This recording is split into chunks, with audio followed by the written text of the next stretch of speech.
Okay. Okay.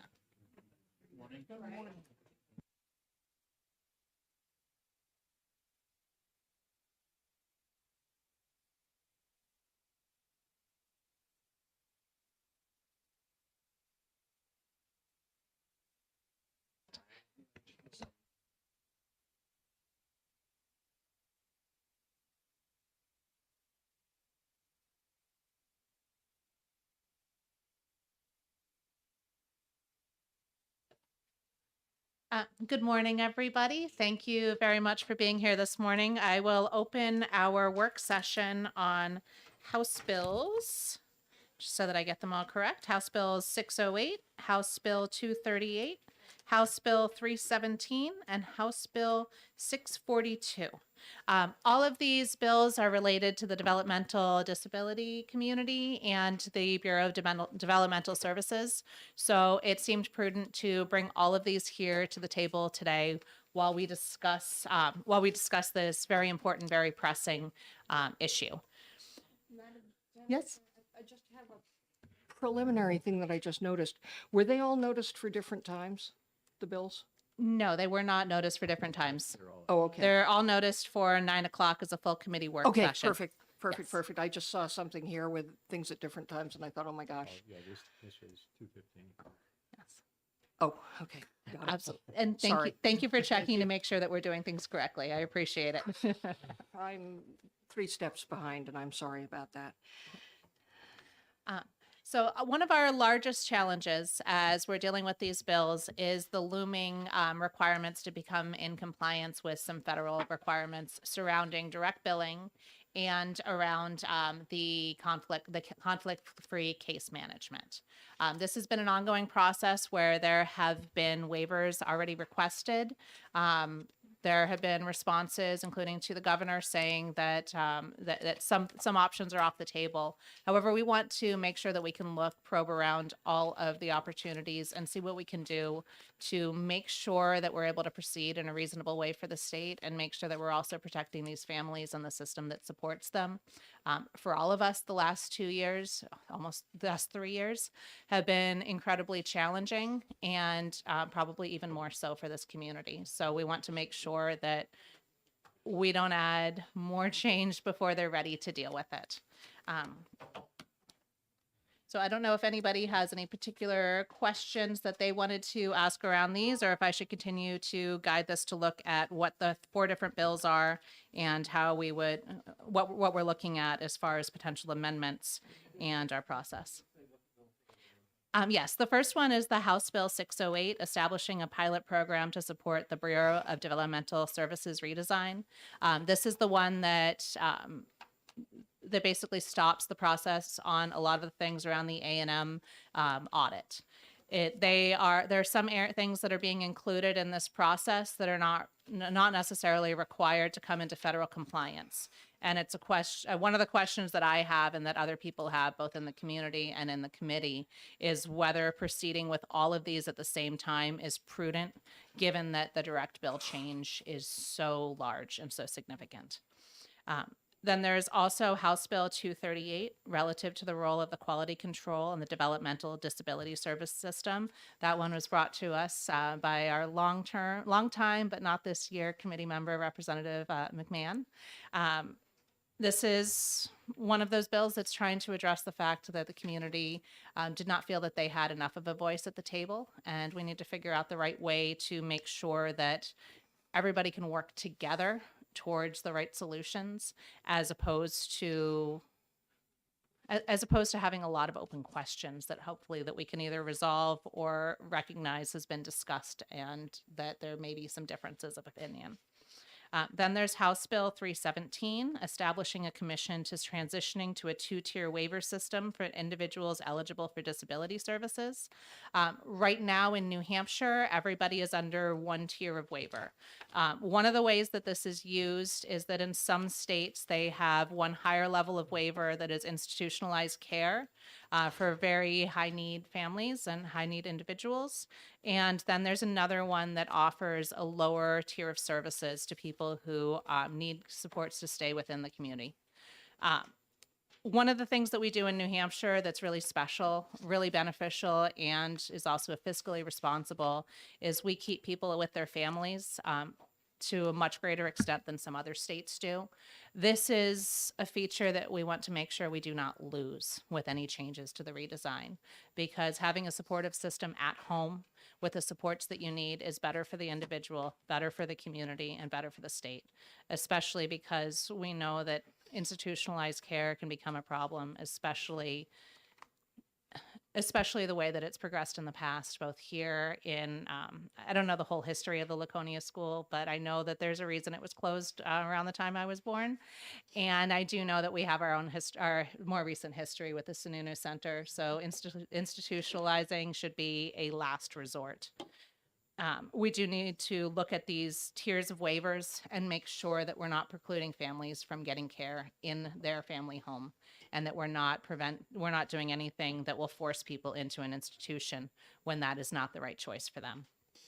And finally, we have House Bill 642, which is prohibiting the Department of Health and Human Services from enforcing salary caps for direct care workers.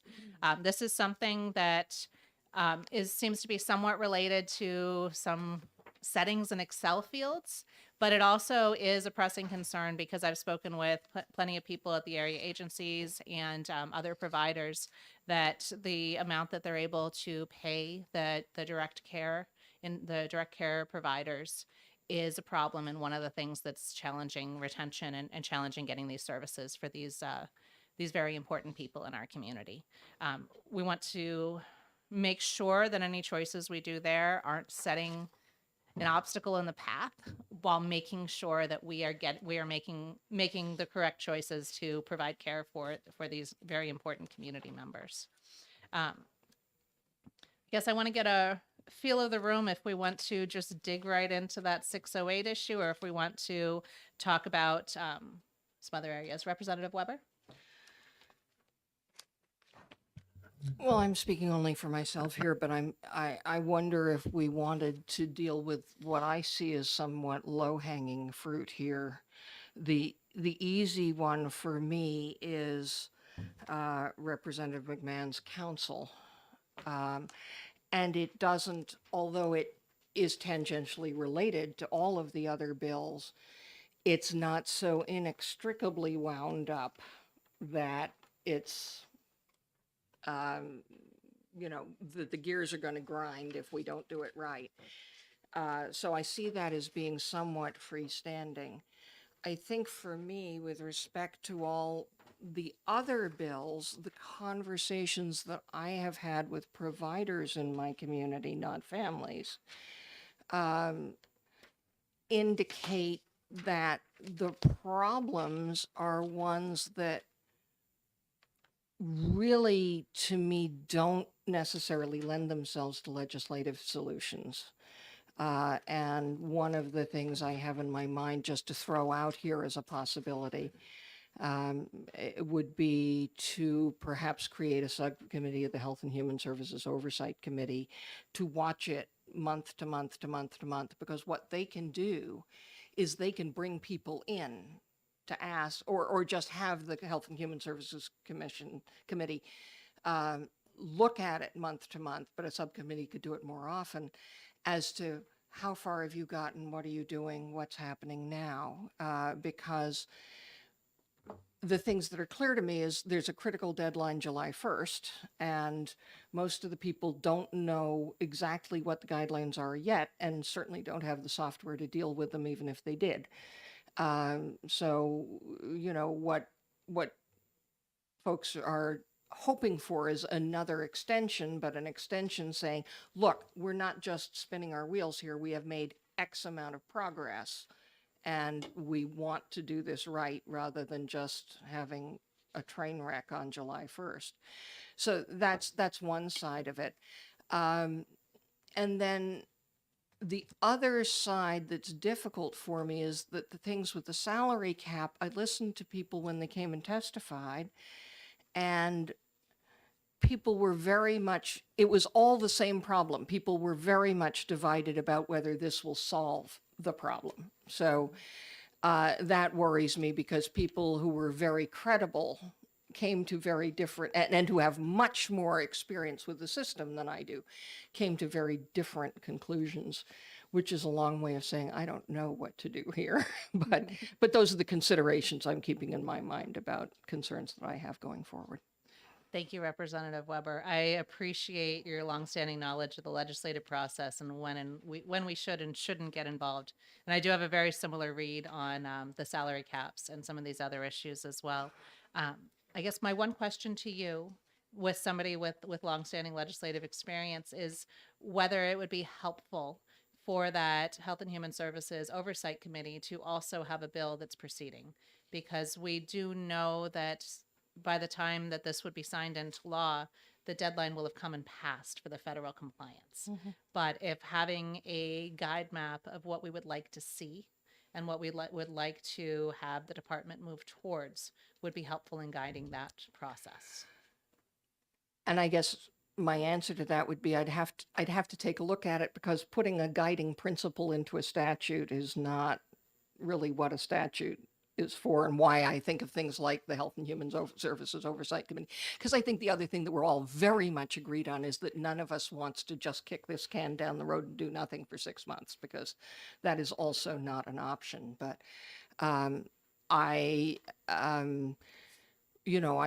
one of the things I definitely think about is that one of the bills needs to be retained as a vehicle, so that if we need to make a quick correction in January, we've got it ready to go. There is, of course, the possibility of quick action on the part of the legislature, but to do that, you need very specific buy-in by not only us, but also the Senate and the governor. So I think that might be one thing that would be prudent to do. And I don't object to sending something forward. What I'm concerned about is what it would say at this point and what it would direct people to do, because statutes normally do either direct people to do something or forbid them to do something. And I'm not sure that we can set out a nuanced set of parameters that I would be comfortable enacting into statute. Even if we knew that they were going to be revised again by the Senate, because sometimes the Senate just doesn't do what we want them to do. Darn. So Thank again, you. there's a lot of uncertainty there, and I sure wish I had answers, but I really don't. Thank you. Thank you. I think that's why we called this work session, when otherwise we could be working through that list of bills to exec. I do agree that looking at this low-hanging fruit of Representative McMahon's bill first would be helpful. I do also have one other parallel idea that I do want to toss out there as well, as opposed to the broad drafting. Sorry. With this, you were talking about the two-tier waiver, or were you talking about the quality control? I may have mixed up my prime sponsors. The one that I was talking about with the McMahon bill was the one that creates the Developmental Services Quality Council. 238. 238. Perfect. It's just a council. It's not, the council is the one that interacts with the whole system. It's not making the system change. Thank you. My confusion was around creating Representative Shapiro. I think the council is already there. Yes. It's really being more specific about how the council will be interact with the process of change in DHHS. Thank you. Yes. And we had another bill about giving a opportunity for a roll call vote to an advisory council in another bill. And my question would be, would giving this quality council the opportunity to have a roll call vote on rules before they go to JELCAR, and to have that vote be transmitted to JELCAR, be something that is helpful? And would that address the necessity to be involved and be heard? That is an open question. The issue may be a lot deeper than simply a yes or no vote on on a final rule before it goes to JELCAR. But I thought that was the most simple solution that we might offer, and I thought that it would be a good topic of conversation. I would like to. Yes, you have another question, Representative Shapiro? Well, I just think that you know, Representative McMahon actually brought the amendment that we have. So he can probably talk better about it than I, but I was involved also, and I think it's broader than just a vote on rules. It's really, you know, it's really involvement in a variety of ways in giving input for change, and including, you know, the bidding process, which some people said was a problem for contractors. But I think it's broader than just that, so I think we should not forego this bill. Thank you very much. I think that that's a very good point, and I actually would like to invite Representative McMahon up if he'd like to join with us in the discussion about this bill and the amendment. Because you've been so involved in this whole process, I'd like to include you in this work session as we try to figure out how to address this challenge. So we'll have you sit over there. We should have had you substitute today.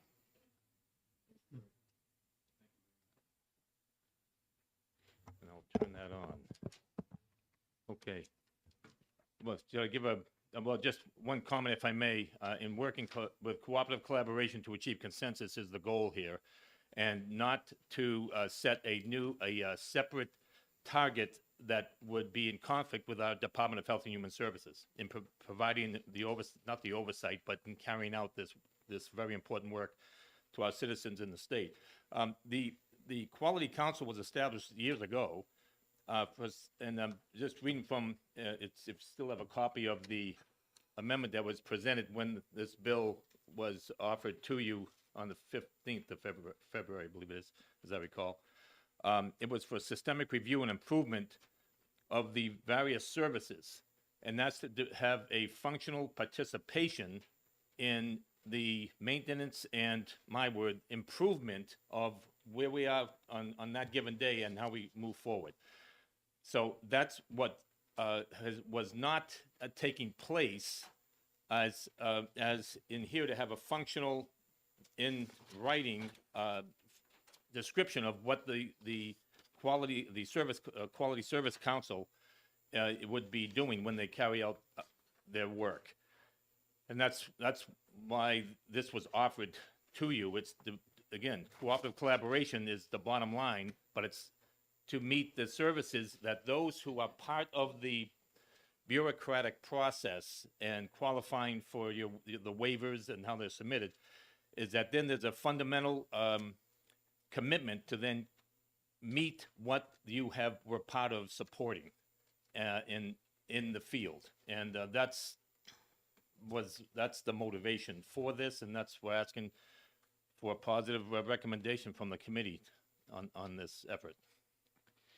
Thank you. That's the overview. That's actually very helpful. Do you think that the approval on rulemaking would be enough, or do you think that all of these changes would be necessary for the community to feel appropriately involved and heard? The latter. It's all these improvements. I wouldn't say they're changes, only because I think that the intent is there. It's when the membership can change, does change. It's everyone knowing what's the rules of how to win in this effort, and not having a learning curve, and that then extends the time for a resolution of the challenge at hand. Like one thing that we worked on in the past, remember McKay in the past as well, is providing the appropriate services with families to maintain home and community-based care in New Hampshire. And I'm biased. I'm a believer that New Hampshire leads the nation in that, because we believe in self-responsibility, self-respect, and self-determination. And we carry it out by actually doing it. It's not to have it separated by a bureaucratic wall to say, okay, now I'll decide after not I, but I mean, an entity will decide. We need full open concept communication, because the commitment after the fact is where that challenge is, and we can't have, and again, my comment, we can't have families leaving this responsibility and having the institutionalization of individuals, not just the disability, but our aggressively mature, as I say, elders, when they can have services provided in the home, and that has happened in New Hampshire, and we can continue to improve that. And again, in the interest of disclosure, I lived a life I have a severely handicapped son. We do it at home ourselves, and and it does. And working with the state of New Hampshire and the tremendous resources we have in our personnel, it is an added value. This is to ensure that the work they do, that the citizens that being a part of the process have that commitment to meet what they said they needed, and that the solution is what they all agreed to for it. People need the amendment. Oh, People Okay. need the amendment. I Are- think it would be helpful to pass for those of us who do need it. Are we speaking 0491? yes, ma'am, Okay. a representative. Yeah, apologize for that. I I thought you still had the copies. I should know better. Just Some, how many documents you must handle. some of us have them, some of them have them electronically, but it's a lot easier to make notes on them when we're discussing them right now. Yeah. Representative Shapiro? Can I just say that when I went up to pick up those amendments, on the fourth floor, they had another amendment on House Bill 238, but the woman up there said she didn't have any idea whose amendment it was, but it's printed. So if Oh. anybody else, That was my attempt at a potential rules change so that we would have that as something to look at if it was of interest. Thank you. Thank you. Representative Weber? I was wondering if we could talk a little bit about the issue. I mean, it seems to me that the real nub here is page 2, lines 26 to 29. So the significant changes proposed relating to or which may impact the practices, policies, standards, rates, budgets, funding formulae, or rights.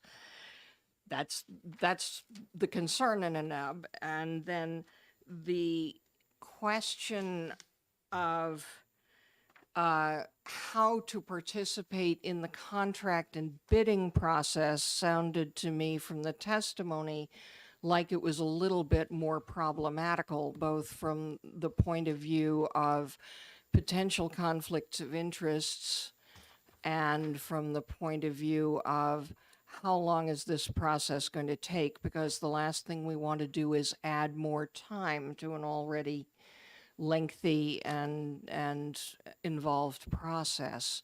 So I guess for me, I'm very happy with the addition of number 3 on 27 to 30, but I wonder if we need to talk a little bit more about section 4, which is the bidding process. Thank you. That actually is one of those areas that the department had brought up some significant Exactly. concerns around. And knowing that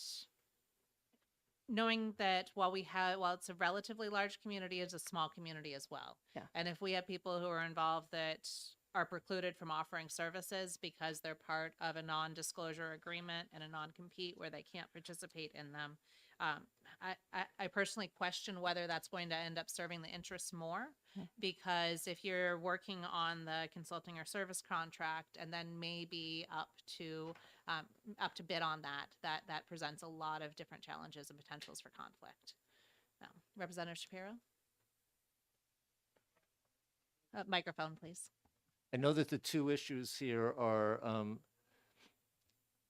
from my experience with the dental bill last year, when I called to inquire about how the bidding was going, I was told, we can't tell you anything because it's a totally confidential process, and if it gets messed up, we have to start all over from scratch. On the other hand, I know that this bill was written in part because there was a contract written with this consulting organization, and the council felt that they had no input into how that was done, whether it was done, who it was done with. And so there's kind of competing elements here. I think part of what drove this bill is that they very much want to have some input into if another contract is created, how it's created, and with who it's created. So I don't know how we solve the problem, but I think that those are the two aspects of the issue. Representative Weber?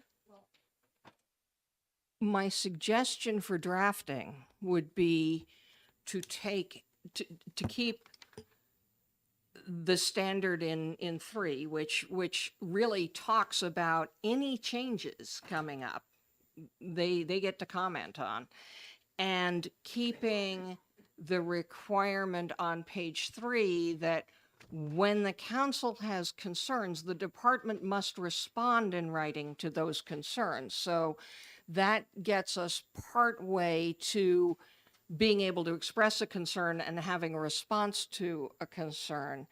Would people then be comfortable taking out the paragraph 4 about the bidding contracts and feel comfortable enough with what was left, starting at paragraph 5? And that may not be as much as people want in terms of involvement with the bidding process, but the bidding process being as it is, I'm concerned that we create, as Madam Chair said, more problems than we actually solve. Thank you. That is one point. One of the others, I wonder if there's a way to carve out those where we're contracting with out-of-state consulting services, or if that's really trying to address a horse that's already out in the field, and if we're a little bit too late to bring that into the discussion. So I guess Representative McMahon, do you have a feel on whether it would be, on what your thoughts are about leaving that section 4 out? Yeah, well, yes, and I respect my colleague, Madam Weber, I always call, but Representative Weber, on the issues is, I have the same concerns in terms of if there's an inherent conflict of interest and so on, and that would not be a person who would, it's requesting that a council member be included as in part of the process, and that's line 36 on page 2, and that's the intent. The intent here is to be part of the process and not having a conflict of interest, but being participatory, so that the issues of the reason that the Quality Council was put together was, and with a substantial membership, as you see out there, is that the interests are spoken for when the contract then is promulgated, and that's why that's there. It's not to circumvent what the Department of Health and Human Services needs to deal with when they are choosing, but it's to be part of the criteria of the choice, and because ultimately, I mean, it's one person on this effort from the council. As you'll know, that's not a majority. It's not. It's right. Still the department that would ultimately makes the decision, but it's ensuring what did not take place with the choice of Alvarez and Marcel. There was no participation at all, and whatever criteria that was done was not contributed to by the Quality Council, which by the intent was to ensure the quality and service is being met as far as the goals. So that's what I offer. So, reason to keep that in. I could modify the drafting suggestion that I think might fix that. If we kept 4 and we kept A, which would be confer and receive input from the council on provisions to be included in a request for proposal, which is item A, and we kept that in, and we took out B, which is including the council member to be part of the selection process, because that's where we get into the really sticky stuff. But kept C, because C talks about what the contractor is going to do after they are selected, and it's getting input from the council once the contractor is selected. And that way we keep the council out of the stickier processes of the bidding process, but get them more specifically involved at the beginning and after the selection has been made. Would that work for people as a possibility? Representative Cushman? Thank you. I just wanted to say that I had the exact same thoughts, so thank you for mentioning that. I think that is a good compromise for that section. Representative Shapiro? I would second that as a good solution, and also considering that the Senate will hear this bill also, and there'll be people from DHHS here, there at that, when they're considering it, and if it has to be tweaked a little bit more to make sure there's no conflict, it can be done then. I think that's a very good point. I know that the department will be very involved once it gets over to the Senate. So, does it look like with removing section B, which is lines 36 and 37 on page 2, we have something that we feel comfortable sending to the Senate for, off to the Senate? Yeah, I'd be happy with that if we just got that one. Is there anybody else who has an opinion here? Fantastic. I think, oh, sorry, Representative Cushman. Thank you. I can't find where, just the exception to 91A. Still, I don't support changing what constitutes a quorum. I understand, you know, that, our current law has been found by the Supreme Court to, you know, comply with, non-discrimination laws, and, I think that we should keep quorum as it is in 91A. So that's section 7. That's my only objection to the bill now.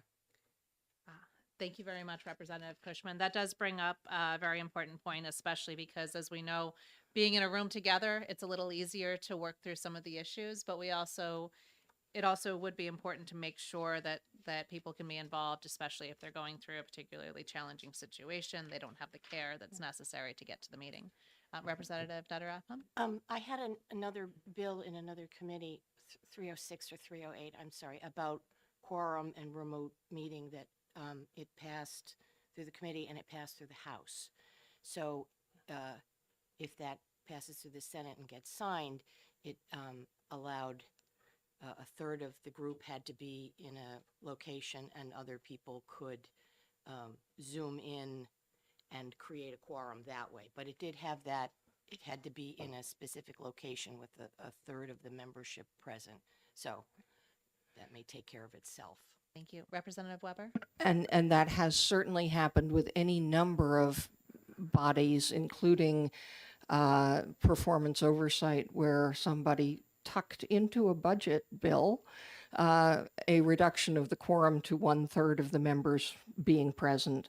There was with that no provision for a remote access, but I think that, but we have in the context of legislative work, and I don't normally like them, but I think that for this population, this is a good compromise between having people in the room, but also making sure that the population served who may not be able to get to the room are also included in the process. So we have other legislative precedent for reducing quorums down to levels that I'm not comfortable with, but it does, it requires the actual 1/2+1 quorum, which I'd rather keep.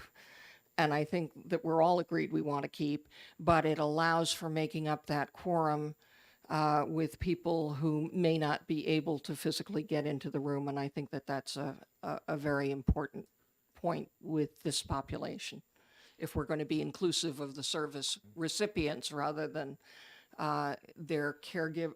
I mean, the caregivers are great proxies and an important voice, but we also want service recipients included.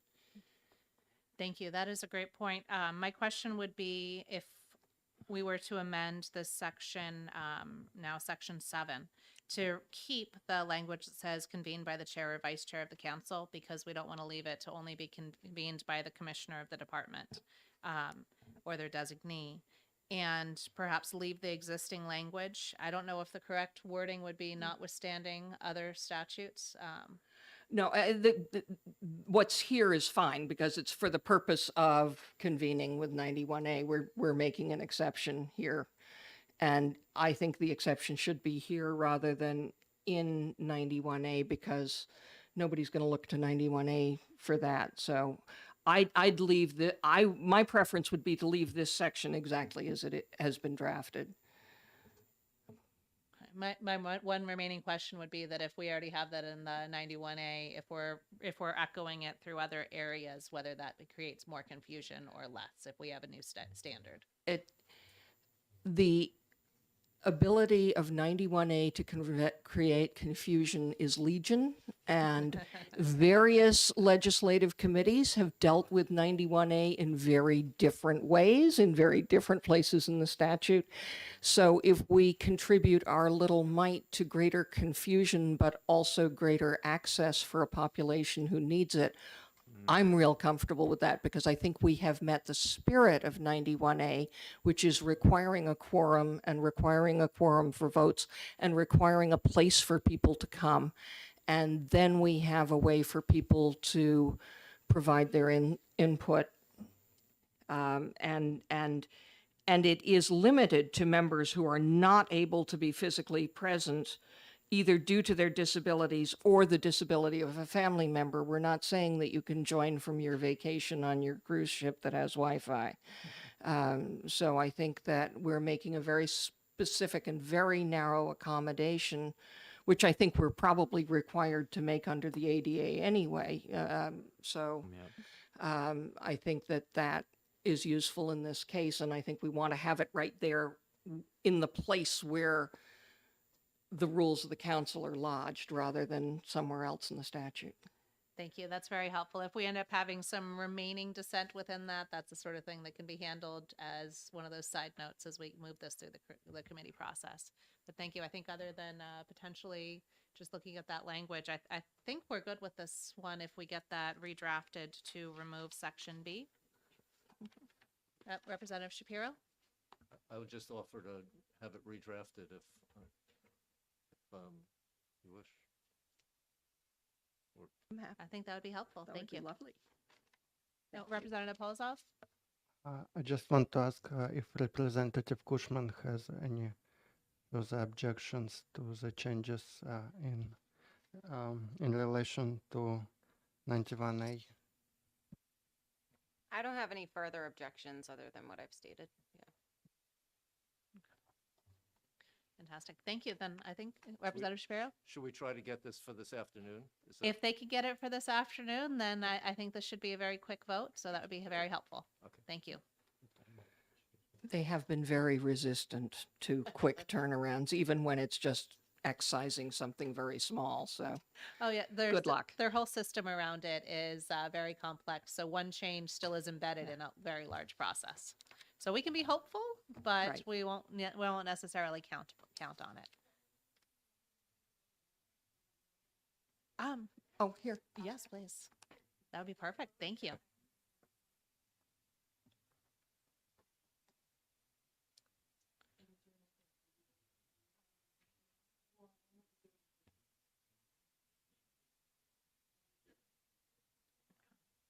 Fantastic. So that one looks like we have had some good success there. I guess we'll look at the. You all set on that, Madam We Chair, are all and- set and on that one. committee? If you're comfortable with that, would you like your name on that amendment too? Oh, please.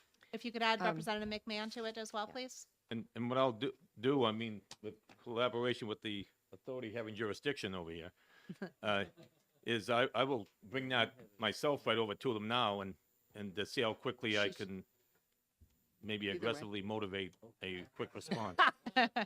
So You- you could have it immediately?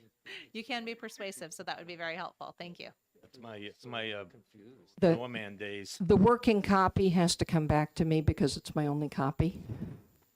I have other copies for you right here, Oh, okay. but, no, we'll do that.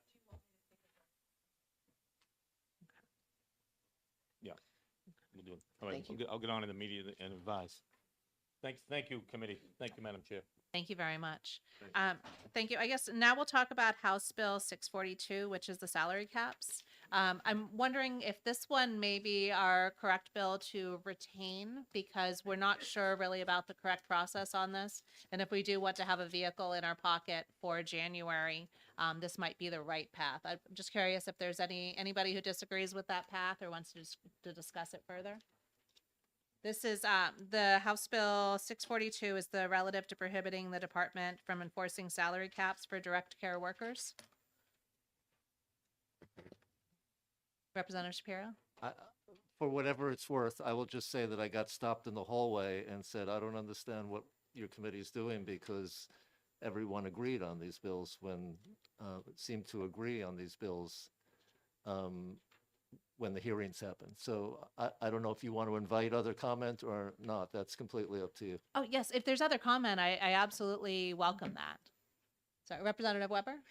Hold on, And hold on. I was Actually, just hold on. going to say that what I heard was that everybody, with that bill specifically, the salary cap bill, and I'm having trouble finding the copy that I took notes on, but my recollection was that everybody was concerned about it, but about half the people affected said that they really wanted this because things were bad, and half the people said they didn't want it because things were bad and they were afraid it would make it worse. So, I'd be glad to hear other comments. Thank you. I think there was some discussion back and forth on that, and a lot of this was around putting those protections in place. But currently, there is no cap on these, and our intention would be to, through the Health and Human Services Oversight Committee, to make sure that that the department isn't engaging in any practices that will put a cap on it going forward in these rulemaking processes. Representative Shapiro? I have no opinion about this, but I think the person was talking about all three of the additional bills rather than just one of them. But Oh, thank you. so it's your decision about whether to let other people speak or not.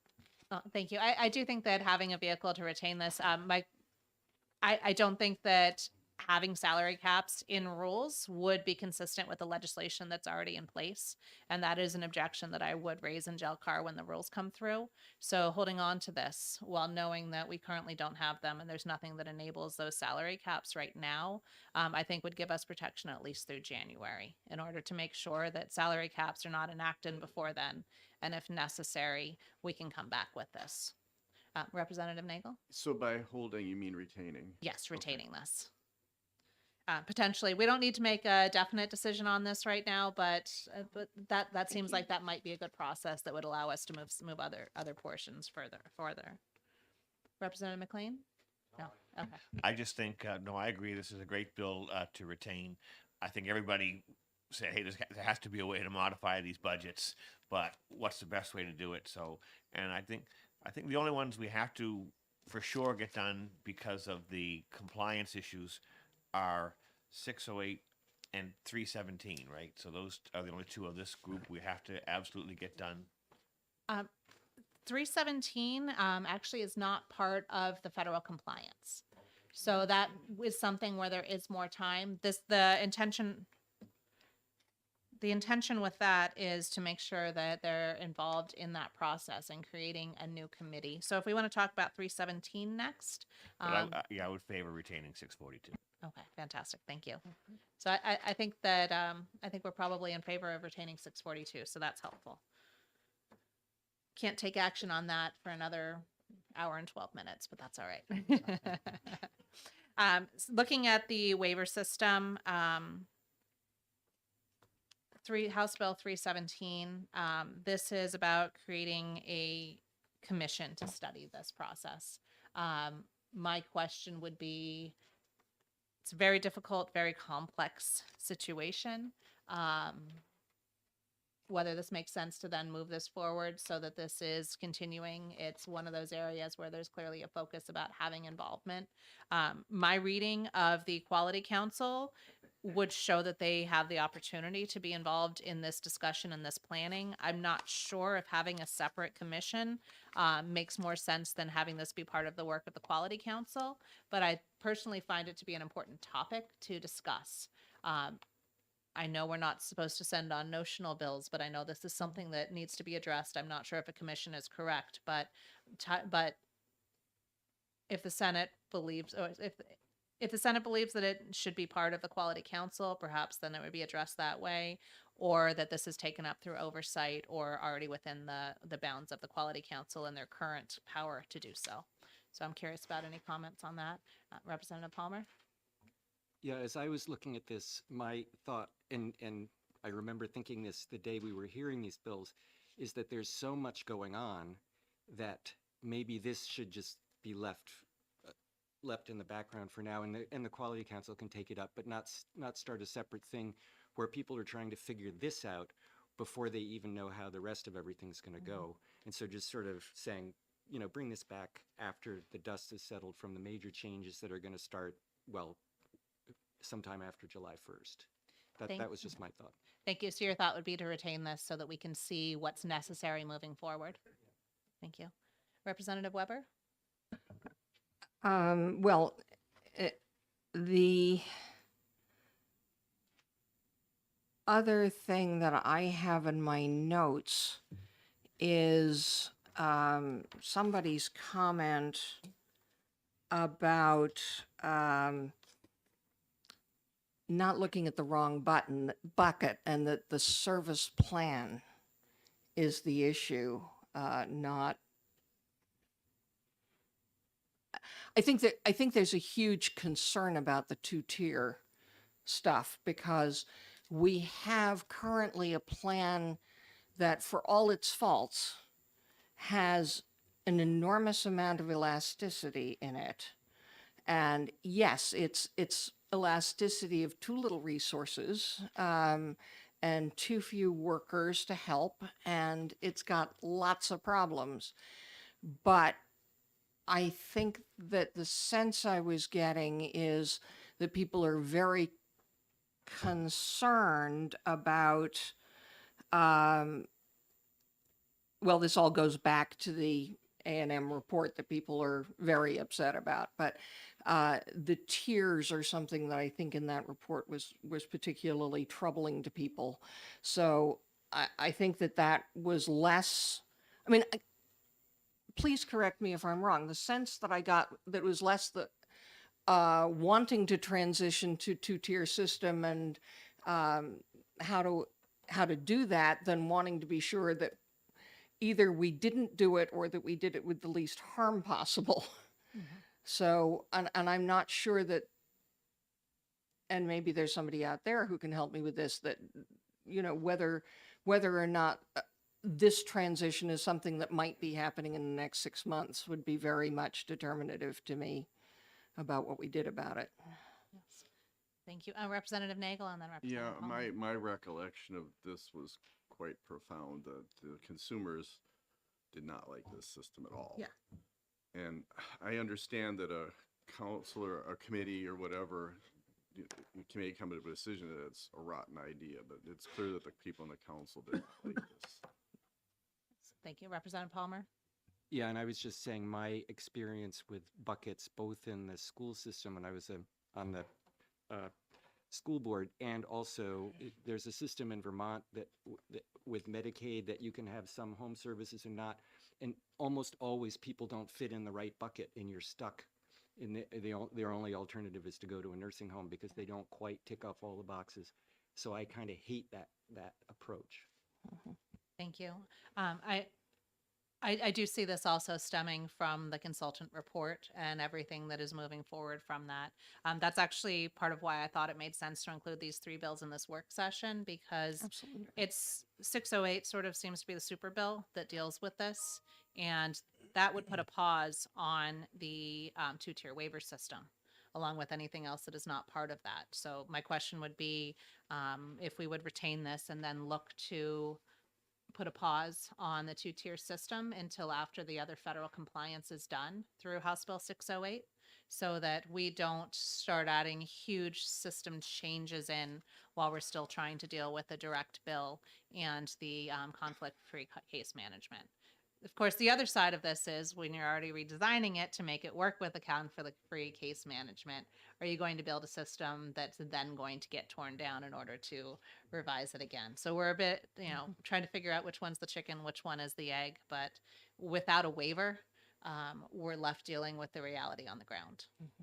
I don't know if there's any other comments on this one. I guess my Representative question Weber? would be specifically, what are you proposing? Because I too am stuck in the chicken and the egg problem, and it's not a problem that I'm sure I see us being able to deal with effectively legislatively, both because of the timelines involved, because something has to happen by July, and I don't know if there's anybody here who could talk to waiver issues or anything like that, but I'd love to hear it because that's what I was hearing from the people who have talked to me outside of the committee, in terms of the impossibility of their being able to be up and running with something that's going to work on July 1st. So, and I would love to hear about that more. Fantastic. Thank you very much.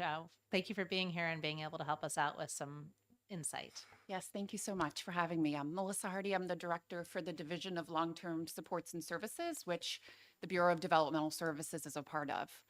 So specifically to this bill here, it is not part of any compliance date for the 7-1 compliance for CMS. So this was, like you said, a recommendation from the A&M report that the state look at a two-tiered waiver system. We heard from our stakeholders early last year that, there were significant concerns about that process. And so we, as the department, decided to put a pause on any development as it relates to the two-tier system so we can focus on the federal requirements of direct bill and conflict of interest. We have not picked any work up as it relates to the two-tier system. We haven't looked at it since we put it on pause, I believe, in May. We don't have any plans of picking it up anytime soon because of all of our work with being in compliance with CMS. And certainly if it was part of a discussion that we were going to move forward, we would engage our stakeholder groups like we're doing with our other pieces of the redesign. So having the area agencies, providers, individuals, and families be able to speak with us and tell us, does this make sense for New Hampshire's families or not? So, Thank you, Representative Weber. so my question would be, because we've now moved on to 608, which is the pilot program, how does the pilot program help or not help the compliance issue? I would say the pilot program is post-compliance issue. So things that we would pilot would be after our compliance date with direct bill and conflict-free case management. So things, we're currently developing new rates for service delivery. We're developing new waiver services in our waiver, and all of that work would be part of what we would recommend, at least as part of that pilot work after 7-1. Right. But I guess maybe this just isn't part of this conversation, so I'll hold it till Friday at Health and Human Services Oversight. But I got the sense that what we were trying to do here was to help, well, was to ensure that as we were complying, we were also not creating more problems or a worse system. If this bill were to pass as it is or slightly amended, would it get in the way of the work that needs to be done before July 1st? Let's start out that way.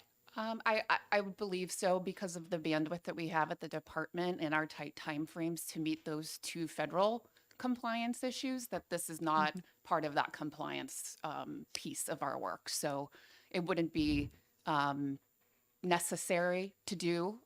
And I also believe that part of this bill or this two-tier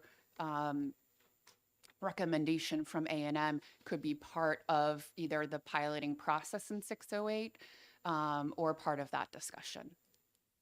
Thank you. Do you believe, will the compliance be in place on July 1st, and would beginning this after that date of July 1st make sense, so that once that compliance is in place, then there could be a turn and focus to this issue? Yeah, even after the compliance on 7/1, there's a lot of steps that we would need to do in order to make sure that compliance is rolled out correctly. So I think even if this was on the agenda, it would be far down the line after 7/1. It's not something that we're actively focusing on. Do you have any idea of what time frame that would be? I mean, I don't even think we would pick it up until earliest 2024. Thankful that's helpful. Representative McLean? Just a quick question on the two-tier system. I mean, we heard a lot about the elasticity of the current system and a lot of opposition from people to it. So what was the main driver in the A&M report that said, you know, you should go to this? Thank you for your question. In the A&M report, it talked about people with different levels of service need. So creating a two-tiered system for folks that have lesser needs that cost less would be on one waiver, and then our one tier. And then people who have more complex medical, behavioral health, or need a higher level of care would be on the second waiver Yes. or tier. So I understand that part, Yep. you know, but could that not be done within the existing frame? Because there's a certain amount of elasticity that you give up Yeah. by going to this. Yeah, that's what we do. So right now, that's what we do. We have the one waiver where folks are all on who receive developmental services. I think the other piece in the A&M report that you'll see is that they suggested people on the lesser of the tier, and I'm not saying needing lesser services could possibly have a cap on those services. So I think that was from families and individuals. If you're on a lower tier, your budget, or you would be capped at a rate or an overall budget. And I think that was a major concern from families with that suggestion from A&M. Thank you. And Appendix B of the research provided by Christina Jair actually has a lot of information on that background. I had help knowing that. It starts at page 17. Yes, Representative Nagel? Thank you. Am I supposed to say thanks for taking my question? Yeah. It's more of a discussion because it's a work Okay, session. you don't have to thank me. Okay. Anyways,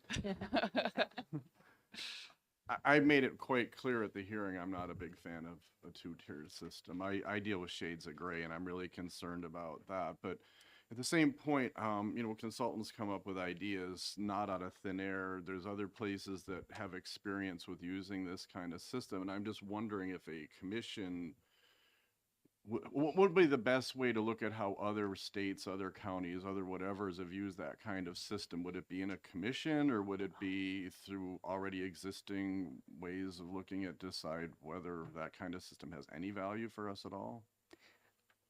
I mean, that's a great question. I think part of the A&M report looked at other states and how they have different tiers of waivers. Now, I'm not saying that's the way New Hampshire should go or not. So I think hearing the concerns and questions from families, there's a lot that we should address before we consider implementing any sort of two-tiered system.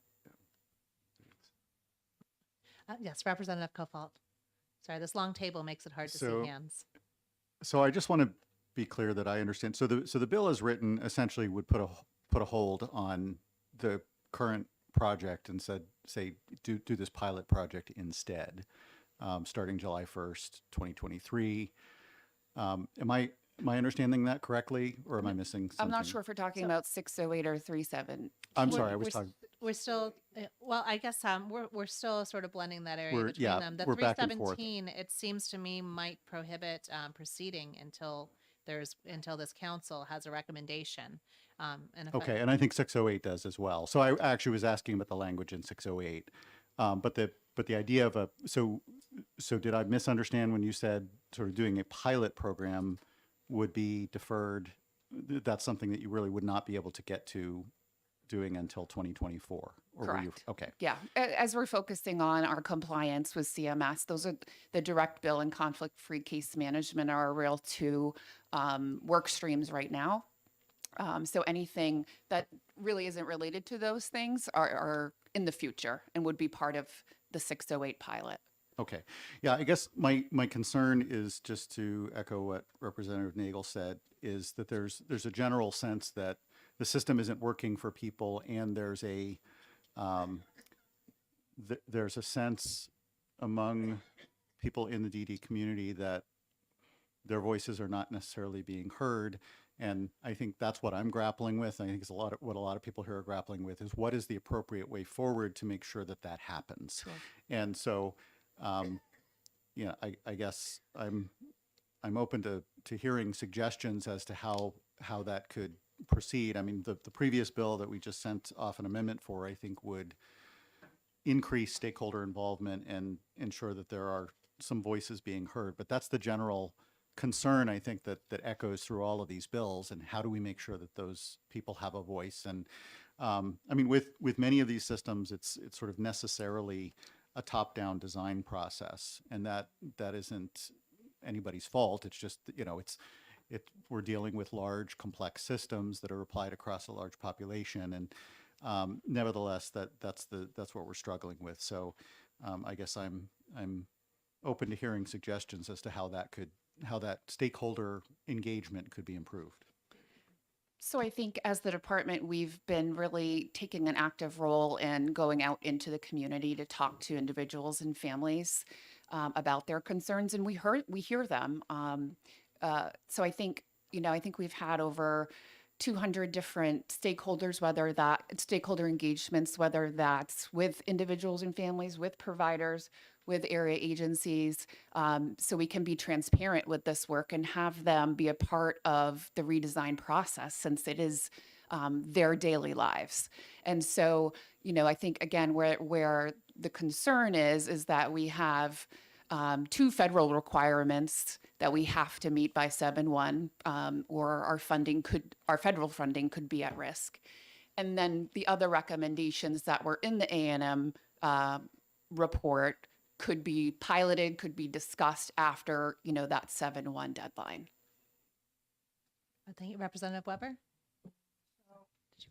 I'm now back to really basic question, which is I'm reading in 608, the first paragraph, and it says the commissioner shall not implement a BDS redesign prior to July 1st, 2024.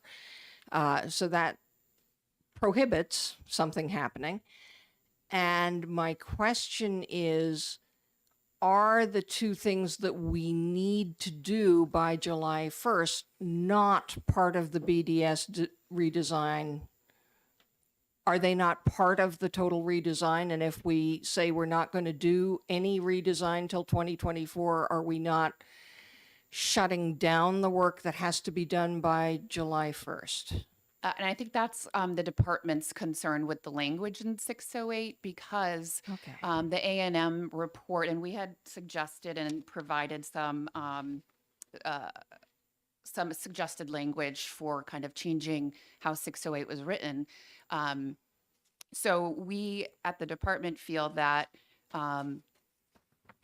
it's unclear in the legislation if whoever came up with it wanted the 2 CMS requirements part of this or not. And the department's standpoint is that the CMS regulations were not part of the A&M work.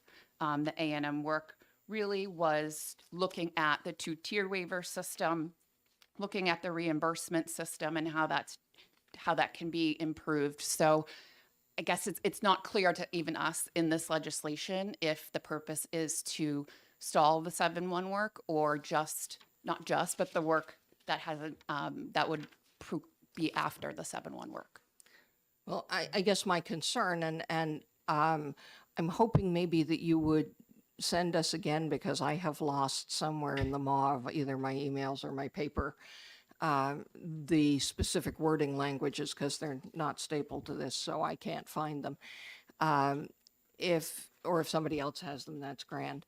But the real concern that I have is that we're not using language that might forestall the work that we know has to be done. Right. by July 1st, or something has to happen. And I implore the Bureau to hear the pain of the providers who are trying to figure out how to implement it's March, and they're trying to figure out how they are going to implement something in July for which guidelines have not yet been written and software has not yet been bought. And they're feeling true panic, which is probably not news to you, but I'm going to say it again anyway, about how they're going to deal with that and how services are actually going to get billed and paid for starting on 7/2. So, but that's not this bill. I'm concerned that this bill may be placing yet another roadblock in the way. Representative Nagel, do you have a comment? So, there were two separate conversations about, now I'm at 608, about this bill within this room and then out there, and the emotions were dramatically different. I was told by one group of people that we don't have a choice because of 7-1, that this needs to pass. And then I was told by another group of people, mostly consumers, that number one, there was a lot of anger over the A&M, how they were picked, what their criteria were, everything. And they said that 608's not necessary. We don't need to do it. And I'm kind of lost, like, what kind of deadline are we facing? What, and that's what's the problem is for me, because when I talked to one group, oh yeah, we better pass this now. And the other group said no. So what do we do? Yeah, I would say we did draft some language for an amendment for 608. I don't know if the group or the committee here has that, but what we, as the department, would really recommend is that we pilot to test the recommendations of the A&M report. That would include, again, we talked a lot about the tiered waiver, any tiered reimbursement rates, and then looking at our IT system. So that would exclude the work that is necessary to be completed for our 7/1 deadline. Can I ask a follow-up? Yes, you may. So, there was a lot of faith, put in the possibility that the CSM or whoever would, give us a deadline, extend the deadline. Is that realistic? In our opinion, no. We've had multiple deadlines since multiple extensions since 2017 to be in compliance. We have, however, I will say we haven't specifically asked that question to CMS, but with all of the information and feedback that we're getting, we do not anticipate them giving us an extension for 7/1. Thank you. So, yes, Representative Weber. So what's going to happen on 7/1? Because people say they just can't. They're really unclear, and you know, the people I've been talking to who are doing the providing and the billing, as opposed to the service recipients. Yep. But it's going to impact the service recipients if there aren't billing systems in place. So, and yeah. I'm sorry, Madam Chair, you can rule me out of order because I understand this is beyond the scope of this bill, but I really want to know what's going to happen between now and 7/1 to fix the problem. So we are having I think that that's actually the core of this bill, because there's the fear over how this is going to happen and what's going to come from it. So I can, to answer your question, I can say that the billing software through the state, the providers can access that directly, or they can purchase their own software. We are focusing our efforts on the provider side of the requirements for 7/1 at this time, whether that's enrolling them as direct Medicaid providers, which is part of the direct bill process. I think today we're actually having a provider meeting with the department and the providers of the developmental services system to go over any sort of training needs, concerns that they have, and walk them through any of their processes that might need to be altered due to the direct bill process. Representative McLean? Thank you. So the part that you're gonna, so let's say that the pilot doesn't even exist at this point. So the part that you're gonna roll out for July 1st is what? It's gonna be the direct billing, how the area agencies are compensated, and rates. Is that gonna be a part of that too, or just? Yeah, so you're exactly right. So the direct billing would be part of the 7/1 deadline. The other piece of 7/1 is conflict-free case management, where a provider cannot be in conflict with providing services and be the direct biller of those services. Yes. What does that mean in So that means, as far as the conflict of interest you're talking about. Yes. So as of right now, the area agencies are the service coordinators. So they meet with the families, determine with the families the services that a family member, an individual would need. And currently, they also have all of the billing processes that go along with those services. So CMS says you cannot be a service coordination and deliver direct services because there could be a conflict of interest there. Thankful. That's definitely helpful. I do know that there is also a waiver that Medicaid, that CMS offers, and that is the only qualified and willing bidder. Yes. I had received some feedback back from the department that was only a 1 year process, but I was reviewing some guidance documents from CMS that suggested that because this is due to rural areas like we have, lack of providers like we have, that actually could be an ongoing waiver to allow those conflicts in those cases. And so my question would be if we could pursue a longer term waiver about the only willing and qualified in order to deal with this conflict, especially in those regions where there is an issue. Can I ask my bureau chief to come up and answer Absolutely. that question? She knows more about the only willing provider. Hi, I'm Sandy Farrows. I'm the Bureau Chief at the Bureau of Developmental Services, and thank you for the opportunity to speak with the committee. With regard to the only willing and qualified provider waiver or allowance, it is up to a year, and in New Hampshire, we have very select areas that qualify as rural. We have a map that we reference that includes which areas are considered rural, and the challenge prior to the pandemic, I think only willing and qualified provider definition would have been more challenging because now we have the option to provide remote support.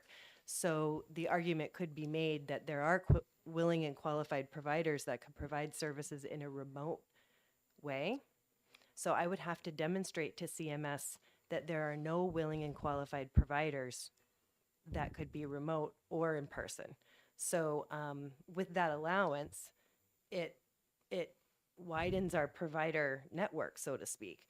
And so every year we will go back, we'll review who falls under that criteria, under that policy, and then renew it if needed. So we could certainly extend an existing waiver or renew it for another year, but we do have to demonstrate that there are no willing and qualified providers to provide the service. Representative Weber? And is part of that determination also ensuring that the recipient is able to receive the services remotely? Because that's a real bar in a lot of our rural areas. And frankly, I don't live in that rural of an area, and it's a bar in my area big time. Yes. It's better now that we have fiber optic installation in our town, but for many towns that have not taken that route, there are an awful lot of houses in pretty unrural places that have no meaningful access to remote treatment options or remote supervision options. Yes. Okay, good. Representative Nagel? Thank you. Thank you. You may have already answered my question, but I actually have two questions. The first one is who actually determines if there's a conflict? If there's well, we would take a look at the individual receiving services and determine if the same agency provides a direct service and service coordination to that individual. Currently, we're asking area agencies to self-report how many people they have in conflict, and we have a pretty significant bell curve. Some agencies are not in conflict at all, and some have significant conflict. And so that self-assessment and self-report is coming from the area agencies to the Bureau. And you had mentioned that there was an amendment that you'd prepared for 608. Where is that now? I've actually sent a copy of that. I found it in our email, and I sent that to Christina. I'm not sure if you could print that out. I probably should have let you know that I emailed it to you. Thank you. Let's see. So this is definitely important information trying to figure this out. I have another question for you as well. How much of the A&M report has already been implemented in the state? Or has anything been implemented from that?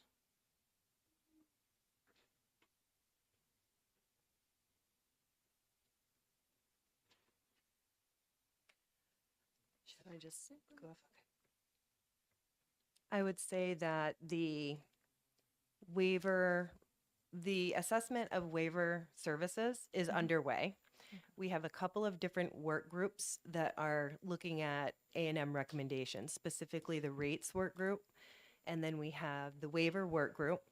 And then we have those two work groups reporting up to an advisory committee that looks at the work of the two work groups and makes recommendations to us at the Bureau.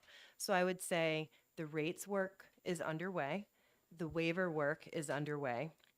Their recommendation around IT development is underway. We're working with Deloitte, which is our contracted agency to manage New Heights, which is an existing system, to make updates to that system to allow for direct bill and for other updates to happen. And so that is underway. And we have Myers and Stauffer, who is another contractor that's working on rates with our rates work group. Their other recommendation around ITS capacity is a little behind the other work, but we are working towards that as well to try to build capacity in our state.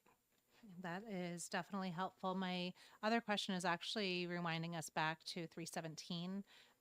When I'm looking at this, it looks like it's actually not just the two-tier waiver system.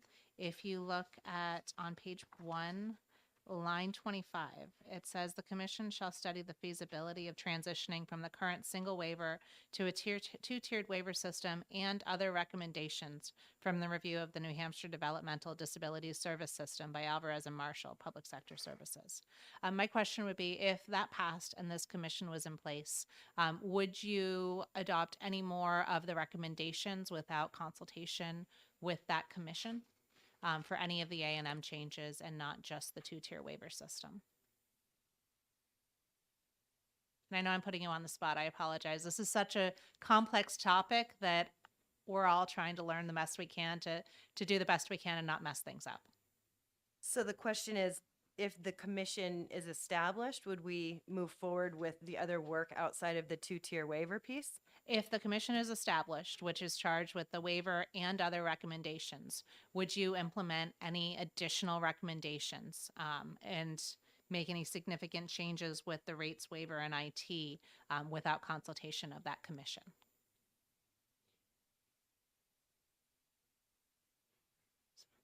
Well, we would move forward with the work if there's no opposition to it. There's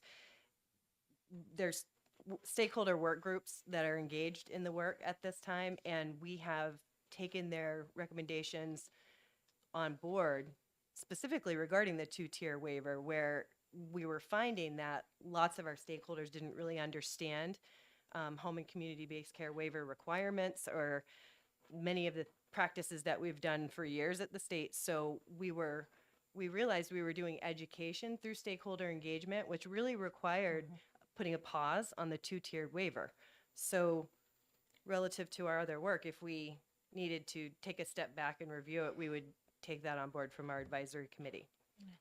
And I think, like you pointed out in 317, the concern that we would have As far as any other recommendations, that would be limiting us to, like Sandy said, building capacity in New Hampshire for bringing people back who have intensive treatment needs. So there were other recommendations in the A&M report that we would want to move forward with, such as building that capacity in New Hampshire so people who need intensive treatment services can receive them in New Hampshire rather than us paying and sending people to Florida or Nebraska to receive those services. So that line that you pointed out, Representative Leon, is concerning if it's not just about the two-tier system.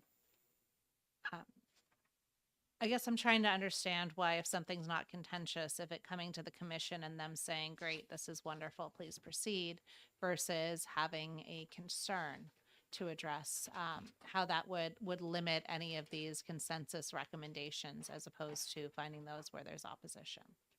So I think we already have an established advisory committee that.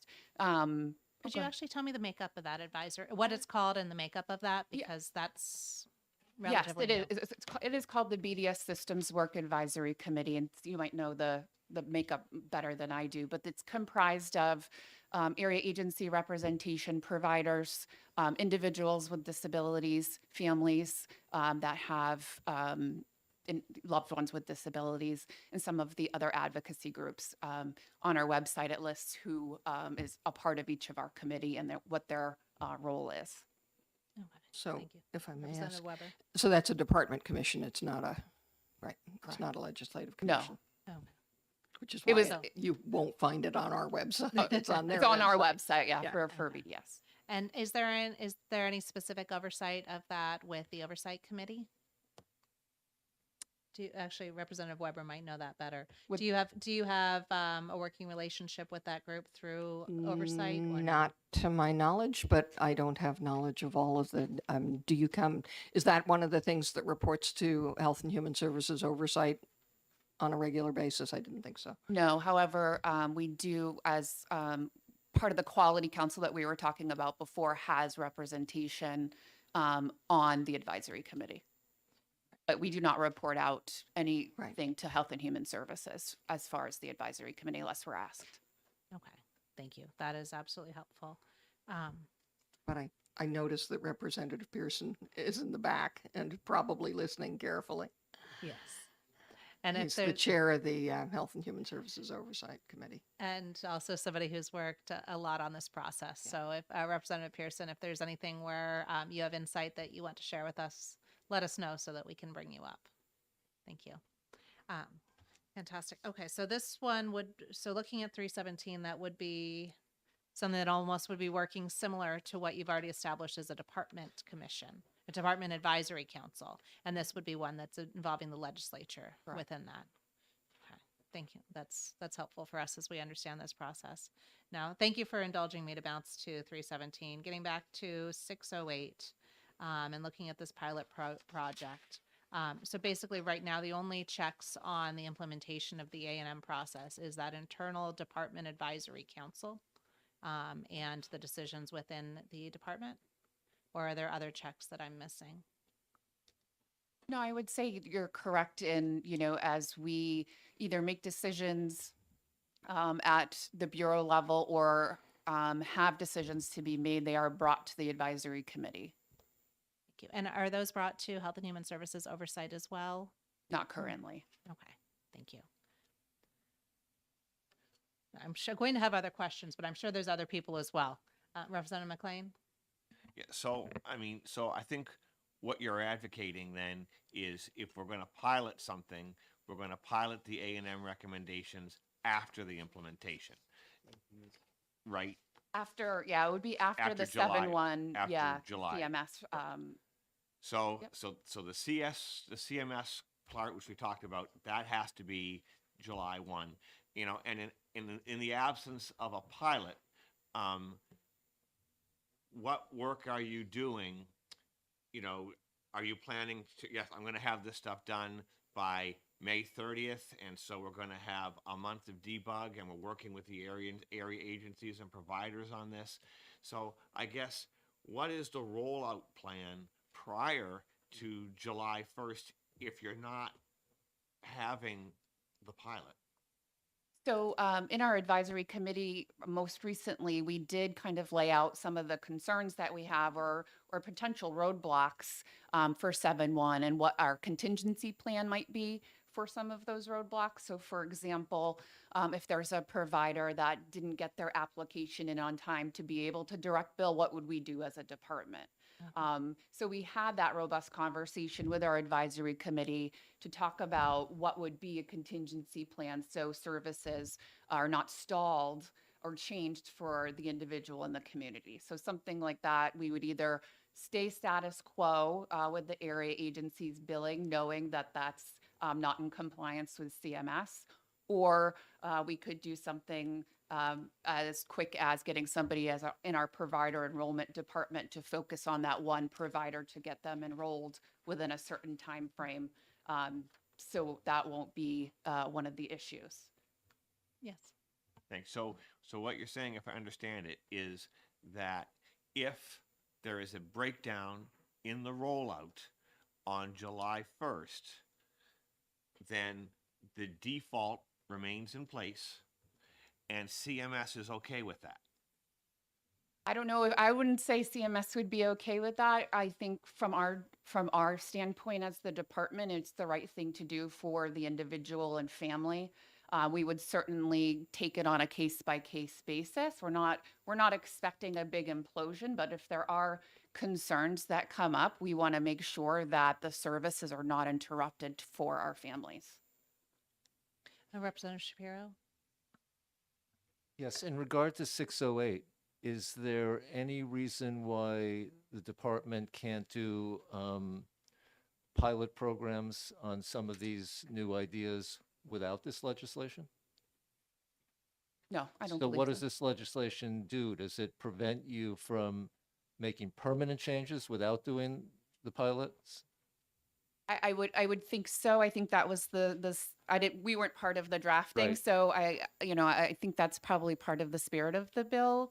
But we are very open and have communicated that, anything that's not related to 7-1 compliance, we're willing to pilot and have But- stakeholder feedback. And you could do that without this legislation? Correct.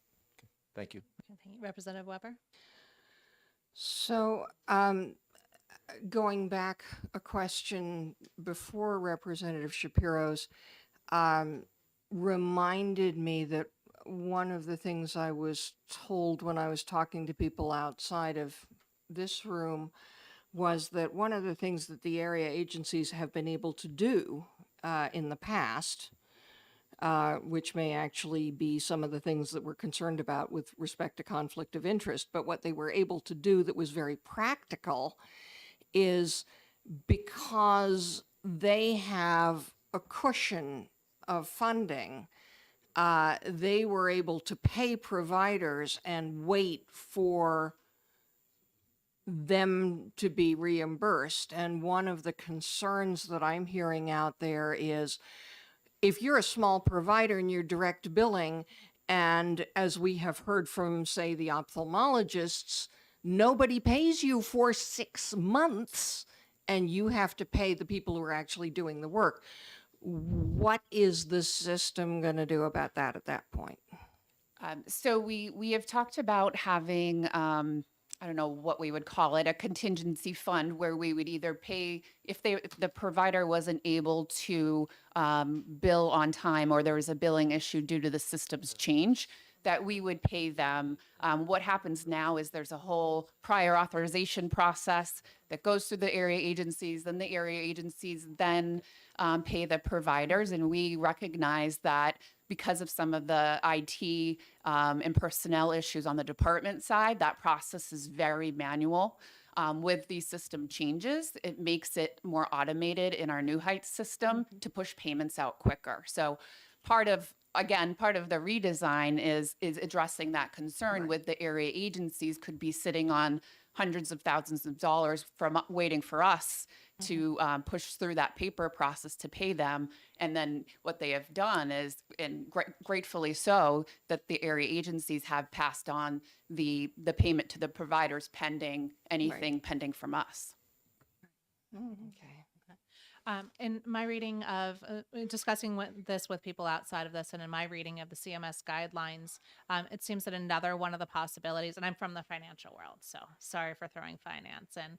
Another possibility is to create a statewide fiscal agent that works in collaboration with the organized healthcare delivery system, and that then having that entity that wouldn't be dealing with our severely overburdened department in a process that could be outsourced would be a way for them to basically indemnify the timing of payments and allow that to function as a fiscal intermediary and billing system, which really seems to be what that job and role would be.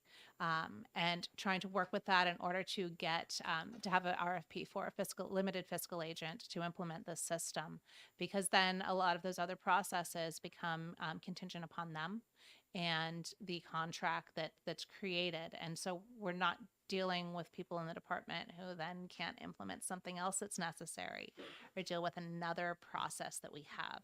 And so I'm curious about the willingness of the department, the willingness to look at to do an RFP and pursue a path of a limited fiscal agent instead of trying to do it all in-house. Answer that. So I can speak from the Bureau's perspective. I have been a part of the procurement process, and it is very time consuming. I don't know if we could turn that around by July 1, which is our compliance date. I don't think that would be completely off the table. I do just want to kind of reframe, if we look outside of the Bureau of Developmental Services, the state of New Hampshire has a system where providers are Medicaid enrolled and they bill MMIS directly. So we're not building something from scratch right now per se. We're expanding our existing platform to allow new providers in.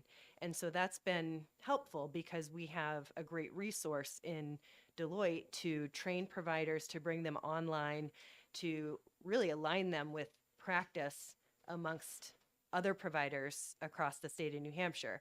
There's always challenges relative to provider payment that we understand, and we want to try to solve those issues, whether that be on the side of the department or on the side of the provider not submitting a clean claim. So that education piece is very important. And that's really where we're putting our focus right now. But if we want to explore that, it wouldn't be off the table.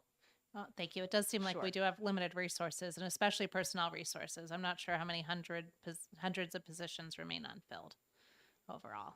Representative Weber? And I'm just exploring the countervailing argument to that, because I'm not necessarily opposed to that, depending on how it's structured. But the things that I have seen over the course of my time here is we have a lot of things that we contracted out to people who have their own workforce problems. I'm thinking of ServiceLink, for example, where they simply do not have the capacity to meet the task they've been given. And so the services that they are providing to our constituents, although useful, are nowhere near as useful as they might be if they actually had enough people to implement them.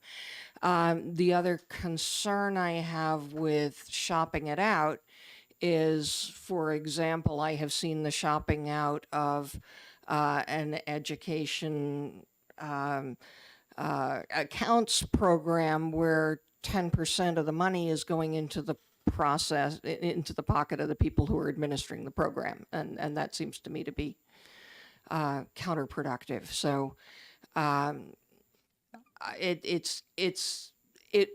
from my perspective, if you're looking at it, it needs to be very carefully implemented and implemented in a way that they can actually deliver the services that we're contracting for, or that we're hoping for.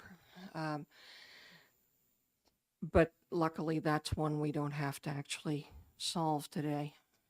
But Well, and one of the fortunate things is this is more of a financial instrument and a financial product, as opposed to trying to, it is contracting with our different service providers within the state, but that's a much smaller discrete base than trying to look at. This is true. Looking at educational processes. So the margins would be far smaller for that, which would be appropriate.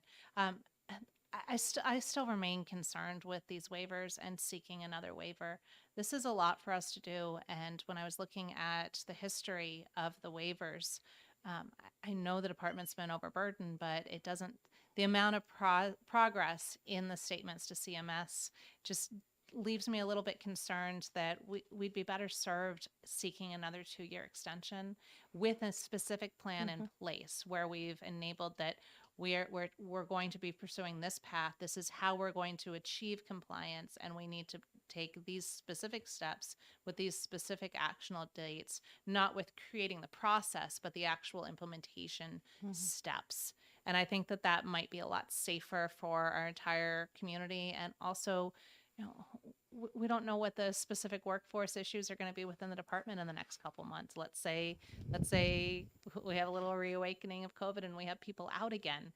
That might end up being the thing that ends up derailing this compliance, and being a little more forward-looking with the process, I think would be reasonable. Is that something where the department would be willing to pursue another waiver with a specific plan to achieve true compliance at that 2-year date? I think we'd have to take that back to our senior leadership because of all of the investment we've made all leading up to this. So I don't think we can speak to that at this time, but we can follow up. Thank you. That's helpful. Representative Palmer? Yeah, and my question would be, are you, particularly with all the stakeholders, are you far enough into this where if you back off now and then say we're going to wait another, they're all going to be even more thrown off than if you're already thinking that you can meet these 2 goals by July 1st mostly and get that out of the way? I mean, that has certainly been our message to the stakeholders and the providers, that we feel that we can meet 7-1, not to say that it's going to be a perfect implementation, but to meet our, minimum federal requirements on 7-1, and then look at some of these other A&M recommendations, other recommendations from the advisory committee after we work out any concerns from that compliance date. And my understanding would be with the waiver that we don't have to wait until that last possible date, that if we had the waiver and we were able to implement it a week later or 6 months later, that there'd be nothing to prohibit us from coming into compliance sooner. Is that correct? Or I would have to look into that. I think it probably gives a kind of drop dead date, but you could probably, if you could get it done sooner, then probably they would allow that. Thank you. Representative Weber? And I'm just going to add my 2 cents because I find myself very much in agreement with Representative Leon on this. What we're hearing is, oh yeah, we're going to be compliant by July 1st, except that we aren't, and we've got systems set up to we're going to have people who are not going to be in compliance. So we're just going to muddle along a little longer. And from this side of the bench, it feels a lot safer getting a waiver in that circumstance rather than saying, oh yeah, we're going to meet the waiver except that some people aren't, which feels to me to be really risky as a way of approaching the problem. So, and I realize that that's really outside of our wheelhouse, but it's a matter of huge concern. I know certainly in our communities, and the people we're hearing from are very much on that same page of compliance is really hard when you don't know exactly what the guidelines are yet, and maybe that's happened since I talked to somebody, but it sounded very much like there was an awful lot that was going to have to get into place before they could figure out how to set up the systems to meet the guidelines that they have to meet by July 1st. So there's certainly a lot of moving parts to being compliant on 7-1, and part of our conversations with the stakeholders was based on, their concerns about just what you said. If something goes wrong, what is the contingency to make sure that individuals and families still receive service? So that's, we're hoping that doesn't happen. We know with a big, redesign, are there instances where the system might not work because of either an IT issue, an enrollment issue, a paperwork issue. So we're planning for those contingencies, and that's part of our reality in rolling out something as large as this. right. And you know, I'll just add, I mean, it goes without saying, but the bottom line for all of us, everybody in this room, is to ensure that people who need services get the services that they need, and that isn't interrupted in some, Correct. in any way more than it's already interrupted because of other factors. Agreed. Representative Nagel? Thank you, thank you. This has been a long and very good discussion, and I'm coming to almost the conclusion that everything in Bill 317 and 608 is already happening, whether or not we pass it, and I'm almost getting to the point that neither of these bills is necessary. Am I wrong? I think that that's probably more of a discussion later with thing. executive session. I don't think that they're precluded from doing anything in these bills, Right.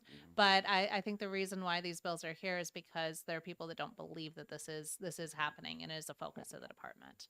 Yeah, and I think, you know, in the previous hearing on these bills, I think you heard from stakeholders and families, you know, the concern about how the A&M report was completed and rolled out. And I think we're seeing that in some of this legislation where, you know, they felt like their voices weren't heard and that there was a plan developed without them. And I think that's what we see in these bills. Thank you. And I actually do think that our federal compliance part is relevant and completely germane to the 608 because that was one of the big issues that was presented to us when this bill was introduced, that there were the issues around compliance and then everything else that was coming along with it. So to me, trying to address this and see what's necessary is actually germane, important, and part of the same intention. So we can look at this and figure out how to craft it. My other question was with the home and community-based waivers and the technical guide from CMS. That one says that all the providers need to be able to direct bill, but in the specific guidance from CMS, it doesn't say that they have to direct bill. And retaining that option for those who do not want to do that and do not want to take the risk. And I didn't see anything in the guidance that requires them to even have a direct billing number with CMS. So getting clarity and trying to figure out how we can do that, I think would help retain that and maybe pull some other people into the provider network that may not otherwise be a part of this, because I would rather have somebody who just doesn't want to direct bill and provide some services. So that's something that I think would be very important for us to address, because it seems like the path, especially because you're dealing with that uncertainty of bringing this into these state programs, is to try and put everybody into a more similar funnel just for the administrative benefits because of your resources. So that's one of the things that I think we probably should look at as well, to make sure that that flexibility and the maximum flexibility within CMS guidelines is retained. I don't know if there's any problem with that here on the committee with that idea. So I think maybe we'll try and figure out some way to redirect 608 to make sure that we're moving towards requesting waivers and understanding how we're going to get this process done. I know we're limited on time. Again, I don't see how we do that legislatively. I mean, with a piece of legislation, as opposed to the kinds of discussions we're having here, which I see as being really useful and helpful, and it certainly, at a minimum, helps us understand and enables us to have far better informed conversations with all of our constituents, no matter where they're situated, which is, you know, our function. But I'm not sure how a piece of legislation that likely isn't going to be signed until after July 1st helps us with the July 1st process. So, Which I think is a good reason to not have a subcommittee, but if on an ad hoc basis, some people come up with some language for an amendment where they believe that it'll meet the need, we can look at that next week when we have executive session. I'm more than willing to look at anything anybody comes up with, but I am skeptical that there is legislation that can address what happens between now and July 1st that will be enacted prior to July 1st. So. I think this has been incredibly helpful. We've just scratched the surface. Do we have some more input from here? Okay, perfect. Actually, so if we can have you come up so that we can hear you for the YouTube. Yeah. Thank you. And Thank you. the folks Thank you at very home. much.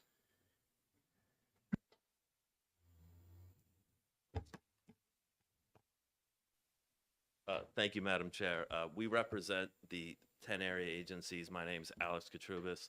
With me is our Executive Director, Ellen McCann, and one of our members, Matt Cordero, from Portsmouth. If I could, I just want to talk about 642. I know you're talking about potentially retaining that. That's a really important bill to the area agencies. The department just presented to Division 3 in House Finance yesterday that only 65% of the people who are getting services in DD right now are actually fully in program and getting those services.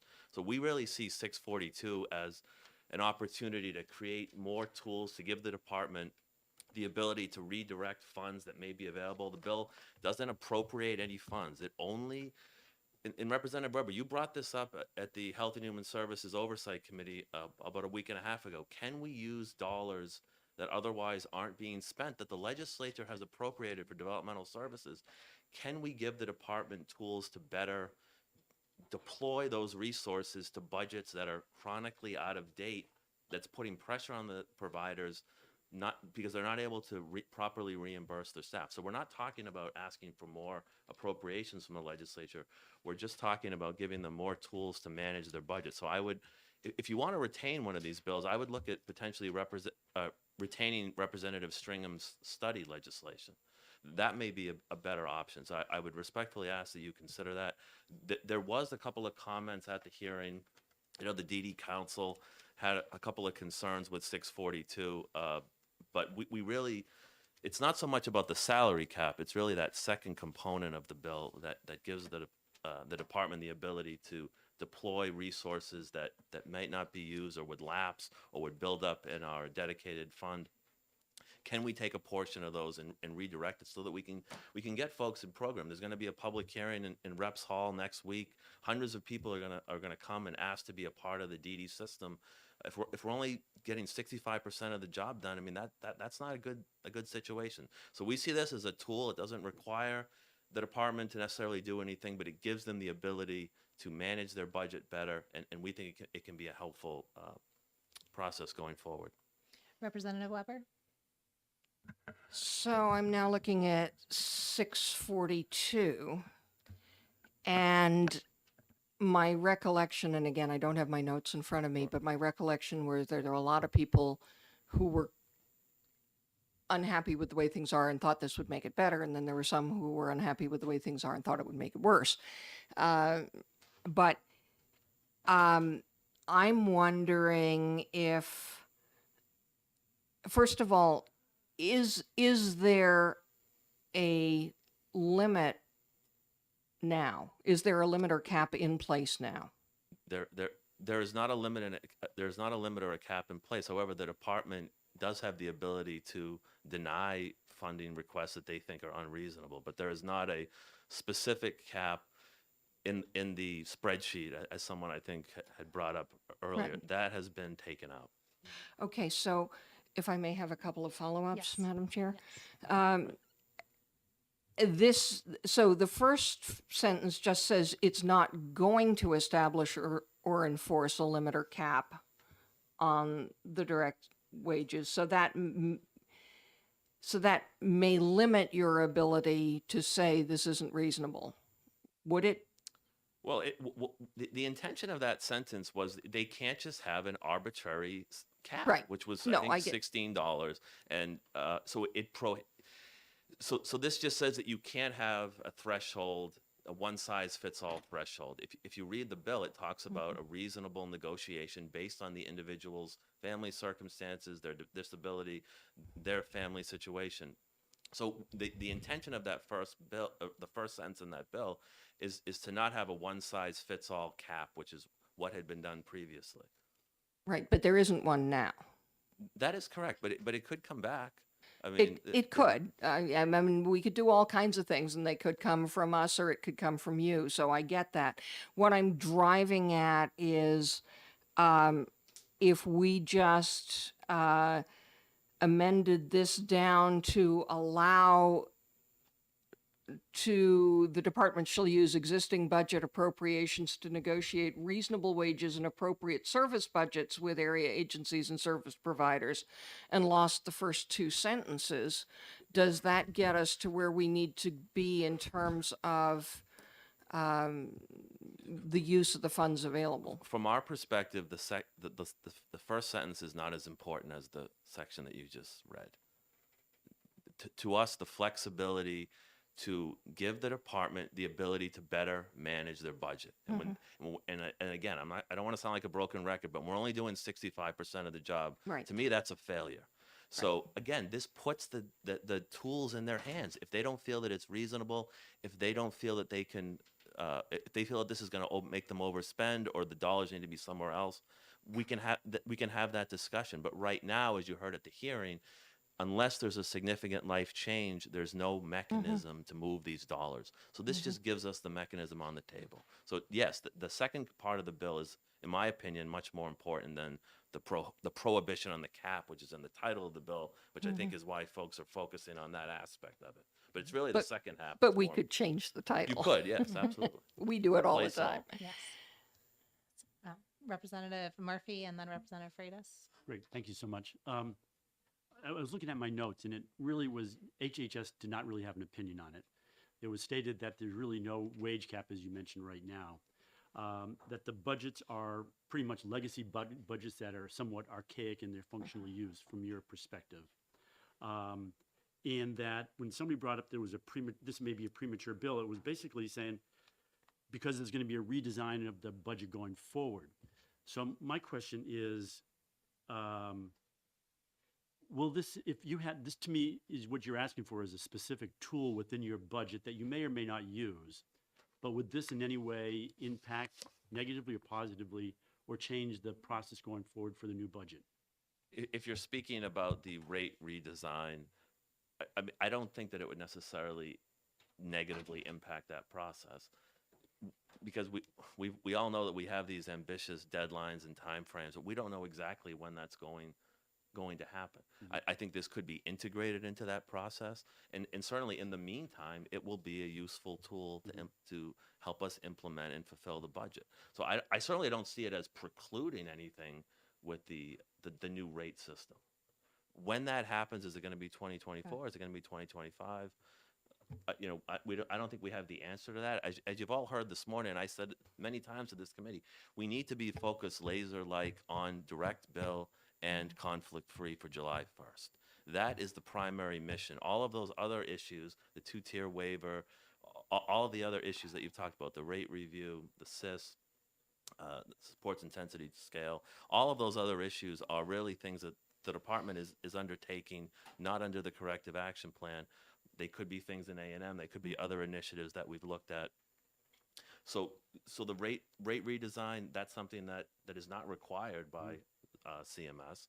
It may or may not happen. We don't exactly know what form it may take. So I don't see this as in conflict with that. It could be, I suppose, but I really don't see how. I mean, it's really just giving them another tool to manage their budget and deploy resources. Quick follow-up? Yes. Thank you. So this would not really impact your budget except giving you a different tool in which to work with right now. It would allow us to take funds Right. that are not being expended and redirect those to old budgets that may have been set 10, 20, 15 years ago. Right.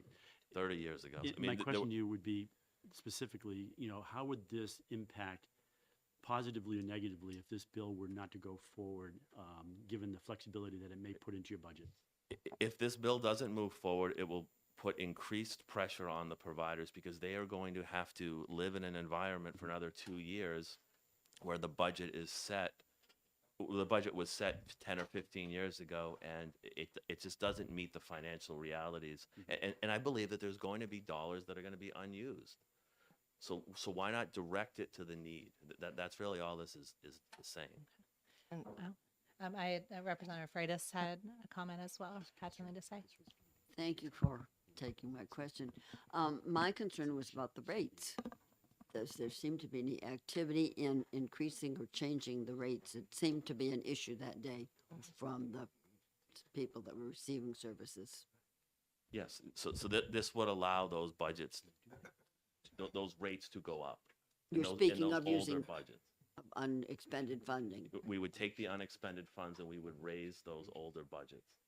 Thank you. That's the intention. And that, just for clarification, what I said in Health and Human Services Oversight is, okay, we only have 65% of the positions that we already have authorized and funded filled. So if we used some of the money that was authorized to up the reimbursement rates, maybe we could get to a point where within our existing budget, we could get 80% filled, which would certainly be better than where we are now. And then if we need to look at more budget requests down the road, but we already have that money authorized.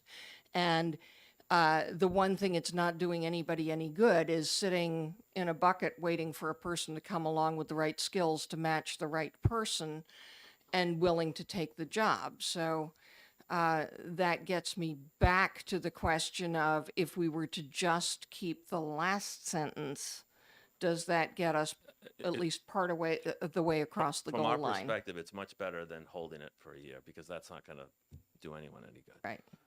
We would support retaining the study on the two-tier waiver if you want to hold a vehicle. Well, we can't divide. We Well, can't. different bill though. Oh, okay, yeah. Representative Stringham's bill got the on two-tiered studying the waiver bill. two-tier waiver, that could be held versus this bill we're talking about right now. Representative McLean? Thank you, Madam Chair, and thanks for taking my question. I'm just curious. So I understand what you're saying. So we have excess dollars, they're not being used. We want to direct them to, legacy budgets where there's people are being undercompensated. But what's the mechanism for that? How much do you know how much to put to here?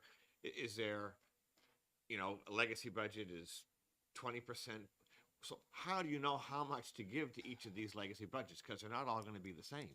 That's true. That's really implementing their budget. That is the conversation that the area agency and the department will have to have. I think that's really kind of getting into the weeds a little bit about what the providers and the department are going to discuss. But again, this just gives them the tool they need to model that out. We need to get a list of how many of these budgets need to be addressed, which ones are the most chronically in need, and we're going to have to work through it. It's going to take time. We may not be able to do it all in one biennium, but at least this gives us an opportunity to begin solving the problem.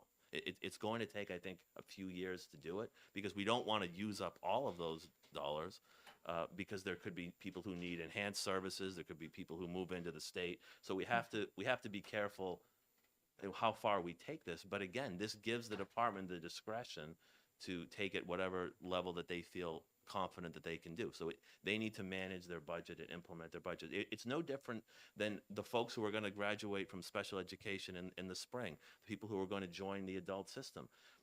How do you set all of those rates?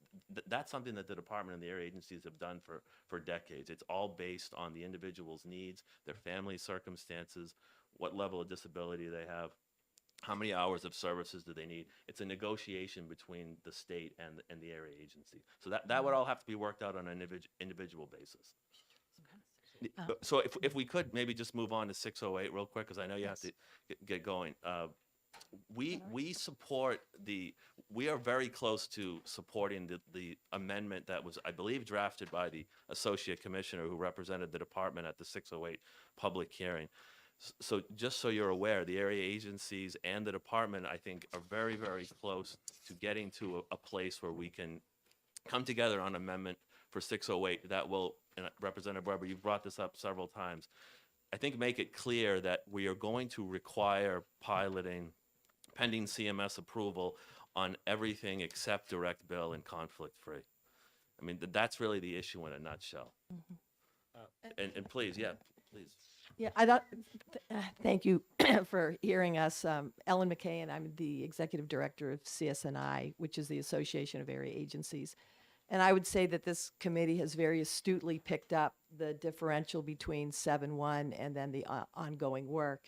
And Representative Weber, you're stating that addressing the concerns on 7-1 with a legislative solution could be difficult. I did like your idea of having a representative from the advisory committee report out to the oversight, DHHS oversight committee as a balance to the department's viewpoint. That could be, but I think that, as Alex said, the department has very much stepped up and indicated their willingness and ability to pilot the work subsequent to 7-1, which we are very much in support of and feel is necessary for families, individuals, providers, area agencies to all feel comfortable with those changes.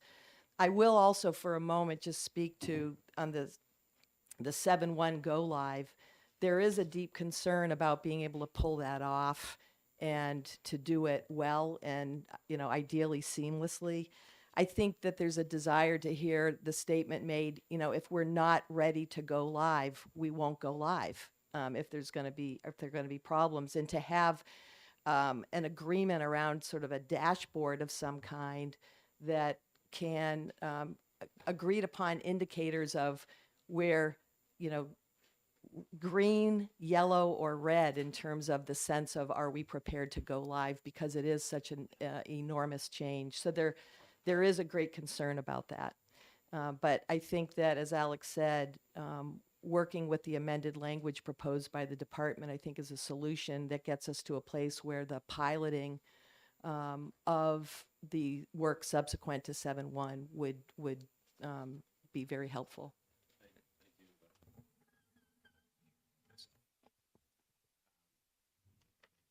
Hello, my name is Matthew Cordero. I'm the CEO for One Sky Community Services. You know, something that struck me from when I was here and I testified was Rep. McKay actually said, "Why is this so hard?" And why this is so hard is because we don't have enough people at the table. One of the pieces of information I can give you is that Colorado, who entered into the same compliance issues we did at the same time, has filed for an extension and received an extension. So we already have case precedent right now that we could do this. We had a compliance plan that was put together that had all the stakeholders involved in the state. It was scrapped in favor at A&M. And why I think we don't want to go for another extension or ask CMS for another extension, because it keeps pressure on all of us to keep the bus moving forward. We are making changes to our system that we're not going to recover from come July 1st when it all goes to pot. We are going to be in a situation where people are not going to receive services and companies may go out of business. And I understand what I'm saying is alarmist, but I also want you to understand, I'm trying to tell you, we're at the last off-ramp. The reason we have DHHS coming to the table to pilot things now and to talk to us when they weren't before is because this legislation came forward. We need the leverage in order to keep them at the table. It's very simple. If we can't have that leverage, I need you folks to set up an oversight panel and committee, and I need you to get knee deep and hands dirty, because without you, we're not going to be listened to. And I'm trying to prevent disaster. That's where I'm coming from. I want people to get their services. It doesn't need to be this hard. Representative Leon came up with a fantastic idea of a fiscal agent. We wouldn't need to change the rest of the system. That's already being done in Florida through their CBC program, satisfying the needs for the DCF children they support. It's the same system. So they use something called SunBiz. They provide payments, they validate the payments. It doesn't cost the providers anything. It's really easy, simple to do. Their version of an area agency, which they call a CBC, does the same things that we do. We check for eligibility. We provide oversight to the vendor agencies. We keep all the trains running and people cared for in a proper way. They get what they need. All SunBiz does as the fiscal agent is cut the checks and validates the services. It gets us into compliance. It would take less than a year. I think we asked for 2 years so that we can get all the policies and processes put together. It's a very smart approach to it. So thank you very much for reading the technical manual. The second thing is we can't come out of conflicts free stuff because we don't even know what our rates are.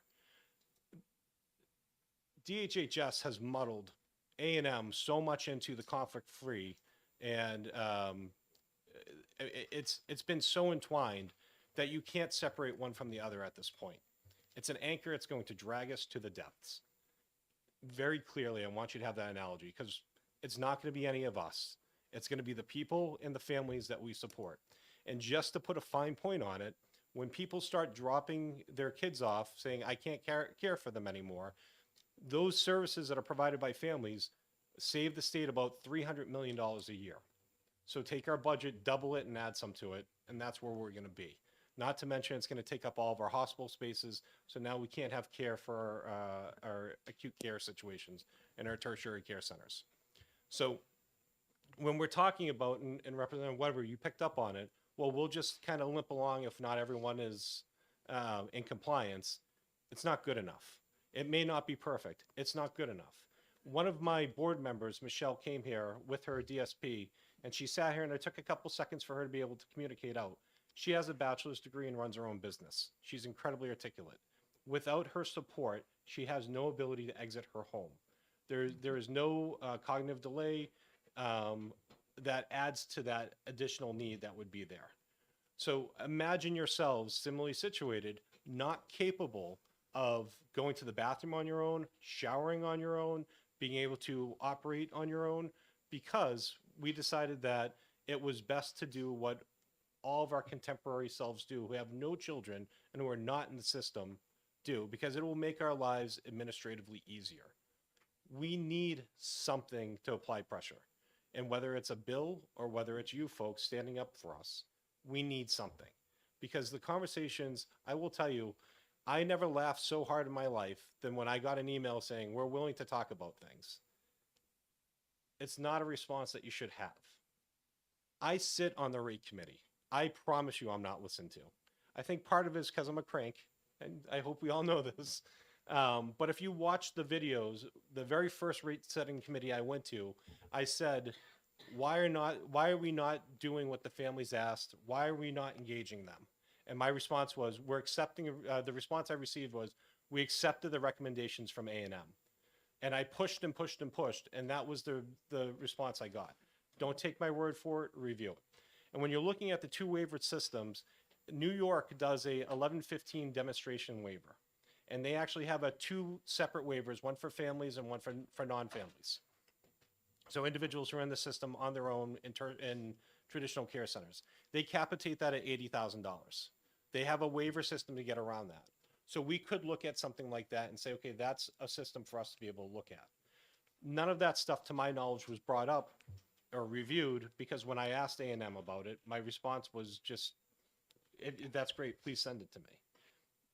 Not having people who have the experiences like I have, like Ellen has, like the other area agency directors in the beginning is what led us to this point. You have families that have the ability, have lived in other states that can tell you about services. I've personally worked in other states. I can tell you about services. There's a way to do this. And again, because we have so much up in the air because of the A&M debacle that has been added into an unnecessary change, it's almost impossible for the area agencies who are in conflict to come out of conflict, because the regs are changing, the rates are changing, we don't know what they are. And how do we create a business and hire people or fire people or whatever we need to do in order to do it? So my suggestion to all of you is to, I guess, either look at 608 and amend it to such that it requires that CMS or DHHS go to CMS and earnestly request an extension. And I use the word earnestly intentionally. And I think if we could get a fiscal agent, we wouldn't have to make all the changes we're making. We are making a lot of hodgepodge, patchwork changes right now to our system. So when you're asking about implementation of A&M, all the little things we're doing right now is going to implement A&M, but it's also so commingled into how it's being done to change the our direct bill that, you know, one serves the other. You can't untangle them at this point. It just needs to be either scrapped or we need to go all in and hope we don't hit a wall. Thank you. All right, thank you. That's So- incredibly so insightful, Representative. I Ryan. sort of have a general question about where we're going here. And this is my first year, so I'm really asking this just so I can hear back. So I had several things. There's sort of what we can do and what we can't do as legislators. So it sounds like people are saying that it would be really important to pursue an extension past July 1, no matter what, which is really up to HHS.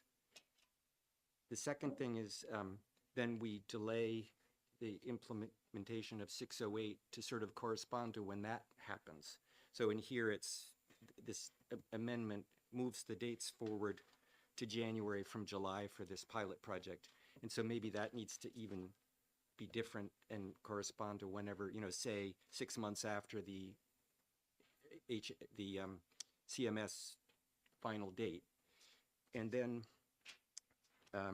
the other two bills is that we've talked about passing the bill for the council with the amendment and maybe then retaining 317. So I'm just sort of putting all of that out there just to see where we are, because my head has begun to spin. Representative Weber. I just want to be sure I'm clarifying because I'm getting different messages from the three of you sitting at that table there. Because one of the messages was, I think we're really, really close to an agreement with DHHS on 608 that would satisfy both of us. And if that were true, I think there would be a huge sigh of relief, except that we would also need to hear from the service recipients to see if it's okay with them. But if I read what DHHS submitted, it's a very A&M centric program, and it doesn't sound like it's going to be something that you're going to be on board with. So I'm just alerting you to the fact that I'm getting very mixed messages about what our next step might be, because if you guys thought you were genuinely close to coming up with something that will satisfy both sides, my reaction is, phew, I'll review that when it comes. But I'm not hearing that as being a realistic expectation, given what I'm also hearing from the folks at the table at the moment. So I think that Ellen and I represent probably two various sides. I'm not an optimistic. I think Ellen's had more conversations than I've had with the Bureau, but I go based off of behavior and not off of what is being said. And what I've seen to date, and I think what you've all picked up, is that this has been driven entirely by BDS. I guess I'd like to say that I think in the true interest of disclosure, Alex and I represent CSNI, the Association of Area Agencies. Is it fair to say, Matt, that you're representing One Sky, a separate area agency? So there's a difference in viewpoint. I do personally believe in, the ability to escalate, the need to invoke an extension with CMS through conversations with, we have a tight relationship with, an ongoing relationship with DLTSS, the Associate Commissioner. We have a meeting in place with the Commissioner. If things are going in a way that we don't believe it's possible to pull off 7-1, we will specifically ask for that. If we feel that we do not get a response that favors an escalation, we will proceed to escalate separate and apart from that request to the Commissioner. The reality is on 7-1, we need the area agencies, the provider agencies need time to model out, restructure, reorganize, re-engineer processes. It's a lot of work, and we want to do it right. And I think that well, and that's the question. Matt just asked, can we do that in 3 months? And I feel like we're at a point where I would say by the end of this month, it'll be very clear whether we can or not, and we will request an escalation process around that. I'm not sure that a legislative solution of saying that the department has to ask for an extension is the way to do that. And so that's just, that's a difference in approach. And I don't have the wisdom to know the best way to proceed, but I know that we do have a path set in motion to continue to have very honest, solid conversations with the department. And if we feel that we need to significantly escalate, we will. So, so yes, there you are hearing a difference, and I would say that, yeah. So We do all agree on 642, I hope. So we got that going for us. Representative McKay, Thank you very much. microphone, please. Turn your microphone on. You'd think I'd learn by now. I've been quiet, and as you've heard, Charlie McMahon and I have been working on this forever, and it sounds the same to me. What I recognize in the mental health field is stigma, and that it's a unspoken word that perhaps a lot of us are suffering from stigma and therefore inside of themselves saying this is not a population worth helping, which is a terrible thing to say. There needs to be some place that can keep this dialogue going. And my guess is that the best place is the Oversight Committee. And one of our great members is already a member of that organization, and the chairman is sitting in the back row.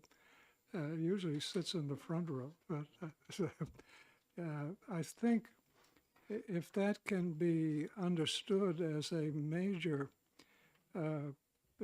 organization that can help to keep this moving while we're still young enough to benefit from the hard work of many people in the legislature. I'm not pessimistic after all of these years that we can't do something, but we can't if we don't. And I would hope that the chairman might give us some indication of where he's heading in terms of this responsibility. I watched my friend in the middle agonize in the middle of this, and I was going to say something, and finally he did himself. But that antagonism is a reflection of the seriousness of what isn't being done for this extremely needful population. So thank you for the chance to say something after probably 20 years of saying something. Thank you very much. Thank you very much for that. We'll have Representative Shapiro, and then I'll try and talk about what I think our next steps are. It may not be necessary. I just think that we, as much as we would like to get agreement from all the parties, clearly that's not going to happen. And I think I'm wondering if it would not be better for us to move into an executive session, because we have to make decisions based on the information that we have and the disagreement that we have before us. Well, thank you. I'm not sure that we're ready to move into executive session on all of these bills that we had today, but I think that what I'm hearing from this, I'll make my statement, then I'll see if you have additional questions, would be that on 642, hopefully Representative Weber could submit an amendment at some point to change that title and strike that first line. It probably will take enough time for us to, those lines, to take that up next week, most likely. We can discuss if we might want to retain 317 instead. But on 608, we'll see any ad hoc work that wants to happen before we come in next week and look at how to address that one next week. I think this has been incredibly productive to get deeper into this complex issue. And then after that, we'll hear from Representative Polozov, and then we may take up, it may make sense to take up 238 when we get into executive session, since we had some great agreement on that. And then we'll need a short bio break before we get started on the remainder. We will be breaking for lunch, but we'll see what business we can get done. So I recognize Representative Polozov, and then we'll have Representative Pearson as the Chairman of Oversight. Thank you. Thank you, Madam Chair. I have a question to the committee. I'm not a lawyer, but if we look into 642 and lines 7 and 8, I'm open to the idea of leaving just that sentence on line 7 and 8, but my question to the committee, is it specific enough and is it flexible enough to what we are trying to do? And specifically, like two scenarios, we know in some other industries, some other organizations have tendency of burn through funds at the end of fiscal year. And definitely it's not the situation we have today. Today we have a clear need and unspent funds. But in the future, like, is there a safeguard? And second scenario, actually what we just heard from area agencies, they want us to spend those unspent funds, but they also said, don't spend it all in the first year, leave something for the future. Does this sentence allow us that flexibility to leave some? Thank you. Thank you. Those are fantastic points. We actually have a superpower here. Representative Weber is a lawyer. And so with that, we do have some of that. I think those are great points. Maybe we sunset, maybe we limit how it's done, but I'll leave that to, most likely leave it to All the I can experts say about is it. that if we just leave the last sentence, it allows all the flexibility that anybody would need. It does not have a restriction, but the restriction is the amount of money budgeted overall. So they can't go beyond that. Thank you. And then we'll hear from Representative Pearson if you'd like to come up. Thank you. Chairman of Oversight. Thank you, Madam Chair and committee. After the dust settles from your exec sessions on these bills, my good friend Representative Mackay and I will be happy to take counsel as to what we might consider doing next that would come under oversight. And if we're not ready on the 28th of March, which is our next meeting, I think we will be in April. Just want to say that we can backstop this however you wish us to. Fantastic. Thank you so much. Thank you. And with this, so my plan would be to end this work session, move into an executive session on 2:38, and then take recess for a quick bio break, depending on the time. Yes. We do, yes. We already have that amendment. We may want to do that, and I recognize we're coming up on lunch. We do want to make sure that we can have a lunch, since this is a 3-day week where we powered through yesterday and we're less certain on the floor. We may. I know that after this one, I'm going to need at least 10 minutes myself to run out of the room. So we'll look and see what the time frame is. And Representative Love, if you want to come up, since you're one of our substitutes today. Thank you.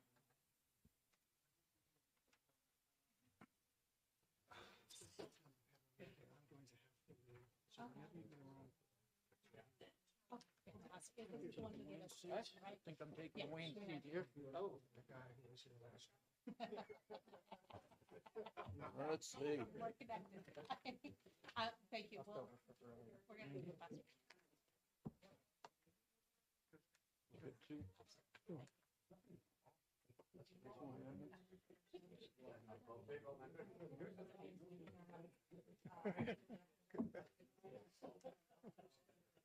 I wondered who was supposed to be sitting there.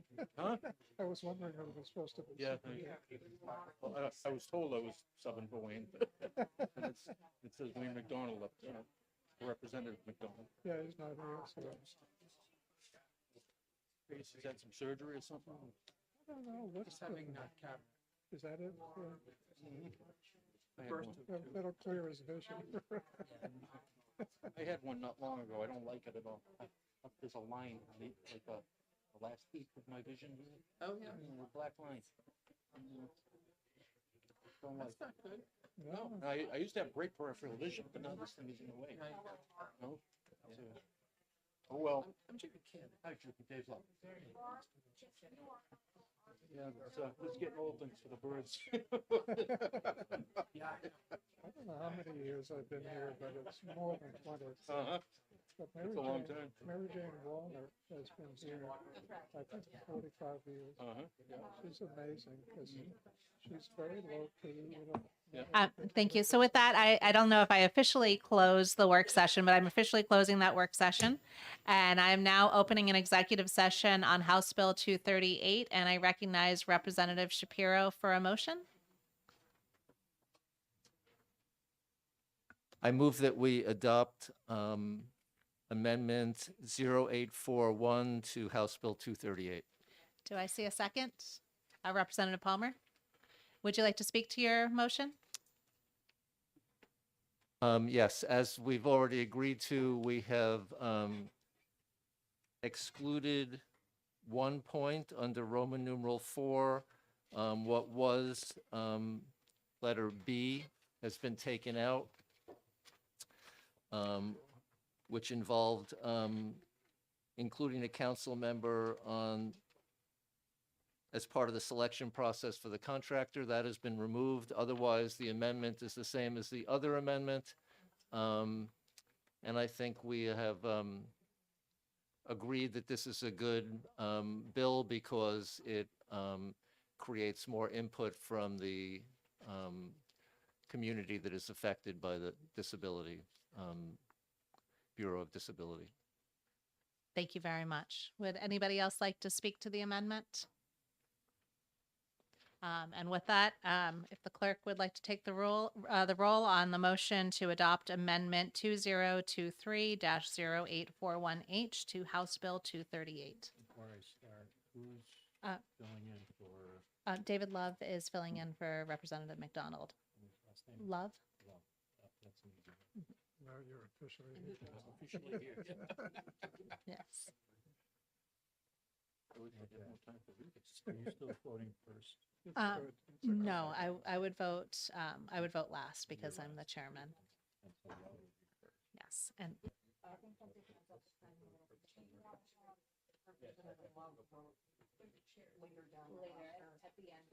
Some Charlie McMahon, you know Charlie.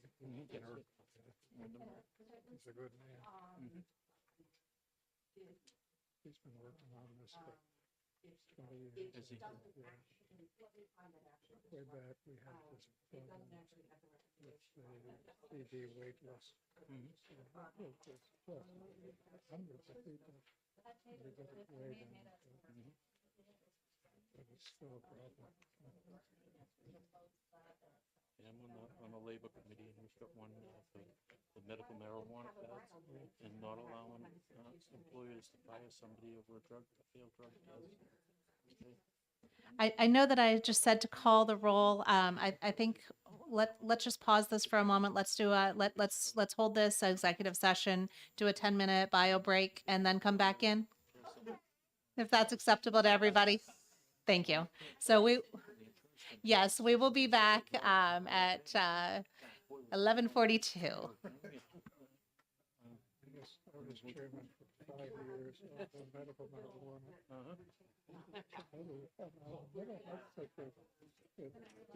People like hated it.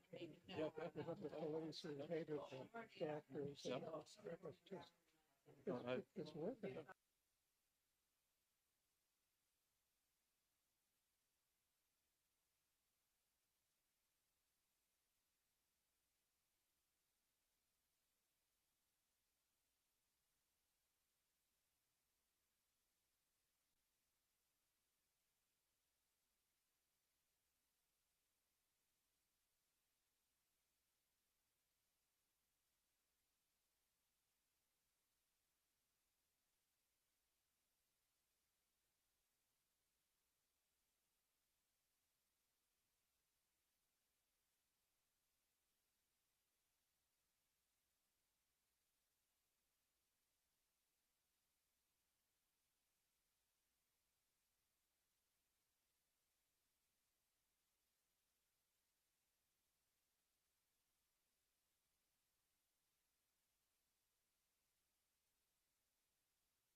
Thank you, everybody. We are going to come back together and reopen the executive session on House Bill 238.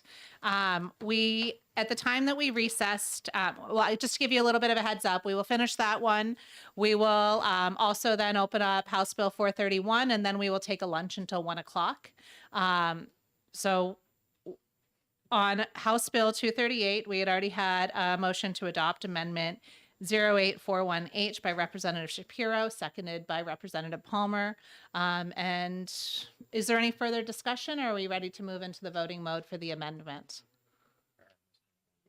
Yes, and we are missing one member. He's helping somebody right now. I don't think that either of these will be contentious enough to delay the votes for his arrival. And with that, if the clerk could call the roll. Start with you. Yeah. No, start with Representative Oh, Cushman. okay. Representative Cushman.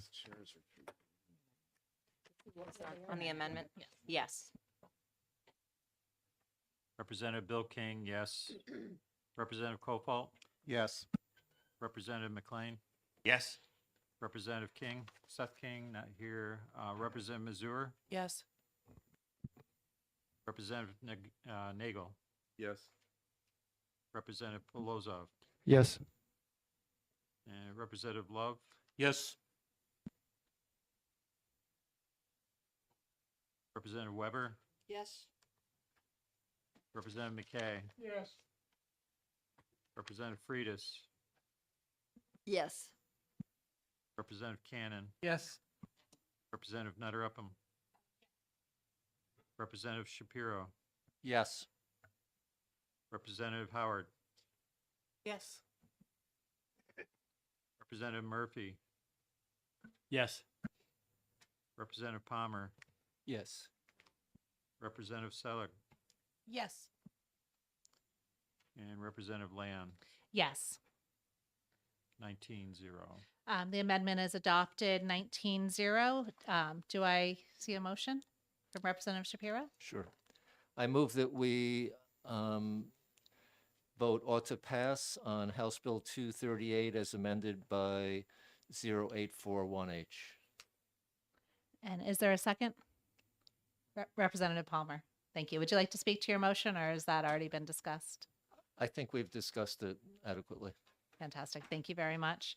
Is anybody else like to be recognized? Representative Cushman? Thank you. So I may be breaking with the rest of my caucus on this vote. I'm going to be voting against the bill, and not because I don't believe that the contents of the bill have merit. I just have a problem with Section 7. I think this is a dangerous, slippery slope, that we should not be doing government remotely. I'm sure everyone has seen the AI deep fakes now, and this just puts us closer to a place where someone could, you know, mess with our process, and it takes away from, you know, being truly transparent by having the quorum in person and voting in person. Thank you. Are there any other comments? Seeing none, if the clerk could call the roll on ought to pass as amended by Amendment 2023-0841H. And I know we have some new people, so that means you don't necessarily need to follow the vice chair, because that's what she told you in that statement. Representative Cushman. No. Representative Bill King, yes. Representative Kofalt. Yes. Representative McLean. Yes. Representative Seth King. Yes. Representative Mazur. Yes. Representative Nagel. Yes. Representative Pelosa. No. Representative Love.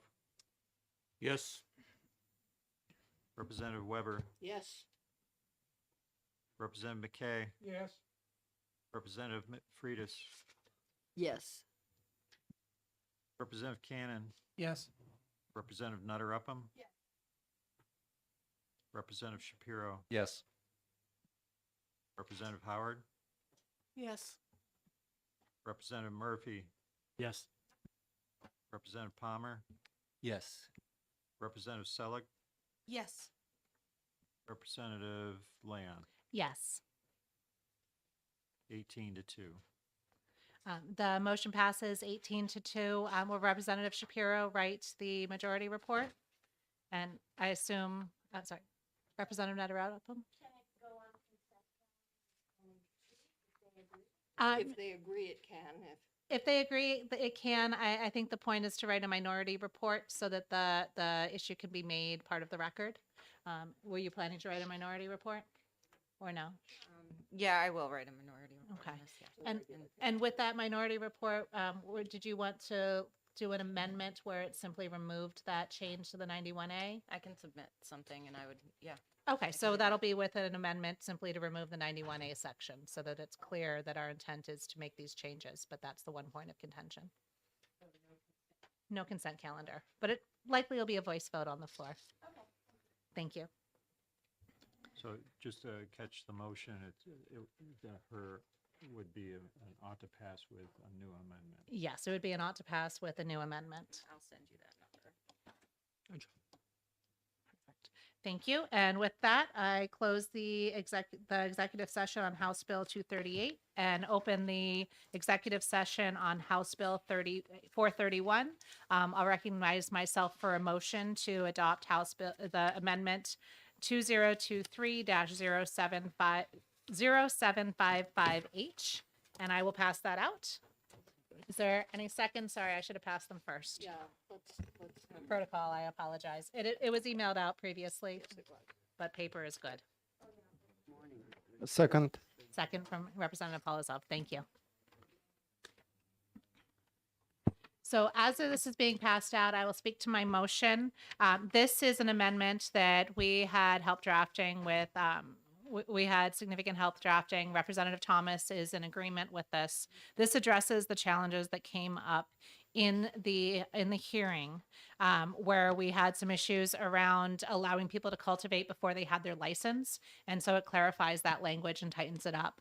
There's also some about the specific plants that are allowed so that we can make sure that the number of plants is not excessive, but also does not have artificial time frames that would prohibit the number of young, immature, but not yet able to be sexed plants, so that you may not be culling your only effective plants for the strain that you need in order to treat your medical need. This amendment has been reviewed as well at the department, and because that's the appropriate thing to say. Thank you. Reviewed at the department, and at this point has general consensus as far as I can tell. Would anybody else like to speak to the amendment? Madam Chair, who moved the amendment? I moved the amendment. No, I mean, who seconded the amendment? Sorry. Representative Polozov. Okay, thank you. Thank you. And seeing no further question, further comment, I would ask the clerk to call a roll on amendment 0755H. Representative Cushman, Yes. Representative Bill King, yes. Representative Kofalt, Yes. Representative McLean, Yes. Representative Seth King, Yes. Representative Mazur, Yes. Representative Nagel, Representative Pelosa, Yes. Representative Love, Yes. Representative Weber, Yes. Representative McKay, Yes. Representative Freitas, Yes. Representative Cannon, Yes. Representative Nutter Upham, Representative Shapiro, Yes. Representative Howard, Yes. Representative Murphy, Yes. Representative Palmer, Yes. Representative Selig, Yes. and Representative Leon, Yes. 19-1. With that, the amendment passes 19-1, and I move ought to pass as amended by amendment 2023-0755H. Is there a second by Seconded. Representative Polozov? I think that this is contained within the amendment as it's replace all. Is there any further discussion? Yes, Representative Nagel. I think, as you know, I'm strongly opposed to this, which is really weird. We started out with 3 bills on cannabis. Can you hear me? Yep. All right. If you pull it closer, it might be better. Yeah, we started out with 3 bills on cannabis, and it was really weird. This was the one that I was going to vote for. And after I listened to the testimony, they basically made the case against this bill. As a little background, I'm a pain physician. I've actually wrote a chapter on medical cannabis in my book. I probably have certified more people for medical cannabis than any doctor in the state. So it's not that I don't believe in it. I've also been fortunate on my NFL committee to work with one of the world's leading authorities on medical cannabis. So I've learned an awful lot from him. One of the things that I think we need to really think about is differentiating between recreational and medicinal use. There is a very good reason, and I'm going to build a little bit on what Dr. Knirk said. There's a very good reason, why marijuana will never be FDA approved, and it will probably always be DEA level 1. And the reason why is that each plant has roughly 80 different cannabinoids in it. And what creates the differences in quality ability is not the 2 that we look at, which is CBD and THC, but all the other ones. And for simplistic reasons, we just focus on THC and CBD, which I think can be a little bit dangerous, but that is what we do. What I've come to understand in being on the board of one of the dispensaries is that I wanted to understand the operation of a medicinal product as well as I could. So I said, I want a tour of how they make this stuff, So I went down to a factory down in Massachusetts, and from a science point of view, this thing is unbelievable. You walk in there, and the guy that runs this has a PhD in horticulture. Every element of growing area has sensors in it to control humidity and temperature within like fractions of a degree and a percentage. And the reason why they want to do that is they want a product that's reliable and that, that they know what's in it. And basically they're just controlling for THC and CBD. They're not controlling for anything else. And so in the end, when they distribute a product to somebody, that's what they know what they're getting. My big concern came out was that when one of the people testifying for this bill said that, she cited, how specific these levels are. And the other thing that really interested me that she said, and I agree with totally, our system doesn't work because cost and access are a problem. And that's what this bill was designed to do. But then it occurred to me after seeing how it's really grown and how a product's developed on a pharmacologic basis, that the product that you create in your own backyard, not in a greenhouse with such control, is not really a medicinal product. It may be a recreational one, but it's not a medicinal product. And in the end, after listening to what she said, I just changed my mind, and I said, I don't think this is the right way to go. There's better ways to improve cost and access in this state than allowing everybody to grow it. If you wanted me to go into detail how to do that, we can do that. But I don't think this is the right way to do it. If we were talking recreationally, go for it. I'm all for that, but that's why I'm opposed to it. Thank you very much, Representative. Representative Seth King? Thank you, Chair Leon. Is that right? Yes. Okay. That's all right. My question for Dr. Nagel is, this plant has been around since the dawn of man. And do you believe that it was never medicinally used for several thousand years, and the only way that this plant could have been used medicinally is once it was lab grown? I mean, really? Thank you. Yes. If you want, feel free to read my chapter because it answers everything that you just said. The problem that the way I look at it is that, when we want to give somebody something medicinal, it has to have a predictability to it. And one of the reasons that we get into trouble, with a lot of drugs isn't necessarily their effects, but their side effects. And when you give somebody an unpredictable thing with a varying amounts of cannabinoids, that's when you get into problem. Like we know that childhood schizophrenia is increased in incidence with these kinds of things, which is why I'm opposed to using it in kids at all. And that's another long story. But I think what you want to do when you give somebody a medicinal product, it needs to be predictable and at least relatively reliable. And homegrown is not. And that's why I'm opposed in a nutshell. Okay. Representative Seilig, and followed by Representative Nadeau-Maadper. Thank you so much. I just in terms of thinking about the concept of making sure you have a pure medicinal product and that you're getting the same thing.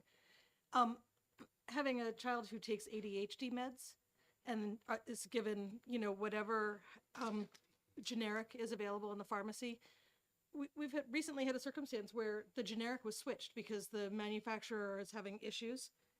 And so it's technically the same medication, technically the same dosage.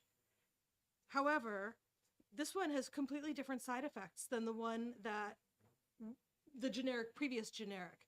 And so it is a completely lab designed product. It's a lab made product. It's served in little teeny pills, and has totally different effect, right?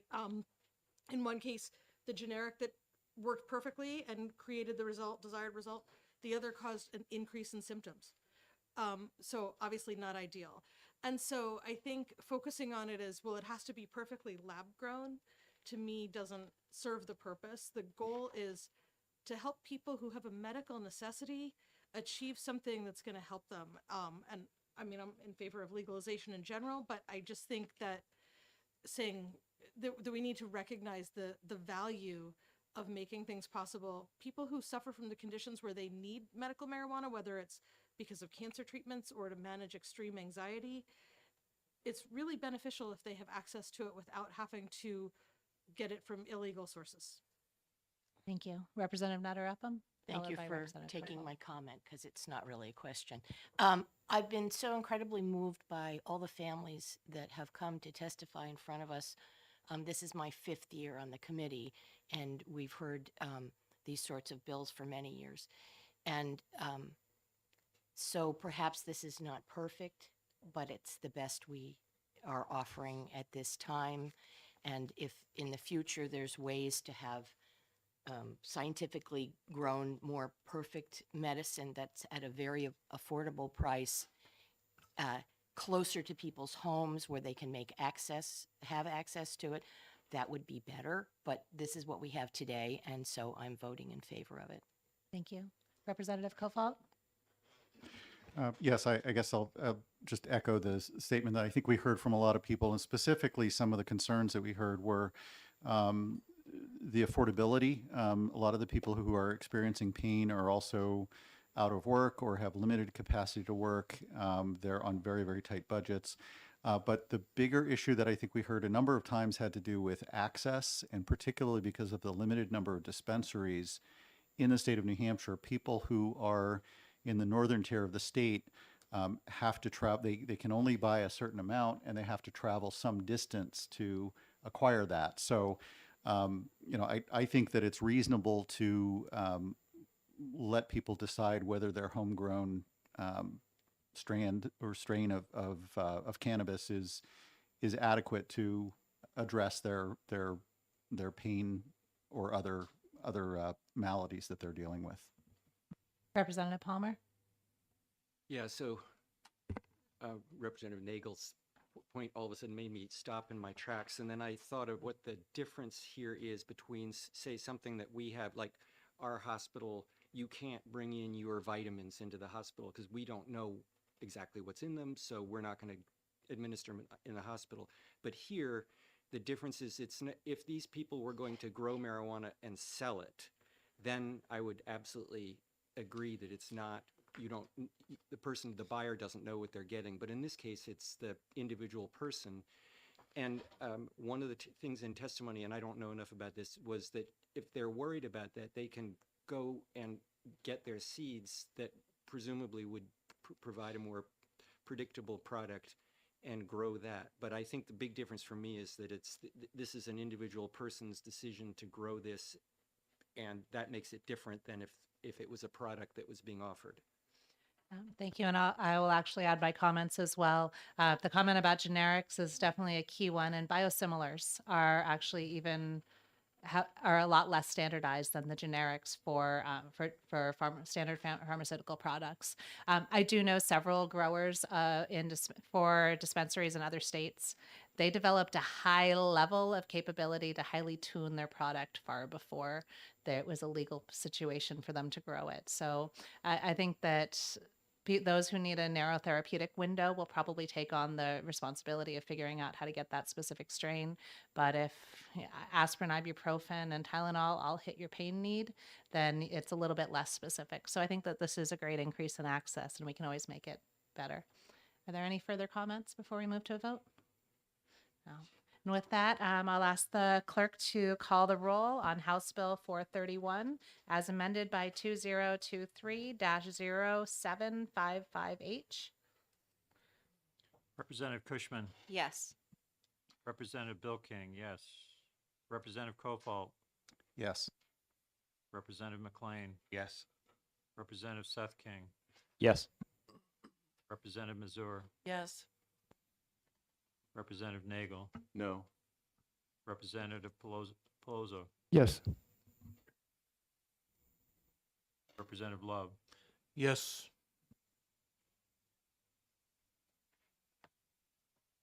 Representative Weber, Yes. Representative McKay, Yes. Representative Freitas, Yes. Representative Cannon, Yes. Representative Nutter Upham, Yes. Representative Shapiro, Yes. Representative Howard, Yes. Representative Murphy. Yes. Representative Palmer, Yes. Representative Selleck, Yes. and Representative Leon. Yes. Didn't you Um, vote first? No, I'm voting last as the acting chair. Cushman goes first. I thought I heard you call the representative first, but if we're Okay. not over 20, then we're good. And Representative Nagel, do you have any objection to putting this on consent? Well, okay, fantastic. Then we'll put that on consent. Microphone. Sorry, no objections. So we'll put that on the consent calendar. And no with minority. so no minority report if it's on the consent calendar. Okay. And with that, we will recess until is 1 o'clock. 1 o'clock. Let's aim for that. Let's try and be in our seats at 1 so we can try and get another 11 bills done so that we can stick to one day next week. So if that works, thank you. The Dems would just hang around.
Thank you, everybody. Sorry for being a little bit late getting back.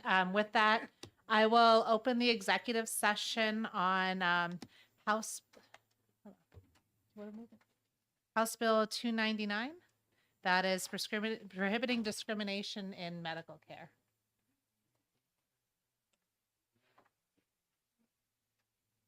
And I will move ought to pass. I'll Sorry. second. Yes, Representative Cushman. So this bill is intended to get ahead of some of the training that we're hearing about in medical schools, some of the idea that in order to achieve health equity, there's a matter of leveling the playing field, and that it's appropriate to deny care to some in order to provide care to others. This is something that I had seen as something in the abstract until this past week. My mother-in-law was told in a facility that she had lived long enough that she should have a DNR, because if she did not have a DNR, that provider would be there. That provider would break her ribs. The broken ribs would pierce her heart, and she would die then with the DNR. Unfortunately, some of this is in California, so I hope that takes a decade to get to here in New Hampshire. I did move here from California, and sometimes I want to say I'm here from the future and I'm here to warn you, because there's bad policy that happens there that may have been well-intentioned, but the consequences come true later on. This is an area where it's important to make sure that in an attempt to right wrongs, we don't create new wrongs, and that we are able to address these situations. Representative Polizov? Madam Chair, parliamentary inquiry, is it a proper time to ask for a caucus? Yes, you can. Yeah, Absolutely. I would like to ask for a Sorry, caucus. I apologize. I have a committee. I have somebody. Perfect. Thank you. So we're recessing? Yes, we're going to recess for a caucus. How many minutes? 10 minutes? 10 minutes sound good? Perfect. Thank you.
Thank you for accommodating our recess. I am going to withdraw my motion of ought to pass. Do you withdraw your second? I withdraw. And we will save this one for a later day.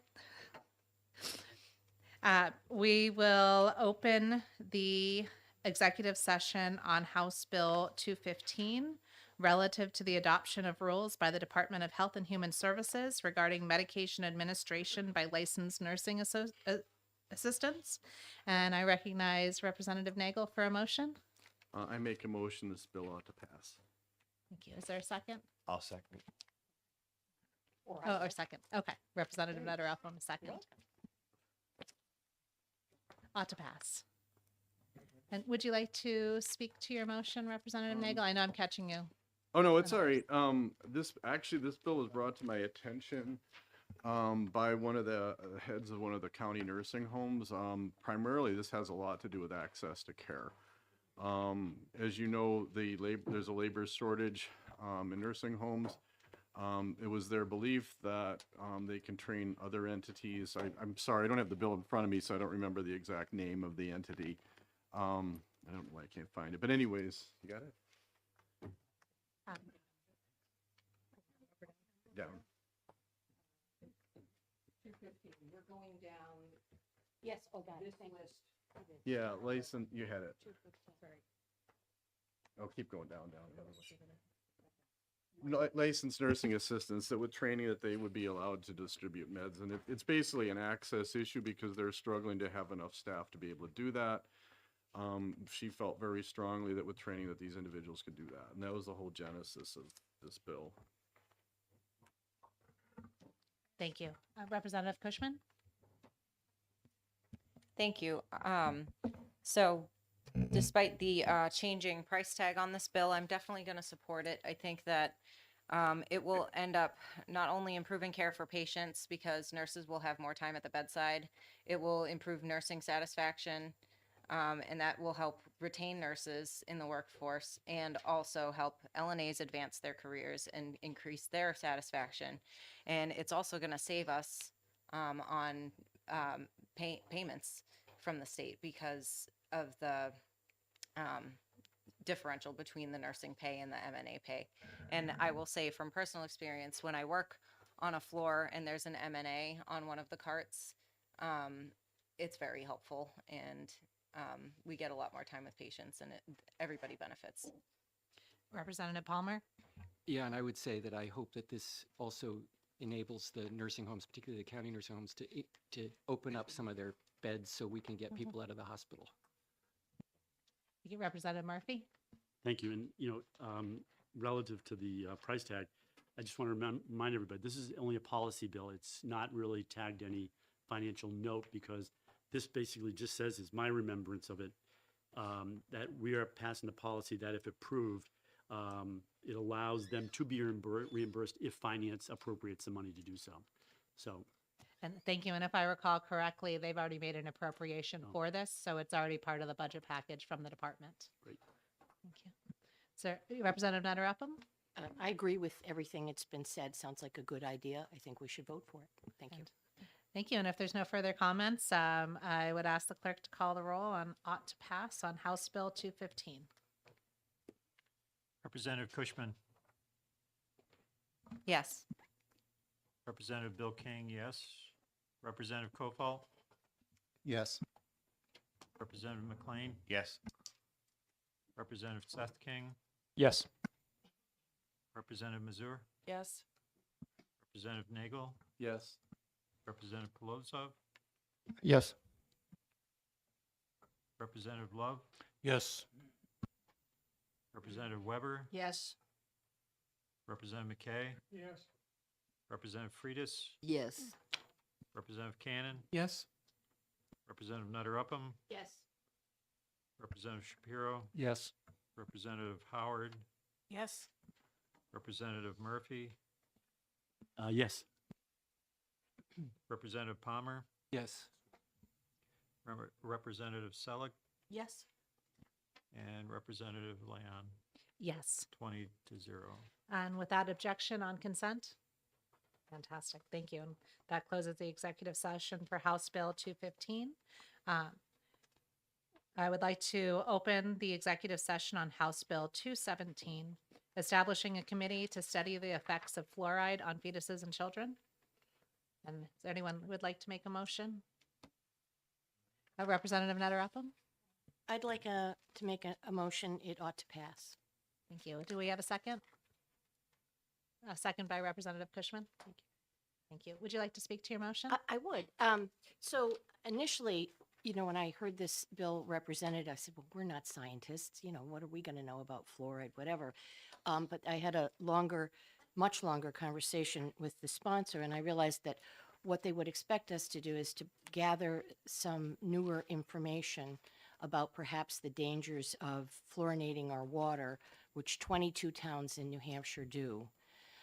Only 22, and that there could be findings that it is dangerous for pregnant women, and if you made your infant's formula, you know, as I did and worried about lead pipes. Anyway, and several dentists testified that there's better ways to get fluoride into the population, sealants and whatever. So I think a short study committee would be a good idea for this. So I'm in favor of it. Thank you. Thank you. Would you like to speak to your second? No, no need to. I think that, are there any further comments from the committee? Seeing none, I would ask the clerk to call the roll on ought to pass on House Bill 217. Representative Cushman, Yes. Representative Bill King, yes. Representative Kofal, Yes. Representative McLean, Yes. Representative Seth King, Yes. Representative Mazur, Yes. Representative Nagel, Yes. Representative Pelosi, Yes. Representative Love, Yes. Representative Weber, Yes. Representative McKay, No. Representative Freitas, Yes. Representative Cannon, Yes. Representative Nutter Upham, Yes. Representative Shapiro, Yes. Representative Howard, Yes. Representative Murphy, Yes. Representative Palmer, Yes. Representative Selick, Yes. and Representative Land, Yes. 19 to 1. So it passes 19 to 1. Are there any objections to putting it on consent? Okay, so we'll put that on consent. Thank you. And that closes the executive session on House Bill 217. Next, I would like to open the executive session on House Bill 425 FN, repealing the statute relative to medical freedom and immunizations. I'll recognize Representative Cushman to make a motion. Thank you. I move that this bill be inexpedient to legislate. And is there a second? Representative Polizov, thank you. Would you like to speak to your motion? Sure. We've had a lot of discussions in this committee about medical freedom and immunizations. We've done some work on this section of law, and I think that as it stands, it provides some reasonable protection against discrimination by the state. And I think that nothing needs to be done to this law this year, and especially a repeal. I don't think we should be repealing it as it safeguards bodily autonomy. Thank you. Representative Shapiro? Thank you, Madam Chair. I voted against this bill 2 years ago, and I'll vote against it again today. I think it's, as we know better than anybody, being on this committee, there's been many, many debates about the common good versus individual liberty, about choice versus public health. And I think this was a bill that was damaging to our public health efforts at the beginning of COVID. And I think, to be honest, it's fairly irrelevant at this point, because I believe that there was a ruling from the Attorney General that it only referred to COVID. And I'm not wearing a mask for one of the first times. So I think we are in a different place, and I don't think it's that relevant, but I will vote to repeal. You will vote against the ITL? Yes, against the ITL. I will vote to repeal the original act. Okay. Thank you. Representative Weber? And while agreeing with everything that Representative Shapiro said, I will just say that I came to the other conclusion. I was one of the ones who did vote for this when we passed it 2 years ago. I did so with reservation, but I did think that we had limited it in a way that made me feel okay voting for it. So to be consistent, I'm going to continue to vote for it, but I really see the other side of it as well. Thank you. And one of the things that I'll speak to, it is specifically limited in the language to the COVID-19 vaccination. And the department has spoken to having no intention of having the COVID-19 vaccination for the school children. However, that's carved out. So if they chose to include that in the schedule in the future, this bill would do nothing to limit that. And I think that at this stage in the game, leaving that one framework in there is not going to cause harm, and that by continuing on with this, it does show that that there needs to be an exchange when there's something that is given. Is there any other discussion? Seeing none, I would ask the clerk to call the roll on an expedient to legislate on House Bill 425 FN. Representative Cushman, Yes. Representative Bill King, yes. Representative Kofal, Yes. Representative McLean, Yes. Representative Seth King, Yes. Representative Mazur, Yes. Representative Nagel, Yes. Representative Pelosi, Yes. Representative Love, Yes. Representative Weber, Yes. Representative McKay, Yes. Representative Freitas, Yes. Representative Cannon, Yes. Representative Nutter Upham, Yes. Representative Shapiro, No. Representative Howard, Yes. Representative Murphy, Yes. Representative Palmer, Yes. Representative Selig, No. and Representative Land, Yes. 18-2. Thank you. So the motion of ITL passes 18-2. Is there an objection to putting it on consent? No objection. Thank you. We'll put that on consent. Avoid the discussion on the floor. Thank you. And with that, I'll close the executive session on House Bill 425 FN and open the executive session on House Bill 528 FN, requiring the Division of Vital Records to collect induced termination of pregnancy statistics. 582. Sorry. 528 or 582? Which is it? Five? It's the same one. You said 528. It's 580. Oh, 582. Okay, perfect. Yes, That's all. thank you. Occasionally I mix those up. It was great with June and July on the trading floor. We had an amendment that was circulated previously, and I do have a copy of that somewhere in here. Yeah, we do need the hard copies handed out before we start discussion, if at all Yeah. possible, because the amendments were circulated late yesterday. Yes, and some of these amendments did come out earlier as well, but I thought it was better for completeness to include all of those that I had. And we appreciate it.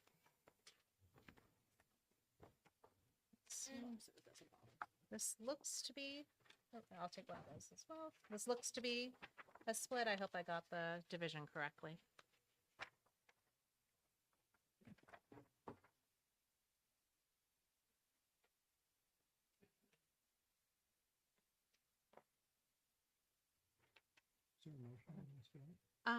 There's not a motion, but since we're looking at this amendment, I will move to adopt the amendment 2023-0392H to House Bill 582 FN. Is there a second? I will second. Thank you. Representative Kofalt seconds this. So I will speak to this amendment. This amendment backs out a lot of the personal details that had been included in the initial bill.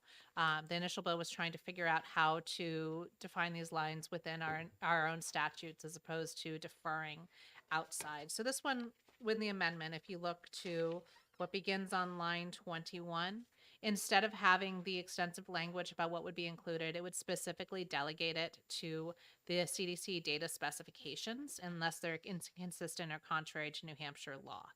So this would allow us to then carve out anything that we needed to in the future without future committees and future legislative bodies thinking that we had intended to to bind ourselves to the CDC forever. This one would ask the patients to provide personal background information voluntarily, understanding that if they wanted to provide their information in order to help people understand what was going on with abortions in New Hampshire, that could be collected, but there was no requirement to do so. Basically a chance to let people's voice be heard if they do want that information included, but no obligation to do so. And this would have data protections within there as well. And it would also make sure to say that only anonymized vital record information would go from the Vital Records Department. So this is a way to come back to a much better appreciation of personal privacy. That intention had been in the original bill, but it didn't seem to read true for everybody as they were looking to the actual language. So I think that this amendment now gives us a much cleaner look at the information should we choose to collect this data and become the 48th state that does so. Representative Shapiro? I'm just not clear about one thing. There's been a lot of talk in this committee about opting in versus opting out. And when it says on line 24, patients asked to provide personal background information at the provider level may or may not do so on a voluntary basis. Are we talking about opting in or opting out? That should be an opt-in. This is, thank you. That's a very, very good point. I don't think is It's it not clear? clear. Right. It is not clear. So I think it actually would make sense. Thank goodness we have next week Representative Weber.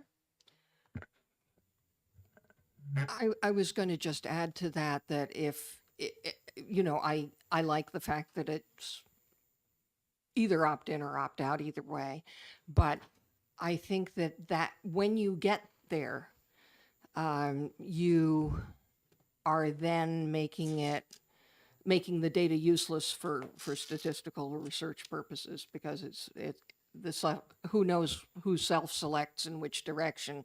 And we've heard that argument again and again about unless you're collecting all the data isn't really very good.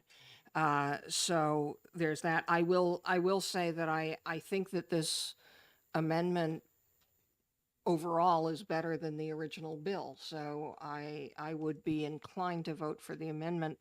I would still be inclined to vote against the bill as amended for all of the reasons that we've talked about before in terms of, the data isn't very useful at this point. It's randomized in ways and it's hackable. So I'm still concerned about it.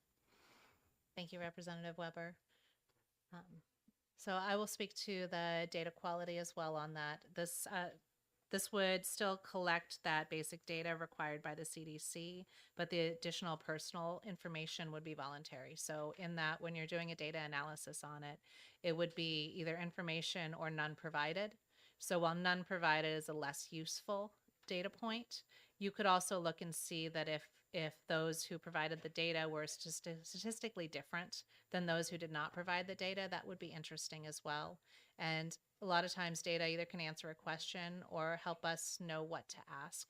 That's one of the benefits about how both proponents and opponents of abortion itself, both do see the value in data. So, Representative Shapiro? Yeah, just to clarify, I really don't understand. So what is the difference between personal background information? What like if someone said they didn't want to give personal background information, what information would be available? So that would be marital status and other demographic information outside of those that would be required within the CDC framework.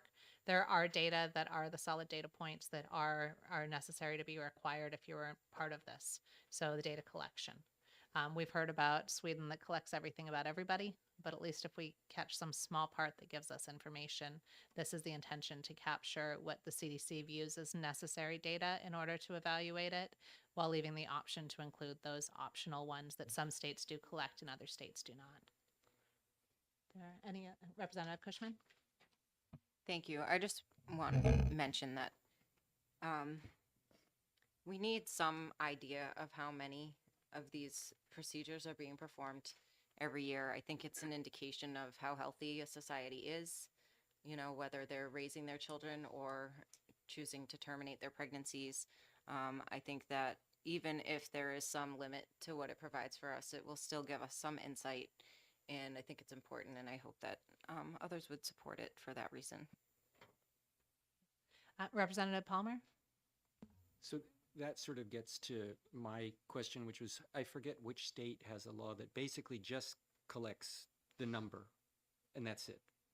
And that certainly seems like a reasonable data point, because I agree that it would be nice to know, I mean, you know, what other things do we do that actually might reduce the number of abortions besides banning it? Are we providing better daycare, so in better, are young families in a better economic position so they decide to keep a child rather than, that would all be great, but I think I'd rather just see this amended down to the point where we collect the CDC data, that's it. We know how many, we know the numbers, but we're not worrying about whether we're collecting other data that's either not going to be very valid, or it's data that could be, could lead to privacy issues. But Representative Murphy? Thank you. And I was just going to mention that my understanding is that Massachusetts is aggregate data only, but I'm not sure that there may be other states that also similarly only get the gross number only, which I think would be helpful, you know, but I also question its, you know, necessity, only because I'm not sure we keep any of these vital records regarding other procedures that we tend to do in a hospital. So I'm not sure I still understand the benefit of this, but in reference to Representative's question, Massachusetts is at least one of the 47 that does aggregate data only. Thank you. Representative Seth King? Thank you. I'm going to be supporting the amendment because it waters down a bill that I don't like. I would like to defend my position a little bit, and that is I am pro-life. I'm pro-life all the way to the point of conception. I believe life begins at conception, and one of the roles of government is to defend innocent life, and we should be doing that at conception. That being said, I don't like the government collecting information about people, even if there is some anonymity involved. I just don't like the government collecting information like that. What this bill is, and I talked to one of the sponsors of the bill when he testified, and I asked him, well, he said that the reason why Vital Records should take this information is because it's a death, and therefore they collect information on deaths, and they should do that. And I said, okay, but what about non-induced, terminations of the pregnancies? What about just miscarriages? And he said, no, we don't need to collect that information. And I just thought to myself, well, that's very interesting because that's a death too. And so we should be collecting all of it. And so to me, this bill is specifically targeting abortion. And if this were a bill to completely ban abortion, I would support it, but that's not what this is. What this is what is known as lawfare.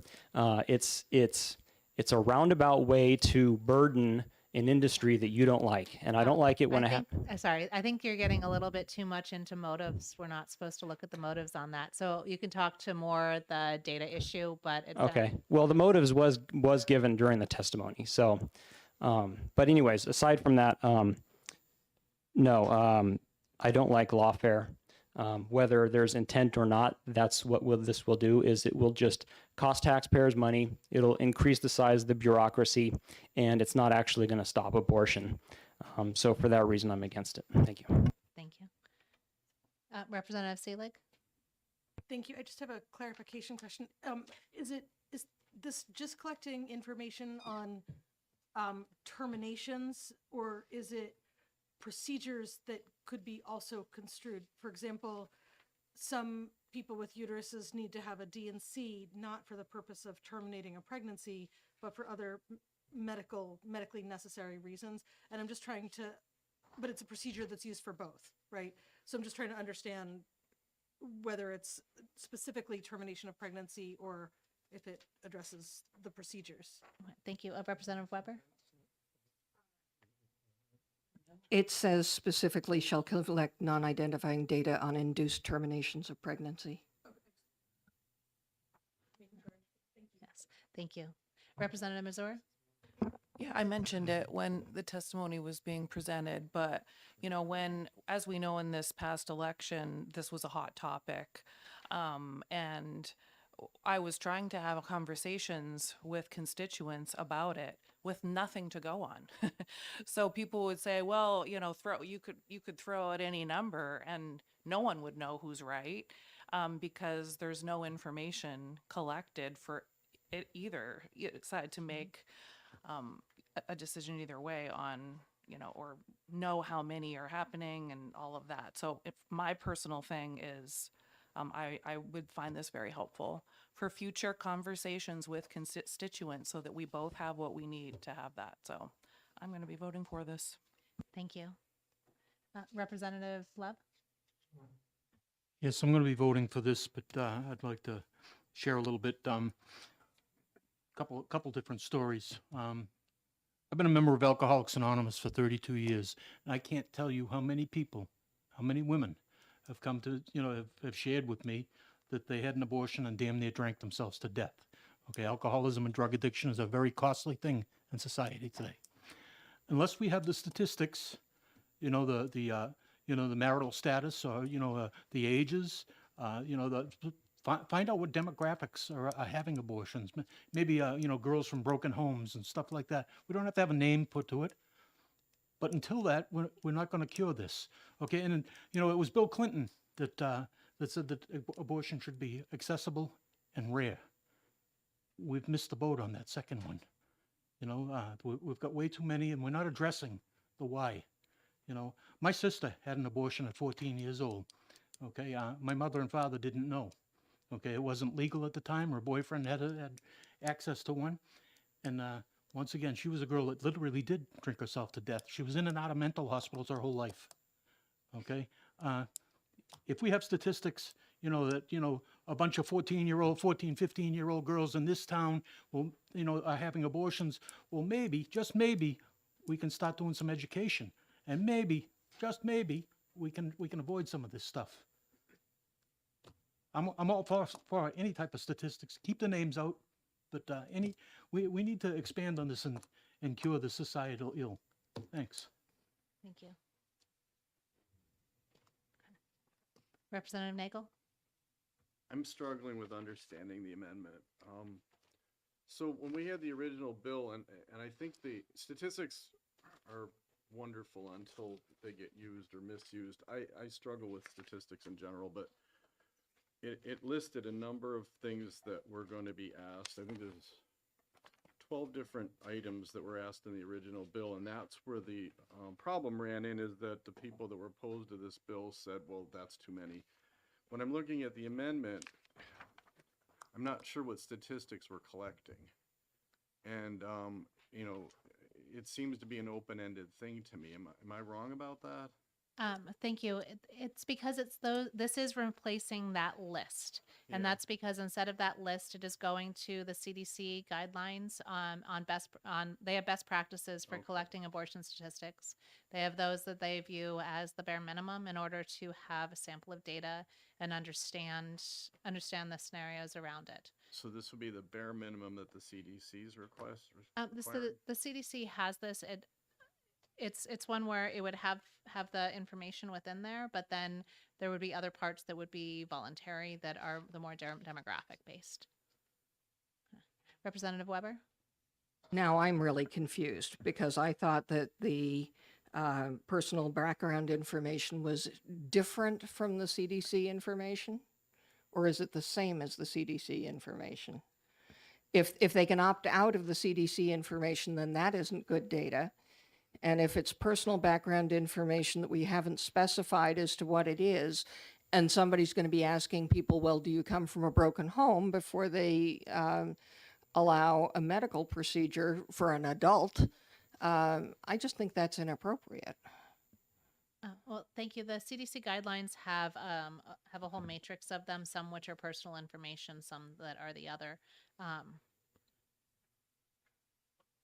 There is already a breakdown in that on the best practices that shows which are which. This isn't something where we're just throwing things at the wall and trying to say that we want to know, which years you didn't have Christmas. We're not digging that deep into people's lives, but we are looking to those that they have found have had statistical validity and statistical benefit in order to collect these data, and to do that not by us coming up with a list, but instead using those that they have found to be valuable across the other states and that they have found to be asked in a consistent, where the CDC is requesting that they be asked in a consistent way so that these data can be compared across states so that we can understand the trends, not just within the states, but on a larger basis. May I have a follow-up? Yes. So doesn't that negate the opt-out provision? The ability to opt out, because they're asked if they're supposed to be consistent throughout, and we're saying, well, these have to be answered and these don't have to be answered or could be answered. The CDC has optional questions included, so it would be the optional questions.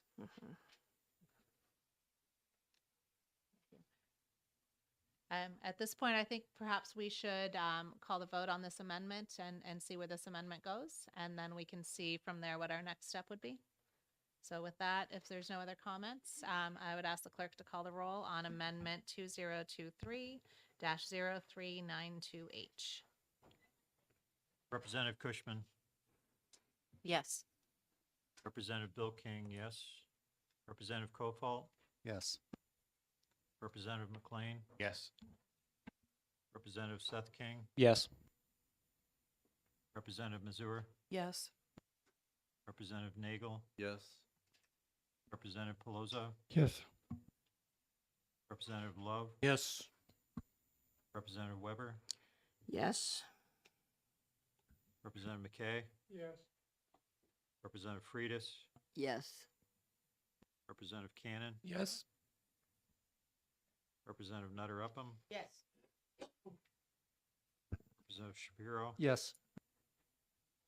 Representative Howard, Yes. Representative Murphy, Yes. Representative Palmer, Yes. Representative Selleck, Yes. and Representative Leon, Yes. 20-0. The amendment passes 20-0. With that, I'll recognize Representative Cushman for a motion. I move that we find HB 582 as amended with Amendment 2022-0392H be ought to pass as amended. 2023, correct? 2023. And is there a second? Representative Mazur? I know that in the discussion, we had already talked to some of those underlying issues around the bill. I don't know if there's any need for further discussion or if we should go ahead and have a vote. Representative Seth King. Thanks. I'd like to just say one more thing to my addressing my fellow brothers and sisters in Christ.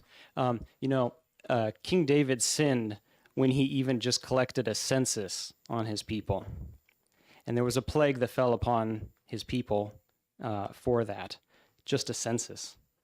We're collecting more information than that. So there is a biblical case to be made that the government should not be taking information on us. In my fantasy world, the government would really not care very much about anything we do in our lives. It would be almost insignificant.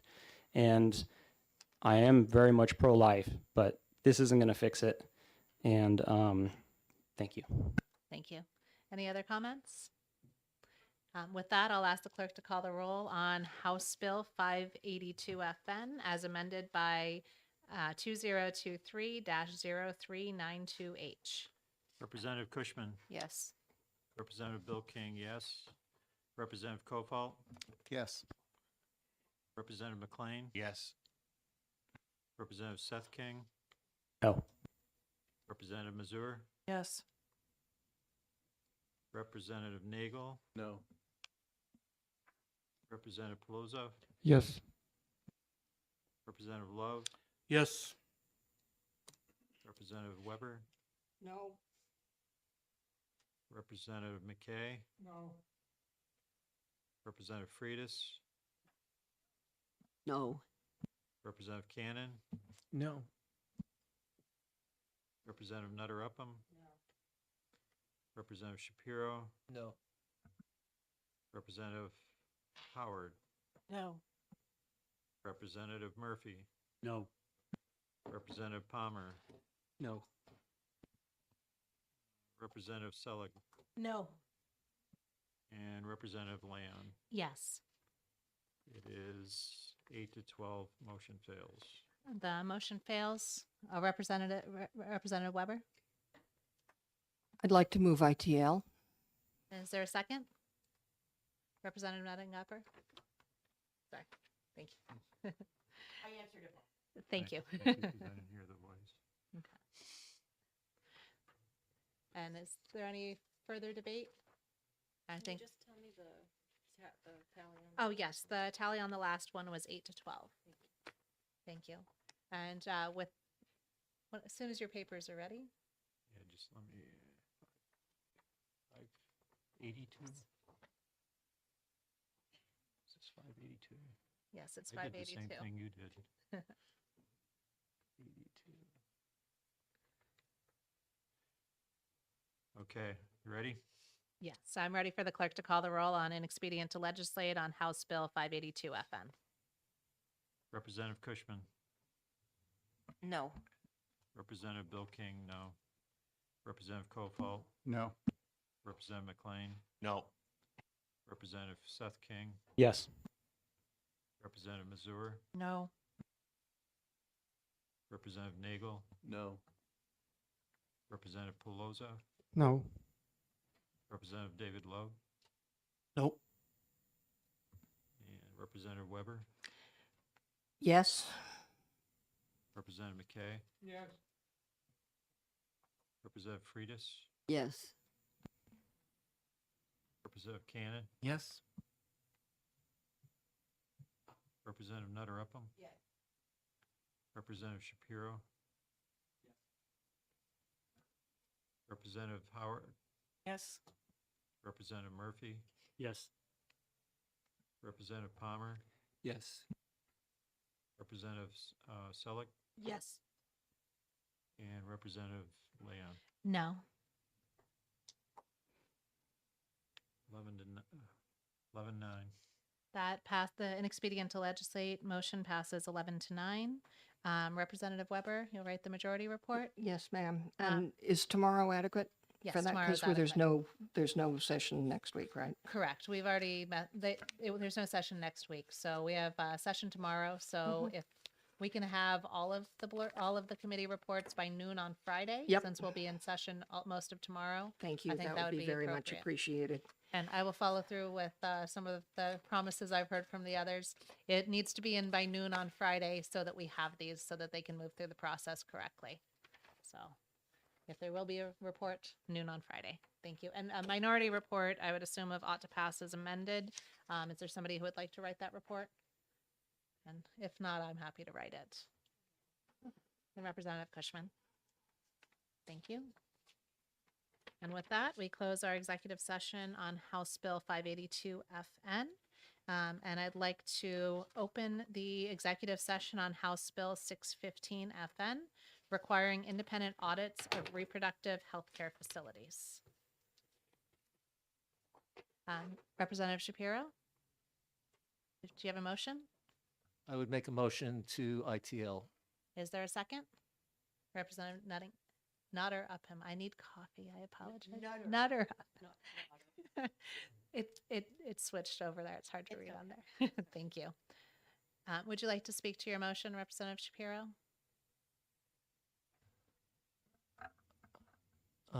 Yes. This bill would, if passed, would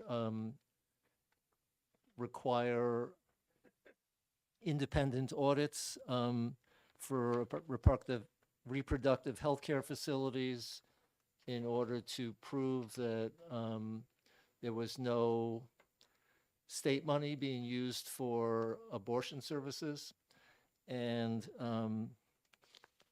we heard from a variety of people that extensive audits were already done for these organizations for various reasons. And so it would be duplicative. And also we saw that in the case of earlier audits done by Department of Health and Human Services, which indicated that the organizations in question were not, were keeping money separate, that did not seem to have any effect in terms of the vote to provide them money for family planning services. So for both of those reasons, I don't see any sense in requiring something that's going to be expensive and onerous for these organizations. Thank you. Would you like to speak to your second? You don't need to if you don't want. Okay. Thank you. Are there other comments? Representative Love? Thank you, Madam Chair. The largest reproductive health care facility in the state that does abortions has had lawsuits against it and lost in the state of Maine and state of Vermont, same company, by the way. And, whether they were commingling funds, taking family planning money and using it for lobbying, for payment of, for administrators in other states. They play games with the money. They lost both those lawsuits. There was one in New Hampshire, but there was a deal struck. This was just prior to COVID, another lawsuit.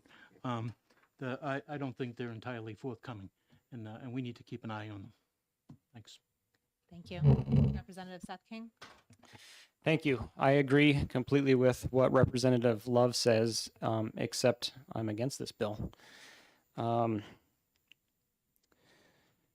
audit aspect seems like a mess to me, and whether the intent is there or not, this looks a lot like lawfare.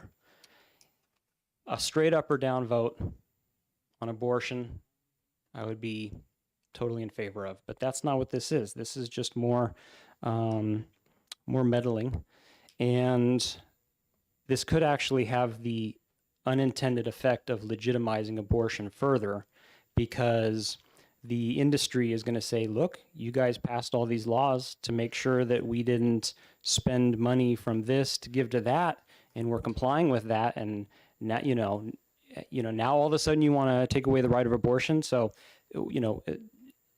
to me, this just seems like it would actually give ammo to the abortion industry. And further, something I mentioned several times the day that we did testimony is that this is just an economic principle that seems to be lost on most people, unfortunately, and that is all funds are fungible.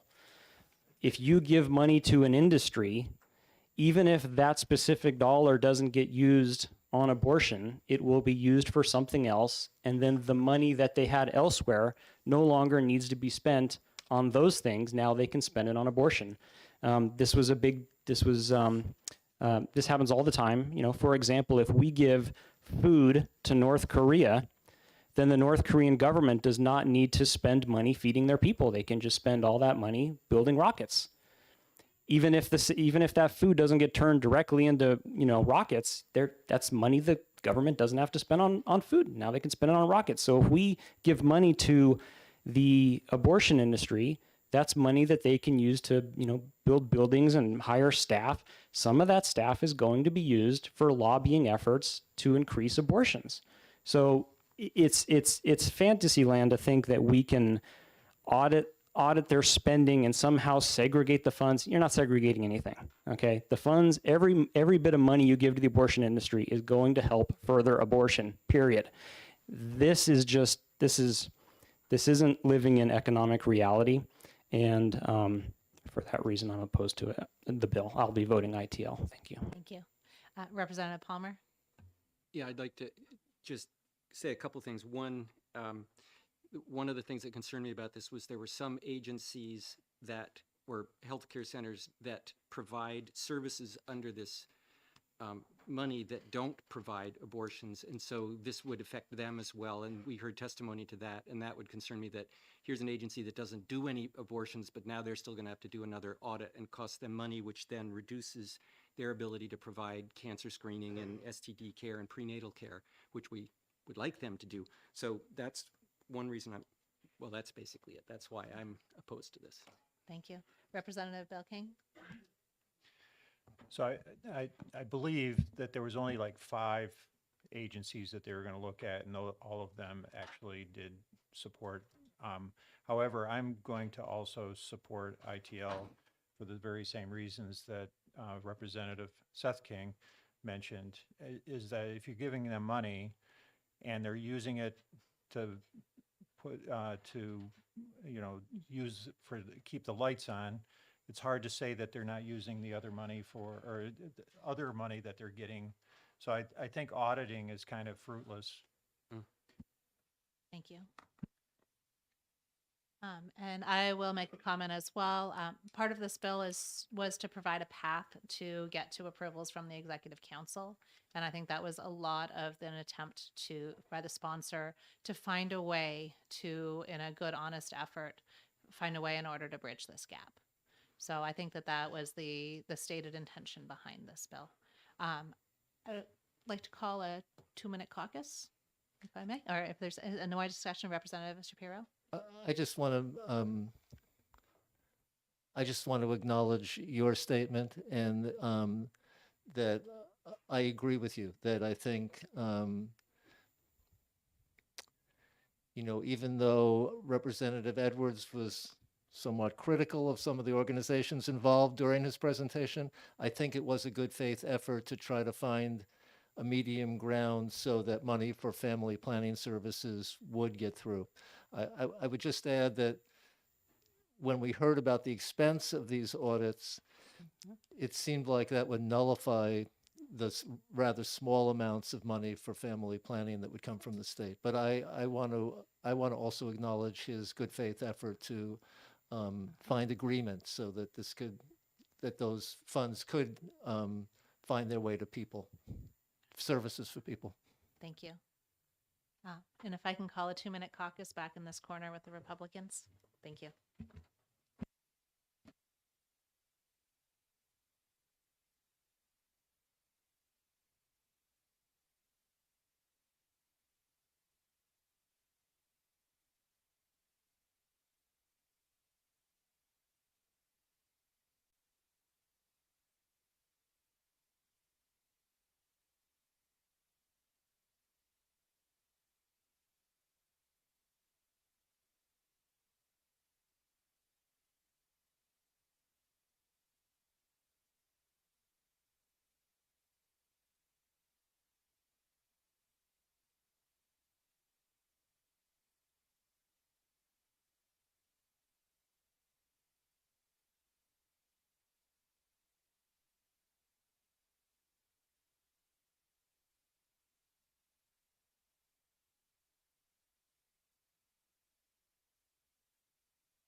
And with that, we've come back from our small 2-minute caucus. Thank you for indulging us.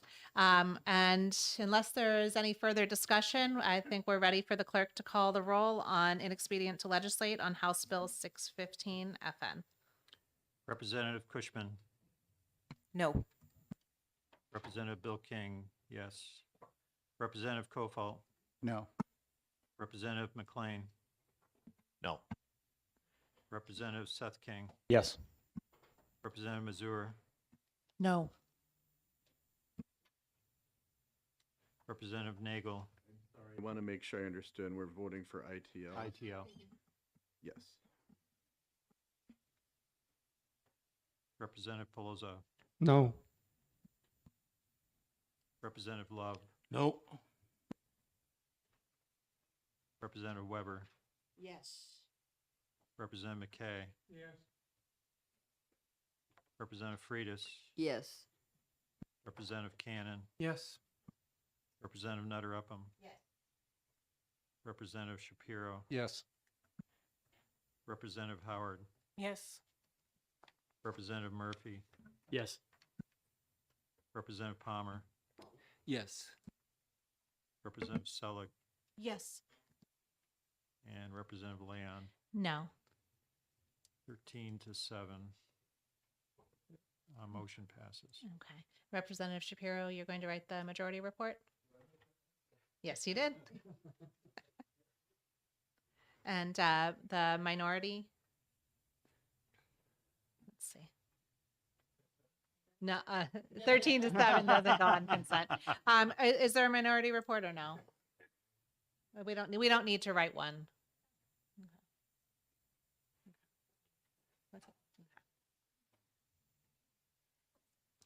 Thank you. And with that, we close the executive session on House Bill 615, and I will open the executive session on House Bill 69, which is relative to direct payments and membership-based healthcare facilities. And I have amendment to pass around.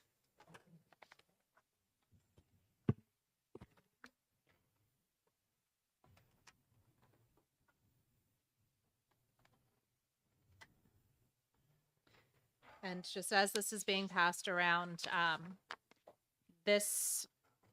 all it addresses is the last two lines, that instead of it speaking to it being paid by the, paid directly by the patient. My concern, I can talk about my concerns to it, but that's what the only change is. So that I can discuss it with that, I'll make a motion to adopt amendment 2023-0803H on House Bill 69. Is there a second? I'll second it. Representative McLean. And I will speak to the amendment.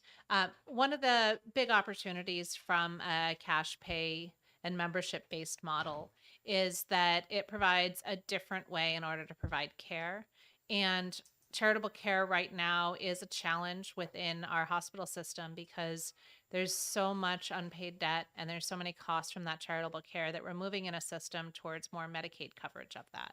But we all know that Medicaid underpays, and we also know that as a function of how, actually, I don't know if we all know, but Medicaid has the option to pay 6% less than the other lowest payment. So it's possible that if a birthing facility allows a prideful mom to pay $100 for her birth because she has to pay something and that's all that won't hurt them, that Medicaid could come in and only reimburse $94 for everybody else. So those rules, the way that they're set up, does provide a way in order to undercut it. By changing the language to say bill directly to the patient, this would mean that if somebody wanted to just make contributions to this facility in order to cover other people's care, or instead of a GoFundMe, people decided to make payments towards a facility, this would not be prohibited by law. This is a way in order to find a way to have healthcare facilities that would operate not in the third-party payer system and entirely independent of it, so that if that were to spring up and blossom in New Hampshire, it would be possible and charity would be something that would be embraced. This model has worked in other areas. There's actually a nurse practitioner facility. It's associated with Azusa Pacific University out in California, that has a very, very strong nursing program, and through that they have a cash pay facility, and it's more than just a direct care. They have more, so that it would rise beyond the idea of direct care. So what this amendment would do would just be to change some of that definition of direct payment. I think that if you're opposed to the idea as a whole, this doesn't change your opposition into the general idea.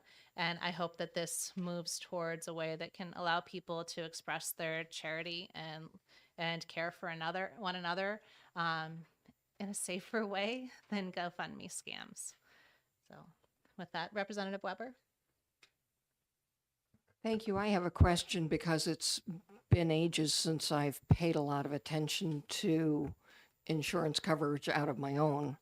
But way back in the day, there used to be things that we had to pay for out of pocket, and then an insurance company reimbursed us. And as we've been told several times today, dollars are fungible.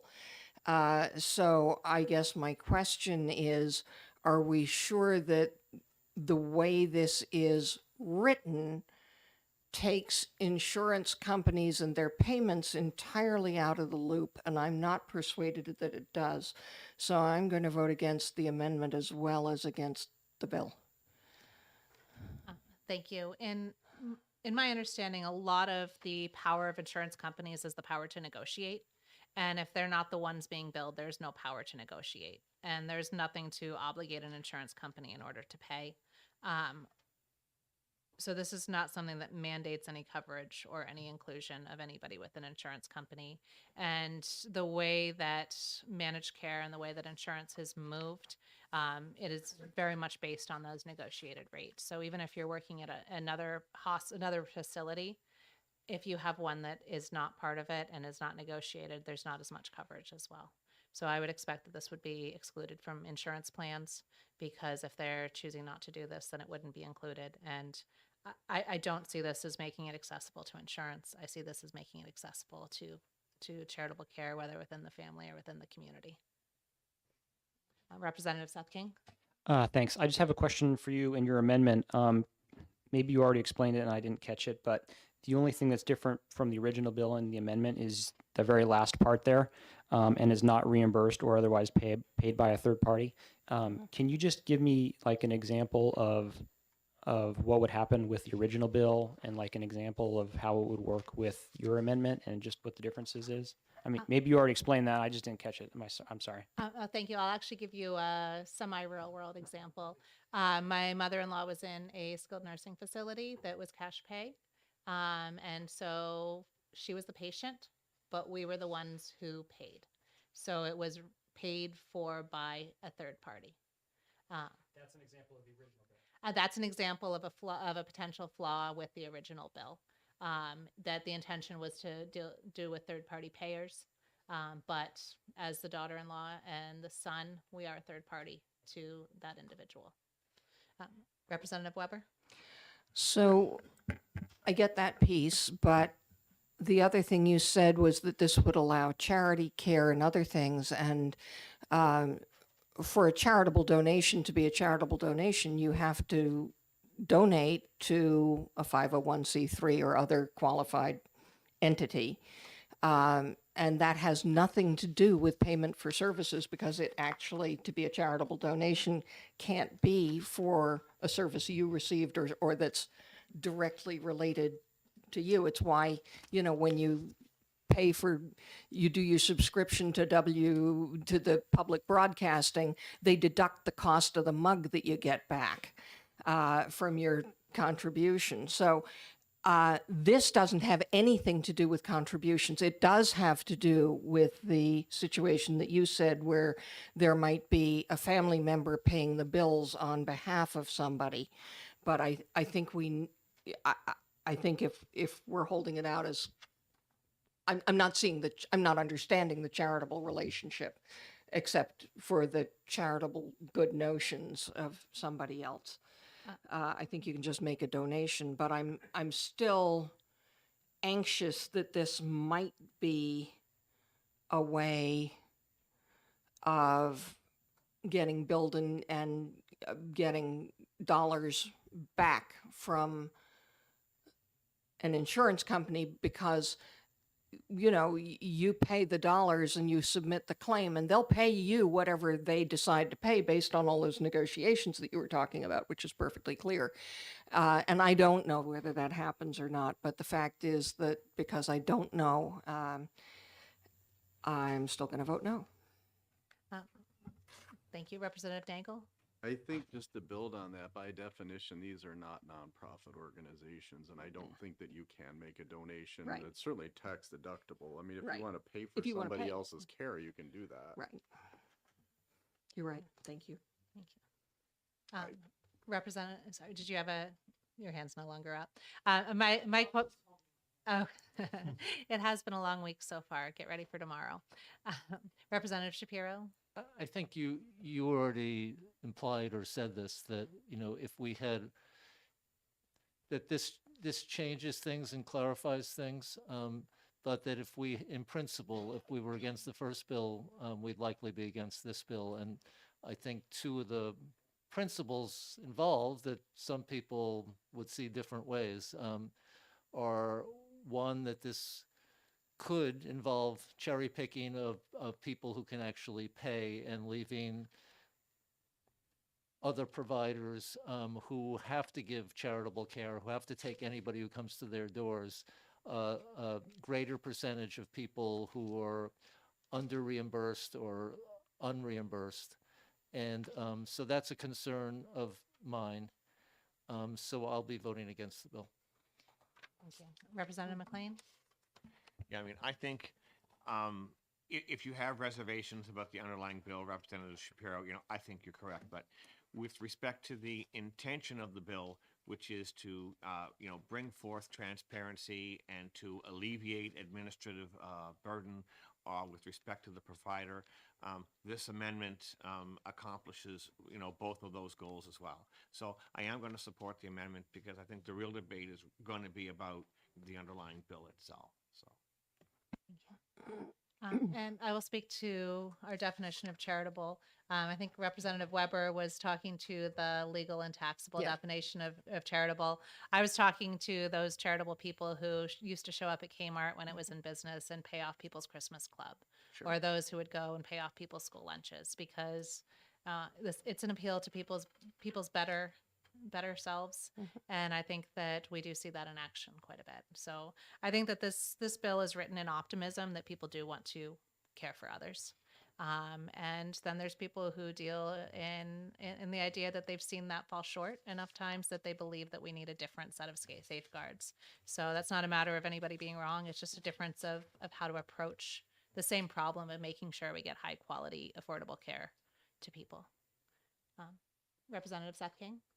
Thank you. I have another question here. One thing I like about the wording of the amended bill is it just seems to me like the original bill is untenable because it says and is not reimbursed or otherwise paid by a third party, but that seems totally unenforceable to me. I mean, how can the government ever know if somebody pays your bill for you after the fact? So since it's unenforceable, it seems like that shouldn't even be there, and that's why I support the amended bill. And so I think the real debate would be on the bill itself, but I think the amended bill just makes sense from an enforceability point of view. So, Thank you. Is there further discussion? If not, I will ask the clerk to call the roll when he's ready on Amendment 2023-0803H on House Bill 69.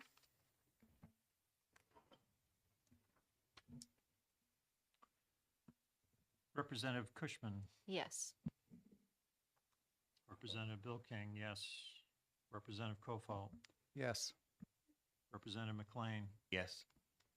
Representative Seth King, yes. Representative Mazur, Yes. Representative Nagel.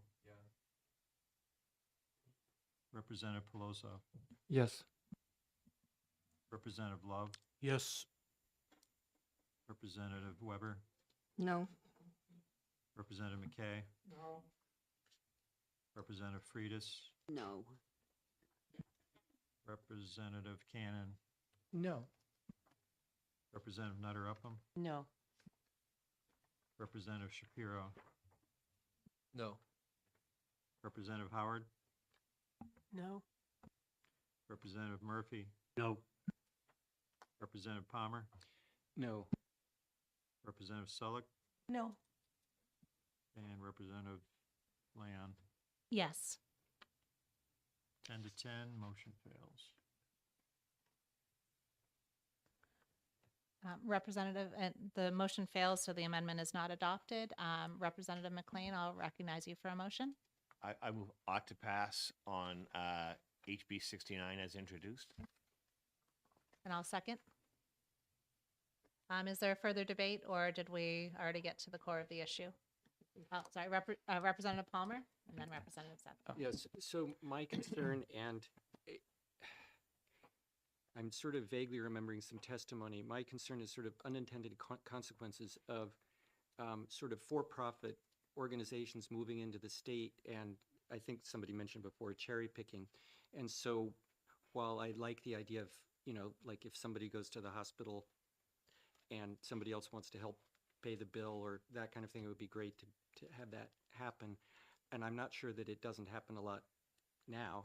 And there certainly are concierge practices in New Hampshire that only take, you know, like a monthly payment already. So I just am worried about the unintended consequences and would like some reassurance either in modified language or somebody who's a better lawyer than I am to clarify that. Sorry, if I can just get to a little bit more clarification. Do you have a problem with concierge care when it gets into the healthcare facilities? Well, actually, I don't know of any examples in facilities, mostly just private practices. And there's some controversy there. There's the one that I know of in Hanover. It's two, you know, great doctors who do a great job. And the problem for a lot of other people is that it works in Hanover because there are enough people in Hanover that can afford it, where it wouldn't maybe work in Claremont or in the North Country, you know, North Country. So, you know, but my point there was that it does exist. Thank you. Representative Seth King? Thank you again. When we heard testimony on this bill, everybody, whether they were for or against it, admitted to the fact that the current system is really broken. It's in really, really bad shape. And that's affecting everybody.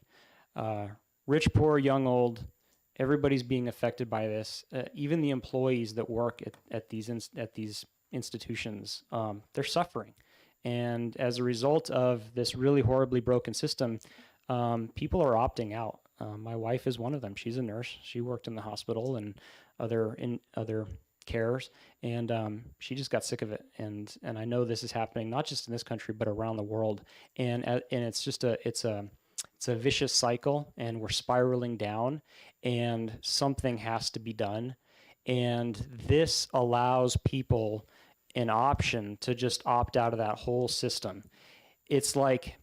And we allow this for other industries. I mean, if you want to open up a shop and not accept credit cards, you can do that. You can just be a cash-only business. And you might have some struggles, you might have some benefits, but we at least allow them the freedom of doing that. Here, this allows people who want to just cut out the middleman and just work directly with the consumer. And I think that's a really nice thing. And the only real argument I could hear anybody saying against that is that they want to keep propped up this zombie industry, this industry that is, for all intents and purposes, dead, but it's being kept alive through government fiat, and that's going to hurt. That hurts everybody, and it hurts our care too. And the people aren't getting the best care. And so, yeah, there might be a short period of time where there's concierge care for cash payers only. But, you know, that's just life. I mean, everything that ever comes about starts off concierge. I mean, when the CD player first came out, it was like $2,000 for a CD player.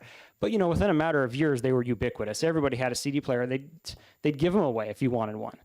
So yeah, there might be a little hiccup at the very beginning where it's concierge care, but it won't be long before we've cut out the middleman. Every person can afford to just pay for their medical bills just like they do when they go to the gas station, and our care is going to be better. People are going to be happier. That would just be such a wonderful thing. And I'm just sorry that people are so afraid of keeping a zombie industry. Careful, you're getting I'm going to too far. object very strenuously to the use of that term because, well, I just object strenuously to the use of that term. There are many people who are working very hard in that zombie industry, and they should not be stigmatized. I wasn't, okay, fair enough, but I wasn't trying to stigmatize anybody, but it's just an industry that it's past its time. Thank you. Fair enough. Thank you. Representative McLean and then Representative Murphy. Yeah, thank you, Madam Chair. I just kind of want to speak to the motion a little bit. I mean, we had a lot of great debate during the public hearing on both sides of this issue. But I want everybody to remember that what this is just essentially doing is building on the primary care legislation that we passed out of this committee 2 terms ago and was passed by the entire legislature. And I just see it as an opportunity to bring real transparency and real competition to the industry. And there were concerns. And I don't want to minimize those concerns. You know, Representative Murphy asked a question. He says, well, you know, is this cherry picking? And it's something that some of the other folks highlighted on. And I'm not going to sugarcoat it. It absolutely is. I mean, there are certain patients that are going to gravitate towards that. But just because that's the case, it doesn't mean that it's a fait accompli that the hospitals would be denied access to those patients. In fact, what it does do is it encourages the hospitals to compete. Also, another, you know, point brought up was by Paula Minahan at the Hospital Association. And I agree with her statement when she said that the critical access hospitals are hanging on by a thread. I mean, she's a very effective advocate for her association.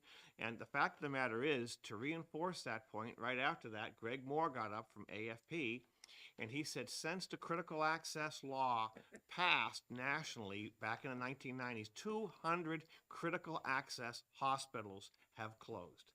And at the core of that, I don't think what's driving those closures and what's creating that burden necessarily is legislation like HB 69. I personally believe that the threat is coming from an increasing reliance on Medicaid, and I think there are many people that agree with that. The reimbursement rates are weak, and I think that while Medicaid has its place, and I've been on social assistance in my time, I don't think Medicaid was ever designed to be a life sentence and to have the penetration into the healthcare marketplace that it has. Right now, we have 250,000 people in this state on Medicaid, and we're looking to grow that. That's 1 in 5, 1 in 6 people in the state. And so if you look back when Lakes Region Hospital went bankrupt, the Attorney General went to the Division of Charitable Trusts, and they asked them, they said, we want you guys to do an audit because we want to understand what happened. Was there, you know, a violation of the board with respect to their duties? And basically they came back and they said, there's none of that. I mean, everybody was doing the right thing. And maybe in the case of Lakes Region, there were some decisions that were made in hindsight, maybe shouldn't have been made. But one of the things that came out to me when I was reading through that report was the assertion by the CFO at that time that the hospital had an over-reliance on Medicaid with its low reimbursement rates, and that was a model that was going to lose the hospital millions of dollars a year, and then it was not going to be sustainable. So I don't think that HB 69 is the problem that is going to break the back of the healthcare system in New Hampshire. I think if it does, and it just highlights the weakness of the system, I think it's part of the solution, actually, by opening the states up to new modes of delivery. One of the comments that Ms. Minahan also said was, hey, you know, the Hospital Association is very open to having new people come in, but all that we ask is that they play by the rules. But I propose that the rules really are a part of the problem, and that is why we have not had a new hospital in the state of New Hampshire in 30 years. So HB 69 doesn't get rid of all the rules, but it does get rid of the all-payer model and some of the burden that comes with that. So I don't see it as the end of the world. I see it as an opportunity to explore new modes of delivery, and I hope you'll support it. Thank you, Madam Chair. Thank you. Representative Murphy?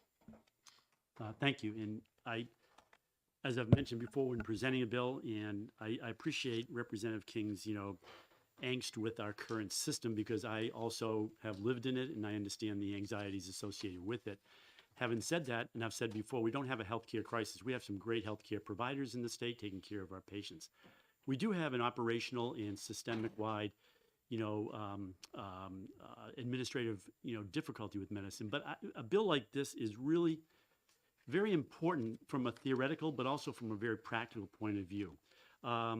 There are a lot of unintended consequences. One of them is, as Representative McLean mentioned, and Paula Minahan, is that this will be a death knell for small community hospitals, and it has been. So for instance, if you are a small community hospital and you have a margin of less than 1%, everybody is breaking out the champagne. They're so happy that they got a positive margin of 1%, unlike the insurance industry that may get up to about 20% or whatever. To get a positive margin in a critical access hospital is extremely difficult.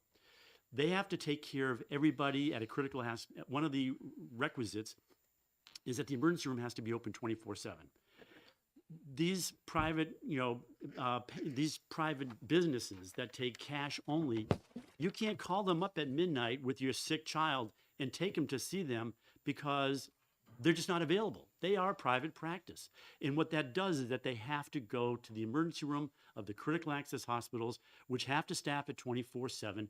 And as a result, they are now essentially cherry picking, as was mentioned. If you have a similar situation where you have a freestanding MRI unit, your hospital may not be able to, if they drain that resource away, that income that comes in to a critical access hospital or even Dartmouth Hitchcock, these are big ticket items that they need to keep the business afloat. Unintended consequences, you can pay more in one of these facilities. As a result, you're going to siphon off some of the workforce that's already at a critical shortage in a lot of these small hospitals and the big hospitals. The other part of it is that this payment that they put forward doesn't go to their deductible. So indirectly, when all of a sudden the patient needs something a bit more involved, more tertiary care, they then have to pony up their deductible again. So what I don't understand is, yes, I agree that the system operationally may have its shortcomings, but this is not the solution. It's only a potential significant problem for many of the hospitals in the state that are in significant difficulties right now.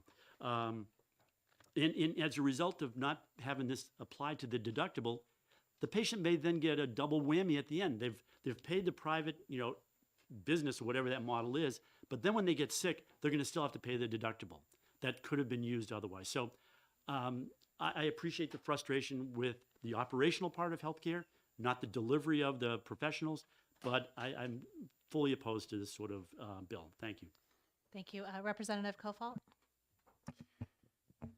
Yeah, so a couple points. One is I think there's been a lot of talk about critical access hospitals.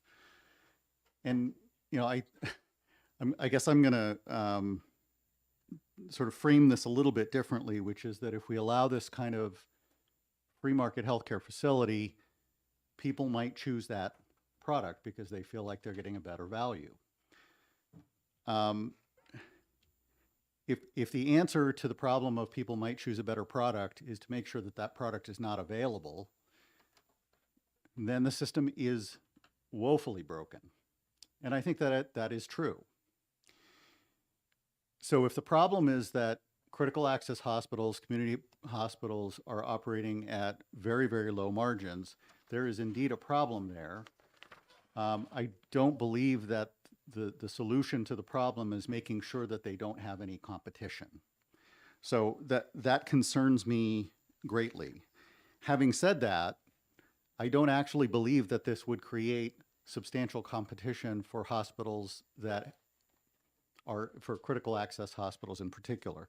Let's be honest, what this would do is it would encourage facilities to open in the southern tier of the state that could either be destination hospitals. I think when we had the hearing, there was some discussion of, going to Thailand or Costa Rica or other places for certain kinds of surgeries because you know what you're paying, you're getting good quality care, it's a fixed fee.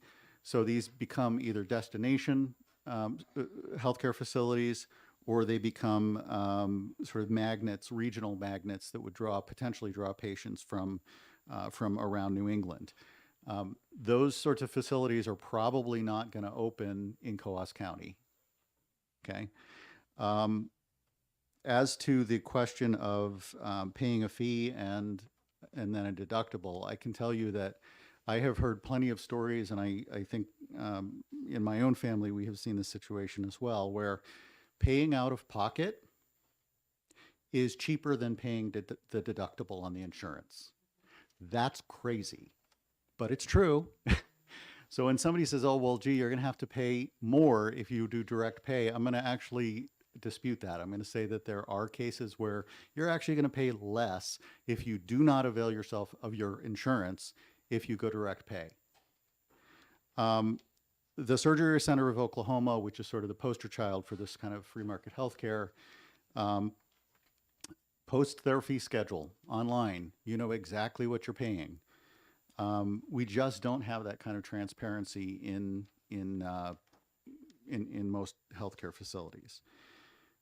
So, I see opposition to this bill as a kind of protectionism for critical access in community hospitals. I understand that there is a problem there. That problem should be addressed. I don't believe that stifling innovation is the appropriate solution to that problem. Thank you. Representative Shapiro? Yes, I think we've heard talk about this hurting critical care hospitals, and maybe some would think it would be hyperbole to always be kind of crying wolf that these hospitals are going to close. And I'm guilty of hyperbole once in a while. But I think the reality is I have an article in front of me, about not only hospitals closing, but losing certain services that are really important to rural areas like obstetrics. And I have an article in front of me that says that in the last 3 or 4 years, 89, my wife says I exaggerate everything, so I didn't get that much for going from 89 to 90, but 89 obstetric units around the country have closed, and I know that's true. I don't know if they've closed yet, but there was one announcement that a Frisbee Hospital in Rochester closing their obstetric units. And I know that there was a comment, I think it was Representative King said, whenever there's change, I'm paraphrasing, there's disruption and things kind of come back to an equilibrium eventually. And, I think there's some truth to that, but I think we need to keep in mind that in the meantime, there's potential harm to real people. And that frequently it's to poor people and people with less resources. And so I don't want to stifle entrepreneurialism, and I don't want to stifle change. I think we're always in the position of deciding we vote yes or we vote no, and there's certain value to voting yes and certain value to voting no. And I'm going to vote no on this, clearly, because I think it does create a two-tier system, and it does create real damage to real people, potentially, through those unintended consequences.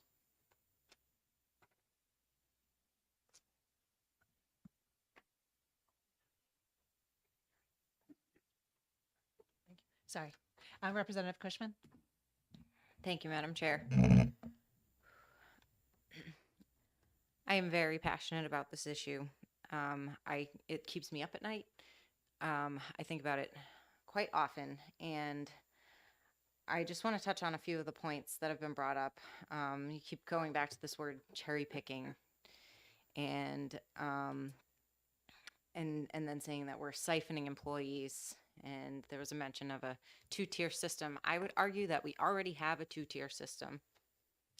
And one is the group of people who march to the beat of the, you know, standardized American medical system. And there are people who do not, and there are healthcare workers who have a different view of health and healthcare also. And both of those groups are disenfranchised by the current system quite a bit. And so one example is mandates. Every hospital has to accept CMS, therefore, you know, has to engage with the Centers for Medicare and Medicaid, and therefore they have to mandate COVID vaccines for their employees. And so disenfranchising all of those employees, and arguably maybe those employees would be filling, you know, the positions at these new facilities if they didn't have that same mandate. So potentially not siphoning, but providing an opportunity for nurses and others to re-enter the workforce, because a lot have left.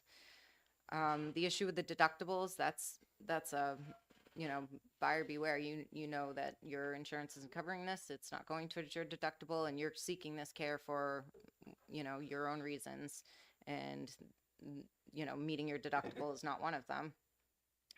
The big problem I see in the healthcare industry right now is that the patient is not the customer. The customer is the insurance company, and the insurance company and the hospitals negotiate rates, and then insurance companies offer a discount to services. And that's what you're paying for when you get insurance. Or if you enroll in Medicaid, you're not paying for it, but, you know, taxpayers are. And you probably have contributed to that too at some point in your life. The whole thing is a house of cards that's one blow away from falling. It's going to be insolvent. The national debt is increasing more than we can even keep up with, and faster than we can keep up with. The Congressional Budget Office has been looking on how to deal with the deficit, and they're suggesting we reduce Medicaid rolls, and, you know, it's just the whole system is bleeding from every orifice, and something needs to change. This is one step to allow an alternative to maybe come up and satisfy some of the need in the market that's not satisfied.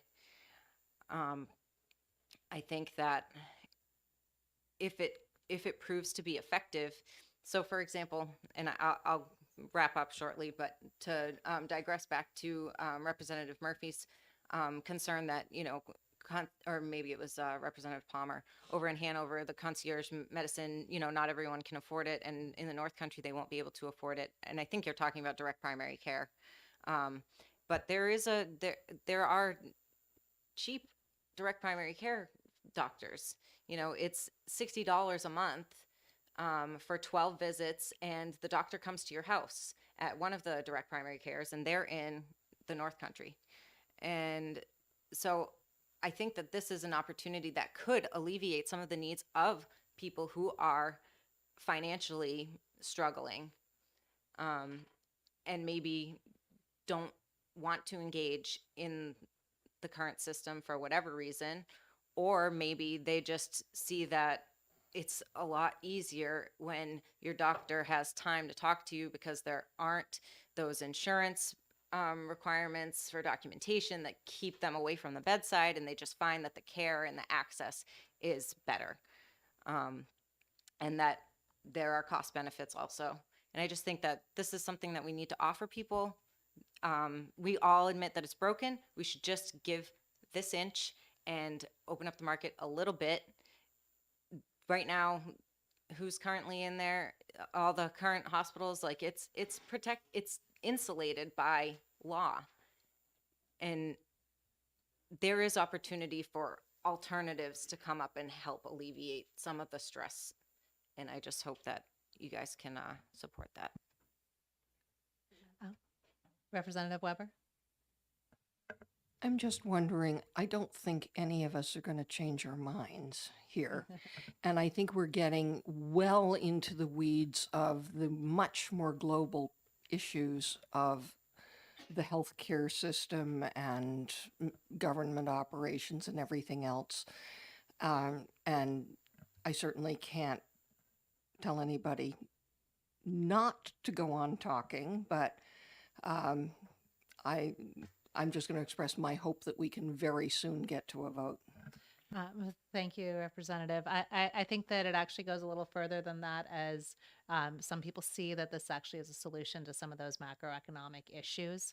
But I do agree that this discussion, while has been very informative, I'm not sure that it's changed many minds.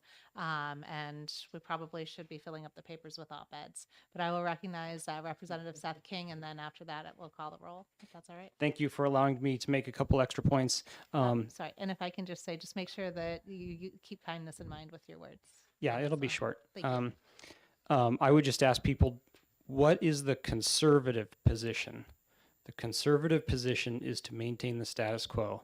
The liberal position, the progressive position, is to do something new that's a forward thinking. And then also to address some of Representative Murphy's concerns. Representative Murphy's concerns, which are valid concerns, that there are certain money makers for the hospitals, like MRIs, and there are other things that cost them money. And if people are cherry picking and only building MRI machines in private facilities, that the system could go bankrupt. It's a valid concern. But I just want to mention a couple other things that in a more free market setting actually works all the time. So for example, gas stations, they don't really make their money from selling gas. They make it from selling concessions. Movie theaters, they don't make money from selling movie ticket stubs. They make it from concessions. Las Vegas as a whole, they don't make their money from shows and magic and theaters and stuff like that. They make it from the gambling. So it is totally reasonable that private hospitals can end up picking up the slack if hypothetically the critical access care hospitals did go under, that the private healthcare facilities would very much pick up those so-called losing operations that cost them money. They'll pick it up anyways because they want to gain the customers, and they might actually be able to make a profit on those things. So I think the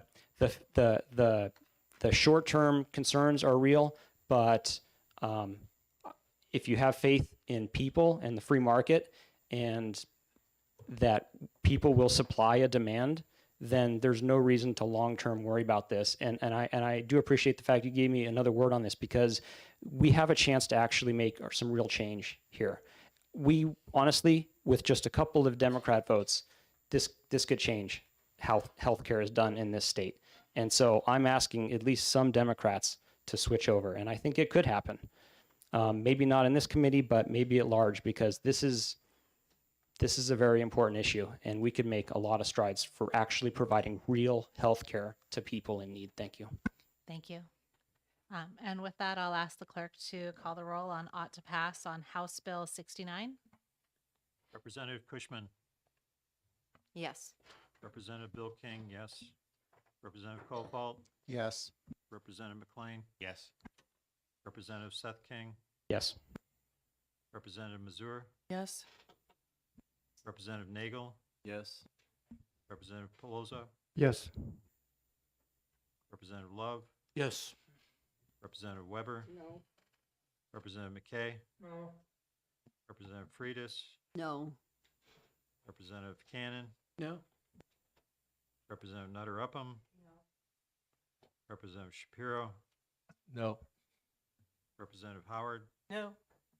Representative Murphy, No. Representative Palmer, No. Representative Selig, No. and Representative Leon. Yes. And 10 to 10. 10-10, the motion fails. Is there another motion? Madam Chair, I don't know whether we are required to do another vote on ITL and have that fail as well, or can we just go ahead and say that the motion has failed and that there'll be a minority, there'll be two reports. If you're happy to do that, I'm happy to do that as well. I And don't who think would like to- anybody's going to magically change their numbers And we can on the save- ITL. We can save the 2 minutes on calling. So that if we roll. just do the two statements on a 10 to 10. Oh, no, we can't? No. No, We we can't need, do we need that? to spend that time according to the clerk. Drat. Well, I'll move ITL in that case. And is there a second? Second from Nutter Upham. There you go. I thought we'd done it once before, but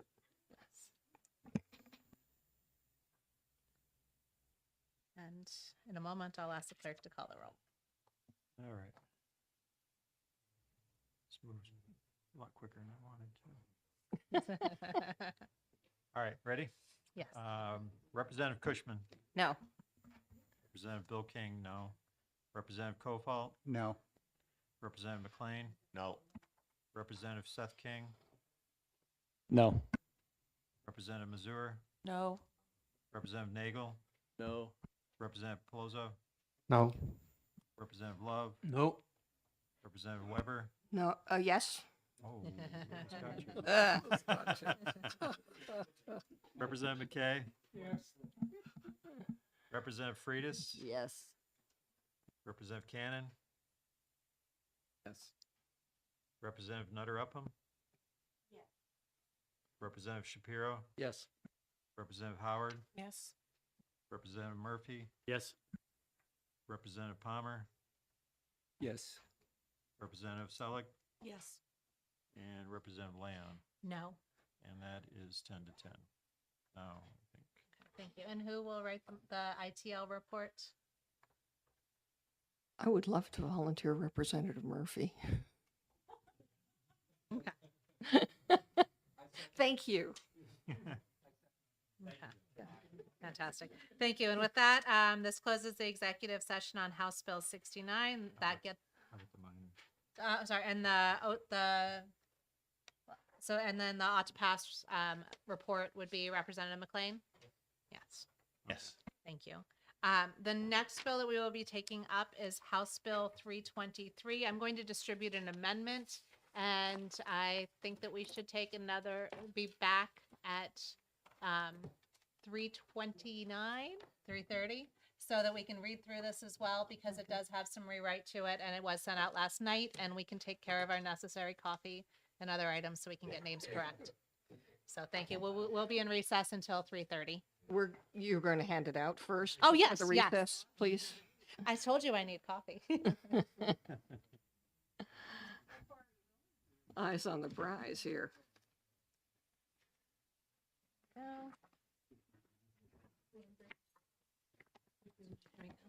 And we won't be going past 5 o'clock. We are at Okay, 8, thank you. so we want to try and make sure that we're not required to come in on Monday. Right. I'll be comfortable if we get through at least 12 or 13, but we delayed some of the long ones, so let's try and get to at least 13. Yeah.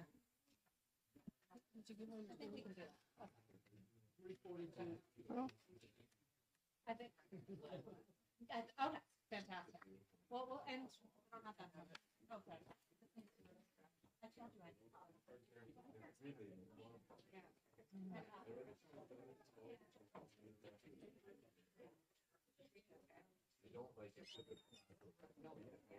What's it called again when you can't make your decision? No decision or no? Without recommendation.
Thank you and welcome back. We are going to open up, I'm going to open up the executive session on House Bill 323 relative to establishing a committee on emerging medical technologies. I think it would be most appropriate for me to move the amendment and then we can discuss it. Would that be the right procedure, Representative Weber? I always just discussed it before moving it. Okay. Particularly when there were thoughts of needing to amend it. But Okay, then I will defer to your experience. Thank you. It seems that I may have passed out my copy of this, but thank you very much. So when we discussed this emerging medical technologies committee, quite obviously this came about from our late departed friend, Catherine Rogers. I failed in not including that in the rewrite of it because obviously she's somebody we want to honor, and that's something that we would absolutely want to include going forward.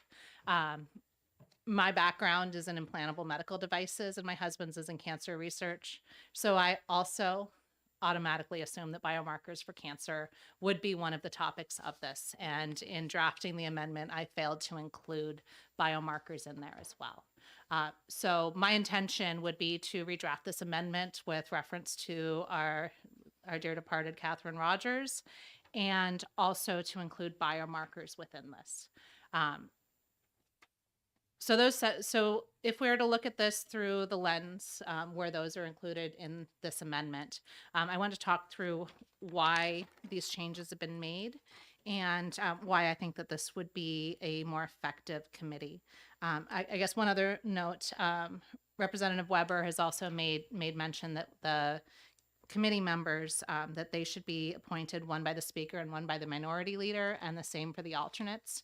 And I think that that is a great idea. It's better than specifying members as part of the parties, because we may have a scenario where one party has the people who should be on the committee. And if there's agreement between the speaker and the minority leader, I love it when there's agreement.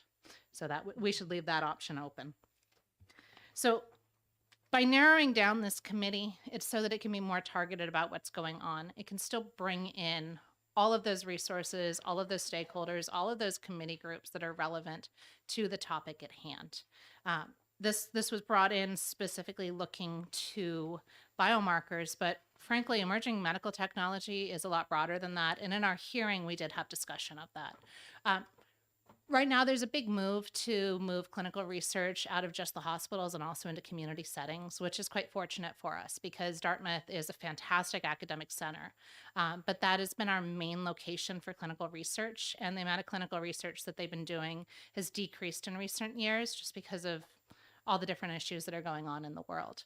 By having one of the charges of the Emerging Medical Technologies Committee expanding access to clinical trials in both academic and community settings. That would be a way to figure out how to reduce whatever barriers we have, perhaps see how we can make sure that they have the right review IRBs in place, the institutional review boards, everything else that's necessary in order to bring these to market. If this is already handled by private industry, all the better. But if there's some hurdles where we need to be a go-between, then this would be a committee that would have that option of serving as a go-between in order to either talk to departments, talk to boards, talk to commissioners, talk to other stakeholders, and see if we can find a solution before we get to a legislative one, but still have that option open to us. And a large part of bringing emerging medical technologies, we talked about cherry picking. I also talk about early adopters. Quite frankly, early adopters are the ones that finance innovation for everybody else behind them.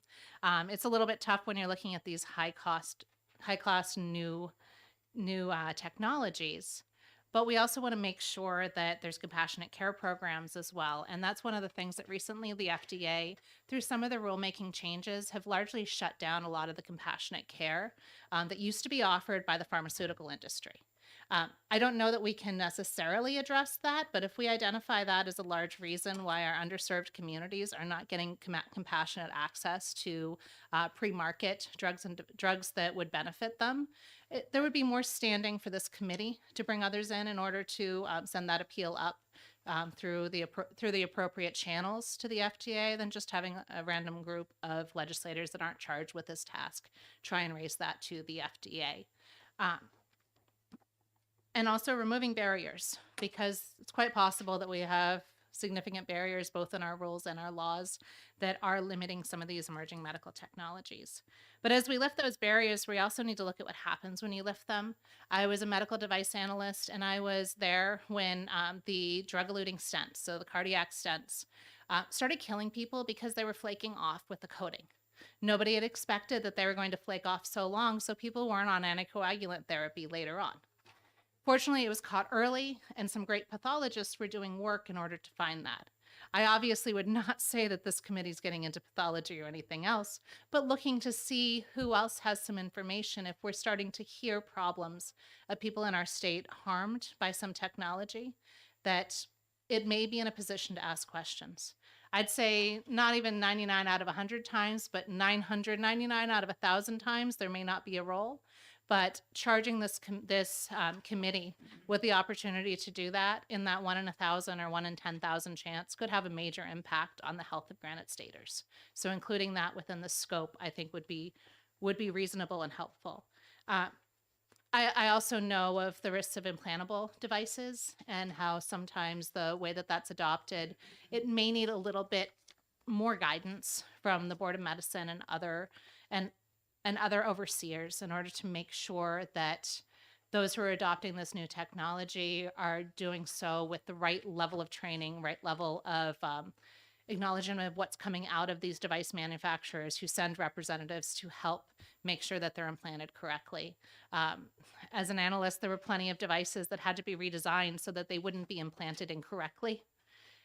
And if we end up seeing that here in New Hampshire, it would be good to be able to be an early warning system if there is suddenly an increase in morbidity or mortality that is seen in any of these. By being separate from it, this gives us a bit of an opportunity where we're not captive to the whole hierarchy. And it's good to be able to have an outside voice because it's very hard for people to raise a concern about somebody senior to them. And while this hopefully is never used, having this avenue would be a way to help protect the health of citizens of New Hampshire. And that would be the available safety signals. I know that if you aren't involved in this area, that term safety signals seems a little bit odd. But for those who understand looking at clinical data and the real world experience and that information that comes around, you can't define what a safety signal is. But when suddenly you get outcomes that are unexpected, generally there is a signal that you can find. And it's quite possible that we could strike Section 3, which is lines 6 and 7 on the back page about reviewing the appropriate non-disclosure causes. The biggest concern there was just that we had the experience with the Manchester experience, and if people are unable to speak about what has gone wrong, and then they're unable to discuss the problems, that it may mean that help doesn't come for the next person who would be injured. So that was my intention, including that line. If those two lines are too problematic, I'm not wedded to them, but I did think that it was reasonable to make sure that these agreements aren't preventing us from preventing harm to others in the future. That was actually one of the things that was in one of the Board of Medicine charges, I believe in the longer committee, was talking about that. And it is one of those issues that we need to make sure that everything is balanced appropriately. And then studying the barriers to expanding the presence of emerging medical technology companies and their suppliers in New Hampshire. Right now, we have absolutely cutting edge drug device combination with Army in Manchester.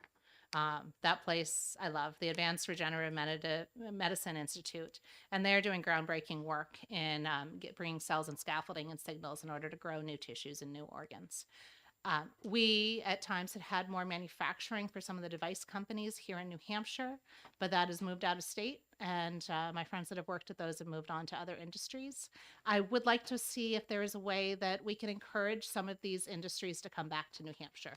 And that would be fantastic for our people because these are generally high paying jobs. And then other issues surrounding emerging medical technology. If you're going to have a committee, let's make sure that their hands aren't tied, that they can't get into something else, because we don't know what the next problem will be. And obviously, as legislators, making specific recommendations regarding legislation or investigation would be one of those areas where you would hope that if legislation is needed, that this committee could actually draft legislation as that committee. So this only needs to meet once a year, and it is a very large, broad charging. But when there is a need, it would be able to come together, mobilize, and do this. If we look at my oversight on biomarkers, then we can bring that back in. And that's a discussion that needs to be had right now because we have biomarkers. There's some that are still only at the preclinical level. Looking to biomarkers was part of the reason to add access to clinical trials because until we have enough clinical research going on, especially in the community setting, it's hard to know which biomarkers prove most efficacious and most beneficial. And some biomarkers are actually a signal not to use a drug. So they're very, very important, and the more data and research, the better. So this overall dovetails to bring this all together so that they can attack that issue, but they're also able to deal with other issues that could be helpful. This past summer, we were a little hamstrung about what to do with all of the breaking news, and this would have been one way to ask some questions. So, Representative Weber? Thank you for going through that so thoroughly because it's really brought me several other questions. If we have a committee composed of 3 people that meets once a year, boy, is that going to be a heck of a meeting because we have given them. Actually, I don't think that any of the things that you've added here were necessarily precluded by the other formulation. So I think that all of this could be studied under the first formulation. But I'm beginning to think that maybe saying that it's going to meet once a year is... So that's at least once a year, not just once a year. I get it, but still in all... As somebody who has been involved twice in committees to remove committees that have not been particularly useful committees, and I do understand that it's entirely a function of who gets appointed to the committee and how proactive they are. So in that respect, and it's certainly the way the original bill was written, and the original bill had the potential for having as much stuff in it. I just bring that to people's attention.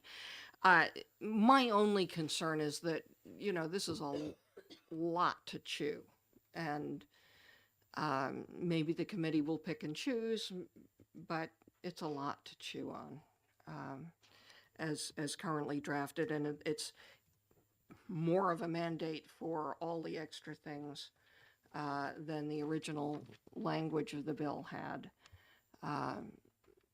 I'm just signaling that as a thought.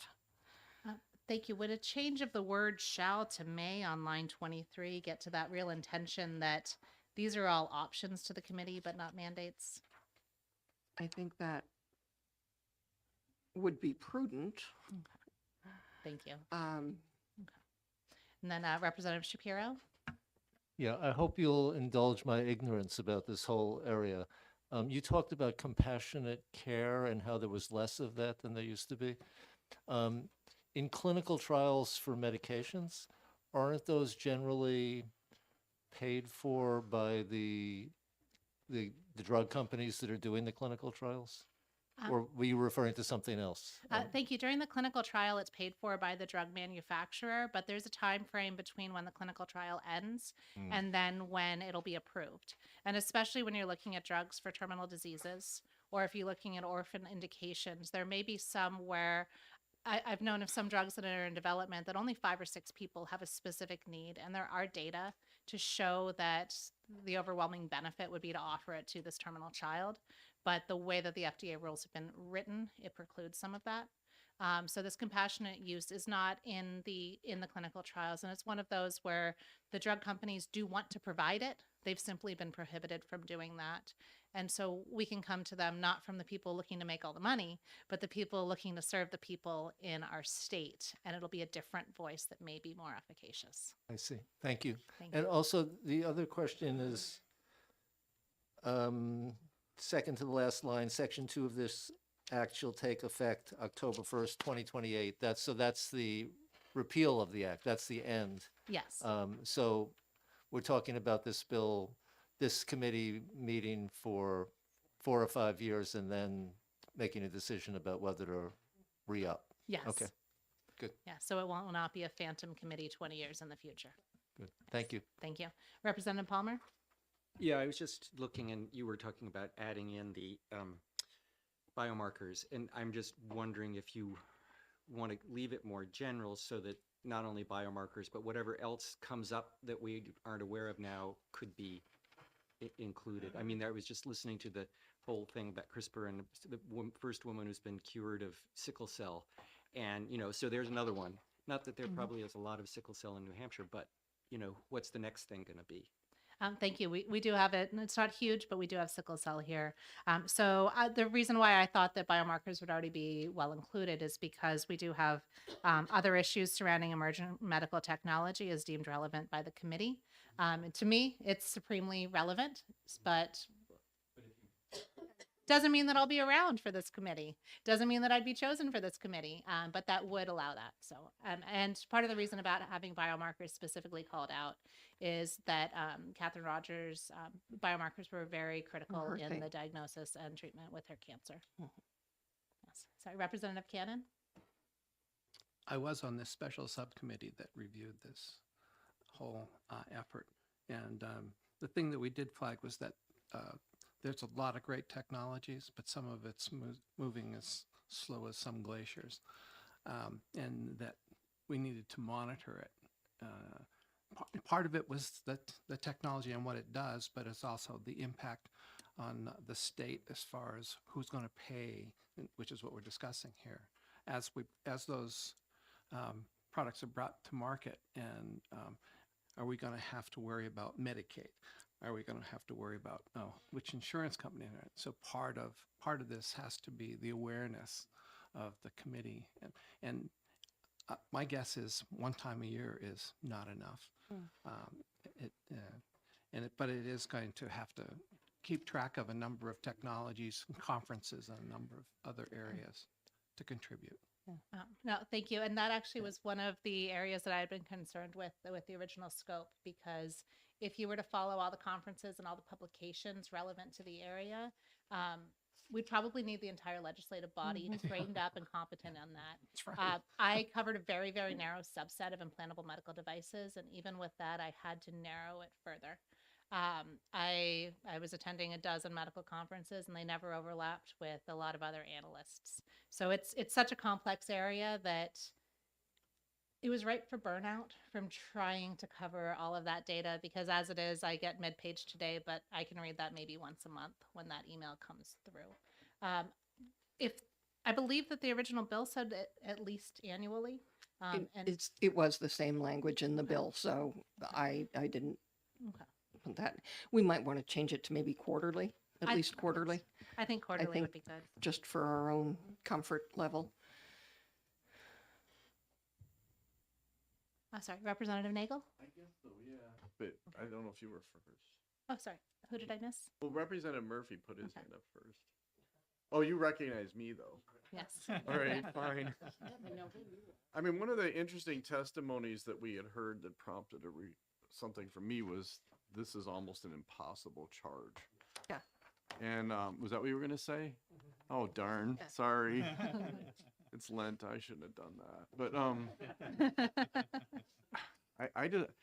I have a couple questions that are, you know, that we're almost like not in an executive session here. Is this already being done in the state in some way? How do other states handle this issue? Is this a first in the nation type effort? How do other people do it? I mean, those are all my questions regarding this, because this, my thinking about this was, a technology comes in, bad things happen, which is you kind of already raised, and that may be the focus of something like that. It just seems the focus is too broad. Thank you. I think that it is a broad focus, but it's a matter of it being allowed to focus in. Representative Murphy? No, I was going to echo what Representative Eagle said, but I, regardless of changing shall to may, it seems like a monumentous task to do. And I wonder if it should go to not only quarterly, but maybe doubling up on the number of representatives that are on the committee. I mean, it's a sizable task, and I'm just thinking that, wow, even if we change it to May, it's still, there's a broad spectrum of data that we have to take a look at. That's all. I'd be willing to go to 4 and 2. Representative Weber, did you have something or no? No, I think it was sort of subsumed in some of those comments. So. Okay. Sorry, Representative Kofalt hasn't spoken on it yet, and then Nagel. So I was very interested in the mention of regenerative medicine because I think that's one of those areas that is going to be growing rapidly in the near future and has a lot of promise. But I guess for me, the line that stands out here is line 29 on the amendment, removing barriers to access for emerging medical technologies. I mean, practically speaking, this committee is going to be composed of people who may or may not have medical expertise per se, but as legislators, we can propose legislation that removes barriers and gets government out of the way, or in essence, paves the way for innovation to happen here in the state. I am a little bit concerned that, we do have a proliferation of committees and commissions, and although we have not yet met, we have a committee on commissions that is going to be meeting in April to get rid of some of the excess committees and commissions that have not met in quite a long time. Having said that, I do believe that this is worth moving forward with. I think it's an opportunity for us to solicit input from medical professionals to understand what are the barriers, how do we get out of the way, how do we pave the way for innovation, and and move forward with some of these life-saving technologies that that are coming at us rapidly, and we just need to make it possible to innovate. Thank you. Representative McLean? Yeah, thank you, Madam Chair. So I'm just wondering about the mechanics of how this would work. The 3 people who are chosen, even if it goes to 6 people, maybe they're medical, maybe they're not medical. So how do they identify what to attack, who to solicit? Is there a reason that this is a committee and not a commission, where you might be able to bring some people in that might kind of guide the direction? And that's my only thought. Thank you. Actually, if I can speak to that and to the other one, part of it is this they would still be able to bring people in for those discussions. And that flaw around the people who are on there and what their backgrounds are is also one that's common to the underlying bill. This was to try and craft it into something that wouldn't be so deeply focused on the day-to-day publication minutia, but could zoom out a little bit so that it could then choose selectively and then dive down from the 50,000 feet to whatever level of inquiry. Representative Weber? And I would just say that my experience of committees and commissions is if you get a commission with 26 people on it, then the 27th, 28th, and 29th are going to come here and say, why weren't we on the commission? So it was framed in the first place as these people shall be invited, but it shall not be limited to. If you actually put them on as voting members, you will never get a quorum. And getting them appointed is a Herculean task. So I have seen the seminal one was, and I can't remember her name, but a wonderful, very effective representative Republican who started in the House and then went to the Senate. But she did a committee, and there were 5 members, on truancy, and she managed to bring in every single population who might be affected in any way, from school through truancy officers to all of the homeschool people came every single time and put in their input. And how are we going to track all of this? And she must have had 40 or 50 different people, plus at least 20 constituencies who were there for every single meeting, because it impacted them. They knew it would impact them. And, you know, one of the things that we have seen with some committees is occasionally they're set up to favor one particular goal. And this one is broad enough that I think that wouldn't happen. But sometimes there have been committees that have been captured by their appointed non-legislative members to further an agenda, to make it easier to further legislatively their agenda.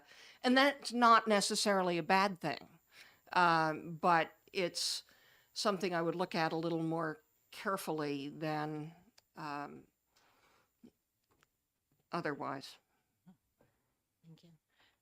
And to speak to the speed of regenerative medicine coming to us in New Hampshire, back when I was on Wall Street, I wanted to be the best person on stem cells. So back in 2008, I went to Case Western Reserve University stem cell tissue engineering course for 2 weeks, because I thought those were around the corner. Those are the products that they're working to bring to a platform that could potentially move towards the market in Manchester in the mill yard. So you don't know which barriers there are. Yeah. So it's a challenge. So I'm hopeful that this is something that, if we amend it to include the reference, to return the reference to Representative Rogers, change it to 2 members of the Senate, 4 of the House of Representatives, move it to a May, add biomarkers, and make it quarterly, that would address the issues that people see with this amendment. And if that's the case, then I can have that redrafted for us next week. And this would deal with some of the issues from the summer. So anybody have anything else I needed to add to that? Representative Nutt? Not to add, but I like the forward thinkingness of this bill. You know, it's not, so many of our bills were solving problems, but here we're looking for solutions, or I think it's a great idea. Thank you. Then if there's no other concerns, then we will recess the executive session on House Bill 323 until next week. We'll be noticing in the calendar specifically which days. I'm hopeful we can get through enough bills so that we only have 1 day next week. And with that, I will open the executive session on House Bill 454 relative to the membership and reporting responsibilities of the Examining Board of Medicine. And I recognize Representative Cushman for a motion. Thank you. I move that this House Bill, 454B ought to pass. And is there a second? I'll second. I will second. Okay. I think Kofalt was first. Yep. Thank you. Would you like to speak to your motion? Sure. This bill was brought to us by Representative Jess Edwards, and it creates a position. Sorry, I'm like going off memory. It adds two of the public members to be any member of the public. So it'll add an additional public member to the board, and then one of the public members is going to be designated the public transparency advocate. It's to try to bring some openness to process, have someone on the board, just ensure that the way that things are going is with a mind to transparency. I think it's a pretty simple change, and I think it's worth bringing to the House floor. Thank you. Representative Kofalt, would you like to speak to your motion? No, I would echo the statements that Representative Cushman made. It it provides greater public participation and transparency. And so I think it's worthy of passage. Thank you. Any other comments on the committee? Representative Palmer? Sorry, my only comment is I'm not necessarily opposed to this, but when Representative Pearson was testified, I think he testified on all of these ones about the medical society. I mean, the Board of Medicine? thank you. Is that the other bill is 322, which establishes a committee to look at all of this.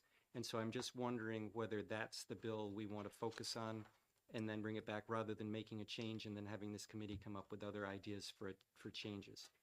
That's my comment. Thank you. And I will make my comment on this. One of the issues with the news this summer was that there didn't seem to be transparency and people didn't know how to be communicated with around those emerging risks. We need to make sure that this is done in a way where it doesn't harm our doctors, it doesn't harm our hospitals, and especially doesn't harm our patients. And having a public transparency expert seems to be a minimal intervention in order to let them see if there's something that they can find as opposed to looking from the outside. And so personally, with a combination of making sure that new innovative devices, that there's a way to check up on that with the Board of Medicine if there are problems, and combined with having a public transparency, I think that that addresses the issues that brought our state to the headlines last summer. And would be able to do that without creating that commission on the other rules. Representative Pearson is a co-sponsor on this bill, as am I with Representative Edwards on this. So it was one approach to do that on a light touch. Representative Shapiro? It seems to me that one of the things this bill does is it says at least 2 of the public members shall be a person who is not or never was part of the medical profession. And that seems like a reasonable idea to me, to not make it a club of just medical professionals who might be self-protective. So that seems like a good idea to me. It seems like when we were talking about this bill at the hearing, nobody could really figure out how this, quotes, transparency advocate would actually get information from, how information would come to that person of the kind that we weren't getting about this doctor in Manchester. So I'm not really sure how that works, but it doesn't really matter to me that much. It's just, I would be in favor of this bill because the spirit of it is to try to open things up and make it more transparent. And I'm not sure how effective that position will be, but I think I would support this bill anyway. Thank you. Representative Nagel? I think to answer that question, that's where the other bill comes in, is to figure out how such and such a hospital will deal with the Board of Medicine. For example, there was no requirement that that hospital share that information with the hospital, but once that information is solved, hopefully with the other bill, then this person's job becomes more effective. Thank you. Representative Weber? And I am remembering that Mrs. Casey, my 6th grade teacher, would have told me, and we talked about it last time, that we should have made it shall be persons who are not, because it's at least 2 of the members shall be a person, doesn't work. But that is the kind of thing that can either be fixed in the Senate or by enrolled bill amendment, because it is merely grammatical in nature. So I don't think we need to hold up for an amendment. And if we are expecting to get as far as I think we were hoping to get, we need to move along. So. Yeah, thank you.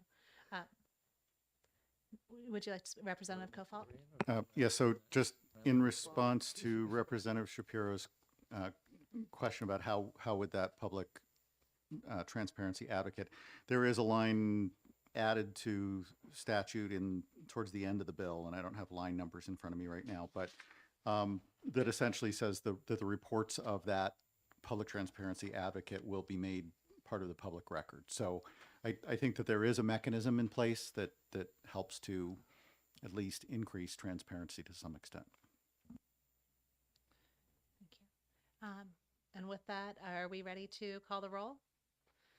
Then I would ask the clerk to call the roll on ought to pass on House Bill 454. Representative Cushman, Yes. Representative Bill King, yes. Love that theme song. Representative Kofalt, Yes. Representative McLean, Yes.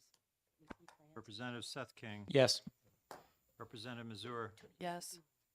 Representative Nagel, Representative Pelosi, Yes. Representative Love, Yes. Representative Weber, Yes. Representative McKay, Yes. Representative Freitas, Yes. Representative Cannon. Yes. I think I heard yes, right? Okay, thank you. Representative Nutter Upham, Yes. Representative Shapiro, Yes. Representative Howard, Yes. Representative Murphy, Yes. Representative Palmer, Yes. Representative Selleck, Yes. and Representative Leon, Yes. 20-0. It passes 20-0. Any objections to the consent calendar? And I see Representative Cushman would be doing a lot of writing. I'll write the committee report on this one. With that, I open the executive session on House Bill 322 relative to establishing a committee to study the New Hampshire Board of Medicine. And I recognize Representative Bill King for a motion. Yes, House Bill 322 is a bill that establishes a committee to study the New Hampshire Board of Medicine. And I would like to make a motion that we make this one inexpedient to legislate, even though my great friend, Representative Mark Pearson, is the one pushing this one through. I did have some discussion with him. And we need a second, and then you can speak to the Oh, motion. okay. Is there a second? I'll second. Representative Mazur. Thank you. And now you can speak to the motion, Representative King. All right. Sorry about my eagerness. As I mentioned, my good friend, Representative Pearson, Mark Pearson, put this bill forward, and he has kind of admitted that there's duplicate bills that are doing similar things, and we just talked about one, as a matter of fact, maybe two. So based on redundancy, I would like to find this one inexpedient to legislate. Thank you. Would you like to speak to the second, or is that included in there? Further discussion? Representative Weber? I was just going to ask a question, which is, if there is another one other than these two, what's the third one? It's in another committee, and I'm not sure. Oh, okay. Thank you.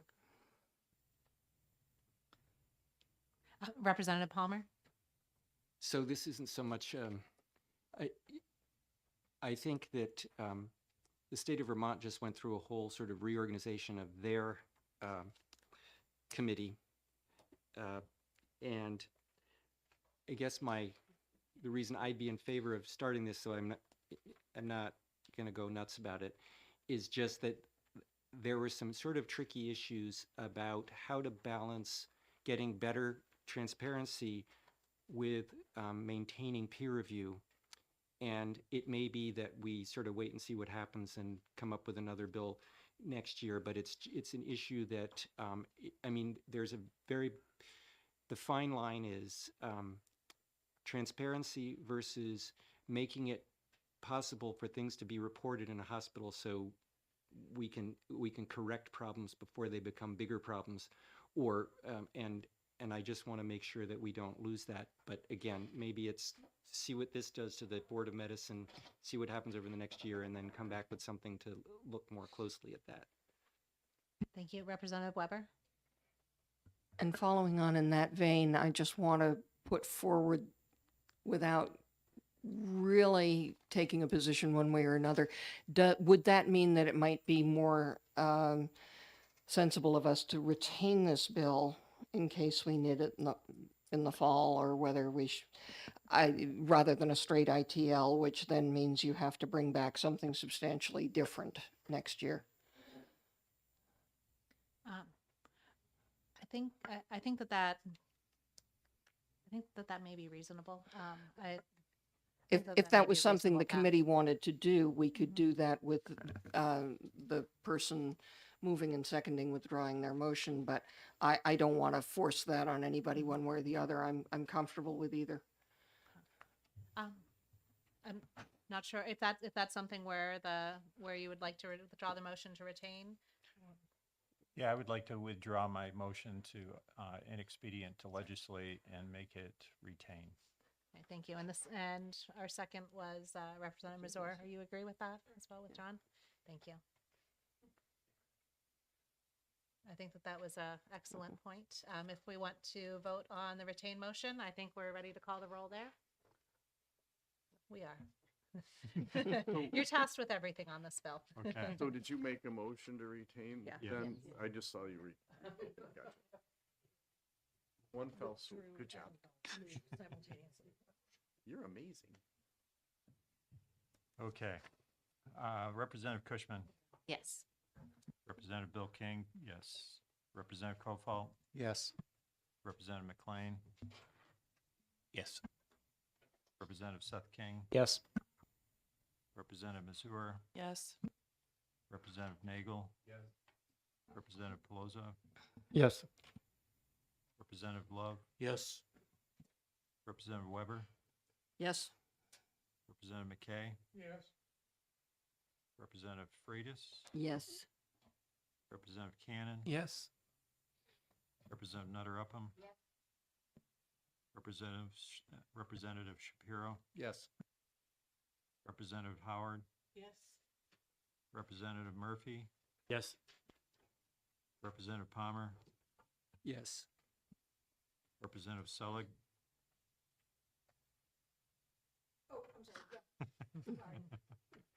Representative Leon, Yes. and the vote is 20-0. And so House Bill 322 is retained in committee. Representative Kofalt, do you have your amendment for House Bill 408? I do not have that. I thought we were going to defer that to Okay. another day. That's what I wasn't sure, so I wanted to check with Yep. you. Okay. So, and we do have the amendment ready for House Bill 342. So I'll open the What's executive. happening to 557? Oh, sorry. And let's defer that one as well.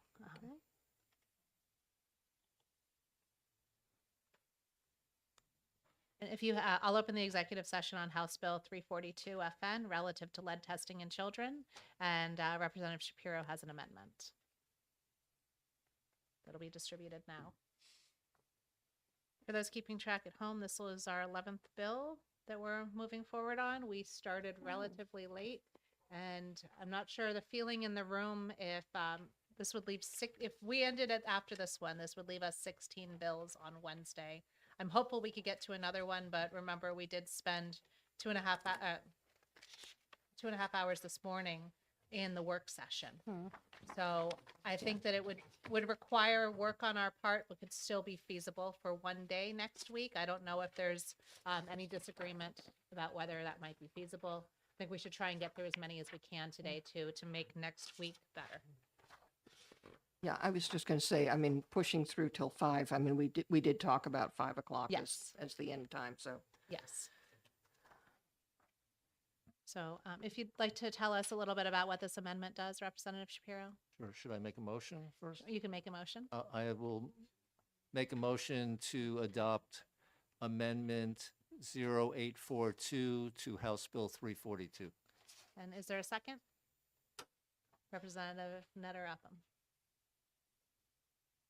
So if you'd like to speak to your motion. Yes, so what this bill does is it takes a requirement that physicians test,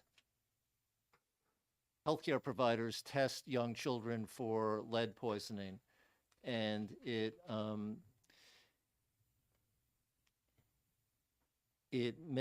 requires daycares, programs for young children, and schools for children up to 6 to document in their, to document in their physical exams that are, forms that go to the schools and daycares to document whether the children have actually had a blood lead level taken. So that's what the original bill did. There was some concern on the parts of daycare providers that if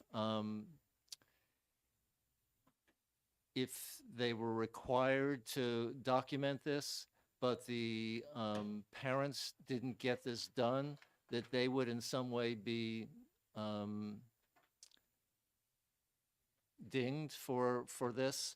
So the amendment really just says that if, for the school districts and for the daycare providers, that if it has not been done, and if it's not indicated on the original forms, that the providers will be responsible for giving parents information about that this is supposed to be done and the dangers of lead poisoning, and they will document it in their records, and they will then have been done their duty. I know that it was Henry Vayu who spoke on behalf of the daycare centers, saying that this could be a problem. And my understanding from Representative Murphy, who is no longer here, is that she's right there. Oh, she is. Okay, she's hiding. That she talked to him, and she was good with this, and the Department of Health and Human Services was good with this as well. Thank you. Would you like to speak to your second? Yes, just a moment. So we had a lead bill last year or the year before, and I cornered 4 pediatricians out in the hallway after, and because they had cited that the testing, the numbers of testing, percentage of people, children being tested had dropped. And I said, so why is that? And they said, because they had a little machine that did a finger prick that would test for the lead levels, and they'd all been recalled. And so the only way to get a blood draw was a big blood draw. And, you know, I was the mother of the 4-year-old that we had to hold down. So hopefully that machine has been reinvented, and along with initiatives like this, we can get back up to a good level of lead testing. So it wasn't just poor parenting or daycares not following through, but a mechanical failure of a testing machine. Thank you. Are there further comments? On the bill or the amendment? I'm sorry, on the amendment. Seeing no further comments on the amendment, I will ask the clerk to take the roll on Amendment 2023-0842H. Representative Cushman, Yes. Representative Bill King, yes. Representative Kofalt, Yes. Representative McLean, Yes. Representative Seth King, Yes. Representative Mazur, Yes. Representative Nagel, Yes. Representative Polosov. Yes. I'll get that eventually. Representative Love, Yes. Representative Weber, Yes. Representative McKay, Yes. Representative Freitas, Yes. Representative Cannon, Yes. Representative Nutter Upham, Yes.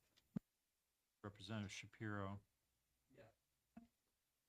Representative Howard, Yes. Representative Murphy, Yes. Representative Palmer, Yes. Representative Selleck, Yes. and Representative Leon, Yes. 20-0. And I'll recognize Representative Shapiro for another motion. Yes, I will make a motion that we vote OTPA on House Bill 342, amended by Amendment 0842H. A second by Representative Nutter Upham. Thank you. Fantastic.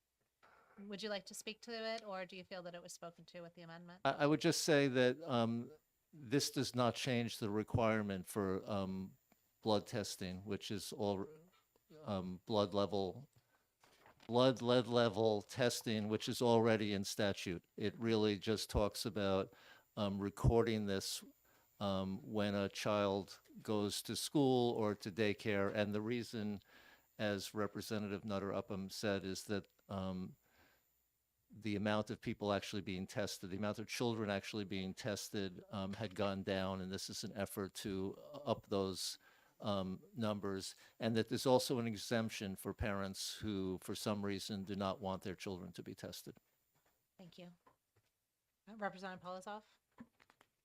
I have concerns with this bill, and some of it you heard when I was questioning during the hearing that it feels to me from the graphs that we get that instances of this problem are not as prevalent as they used to be.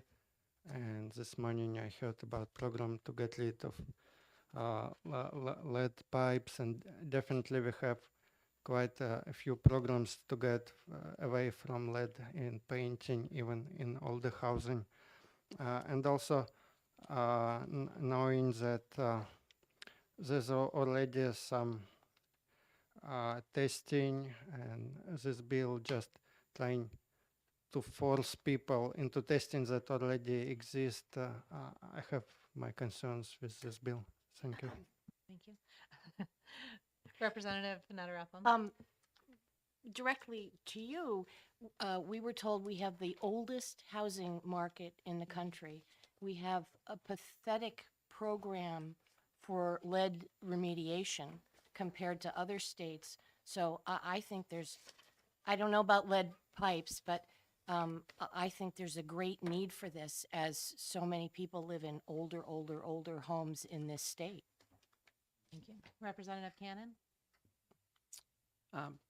As a facilities director for childcare, early Head Start, and Head Start facilities in the Stratford County area, a couple of our buildings are old. And although the walls and the trim has been painted a number of times, they've essentially encapsulated existing lead paint underneath. When a child that is in a classroom in the building is tested later and test positive for lead, the entire building goes through an intense search for where did they get the lead from the building, and that may result in the actually emptying out the building of the kids while that testing is accomplished, and trying to figure out also were other kids in the building affected. This program, in doing this, would limit the additional testing required and the impact on a small business that is trying to take care of children for people in their area. So I'm all in favor of this bill. Thank you. Representative Weber? And I just wanted to point out that the exception, because we've talked about opt-ins and opt-outs and all those different things, but the exception on this for a parent is absolute. 130A:5C, which is what was referred to in the bill. The existing statute requires all parents or legal guardians to have their child tested for blood lead level at the ages of 1 and 2, but then it says a child shall be exempt from this required blood level testing if a parent or legal guardian objects to such state testing and provides a statement to such effect. So all they have to do is say, I know that lead testing is required, recommended, but we're not going to. So it leaves all of the power of the testing in the hands of the parent. Thank you. Representative Cushman? I'll be brief. This is a mandate. I don't support it. I would rather see the law repealed, and that is all. Thank you. Thank you. Representative Bill King? Yeah, I have mixed feelings about this because I think the testing is good for the kids and for the parents if it's all about addressing the lead issue in the child. But what ends up happening is a witch hunt starts as soon as you get a positive test.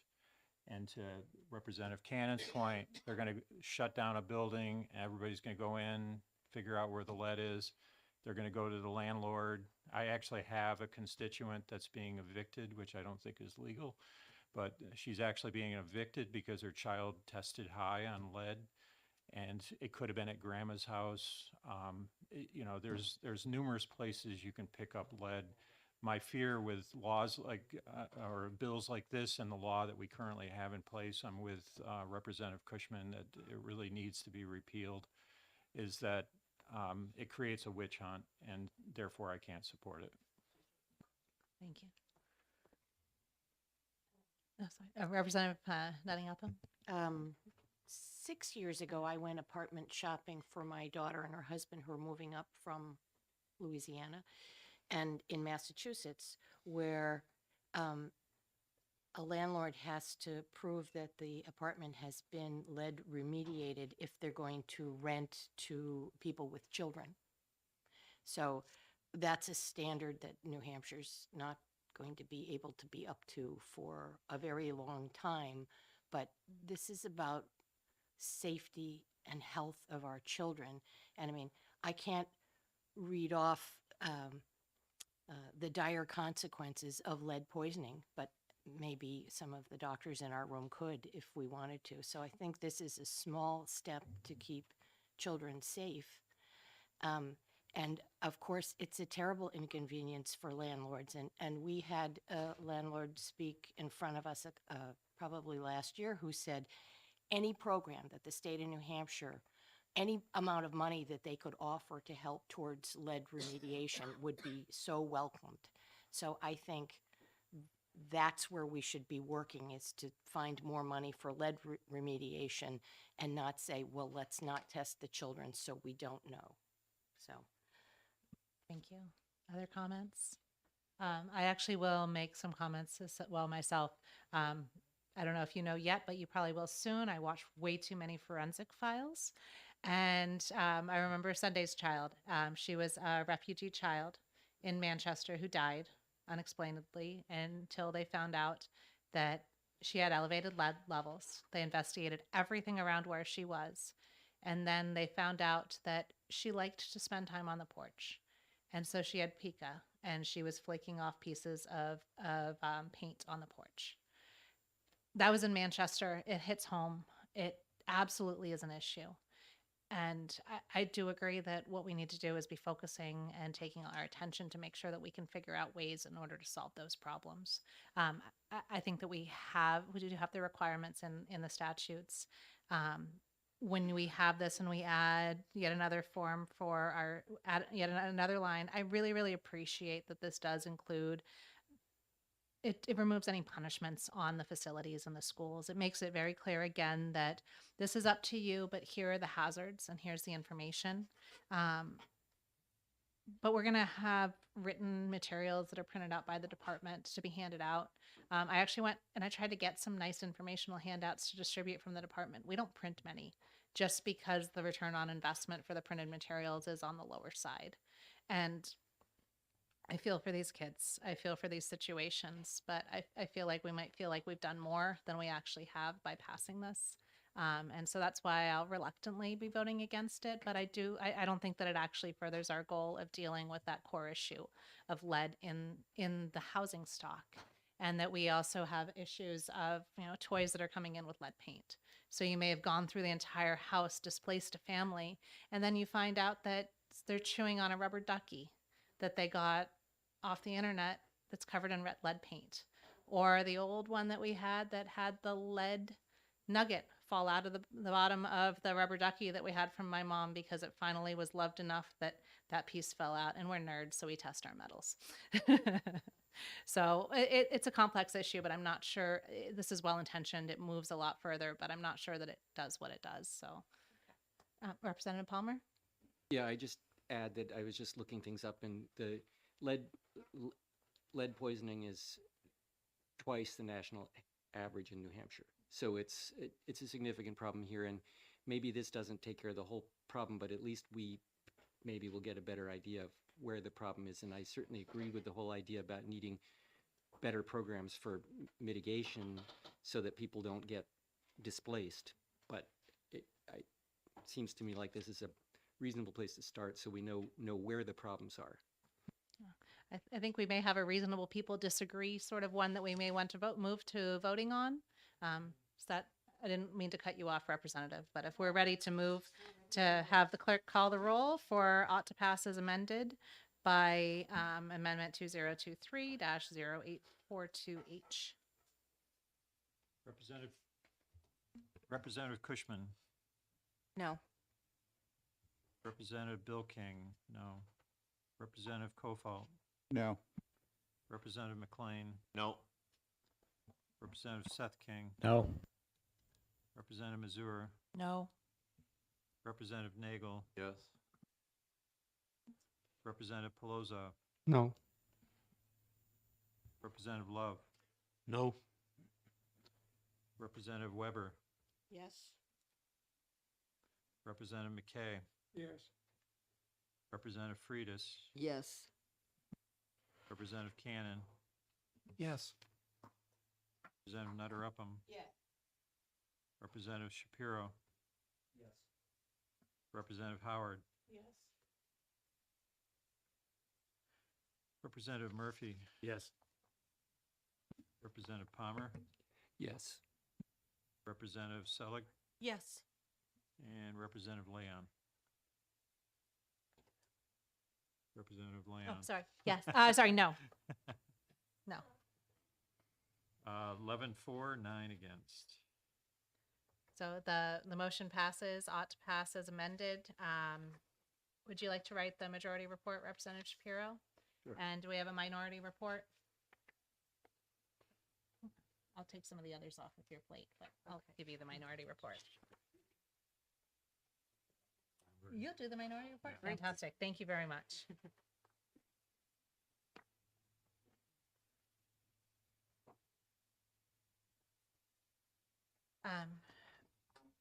I know the next one on our list is 406, but we're going to take another look to an amendment on that one. So I'd like to open the executive session on House Bill 114 relative to the age at which a minor may receive mental health treatment without parental consent. I have an amendment to that one that I will pass around.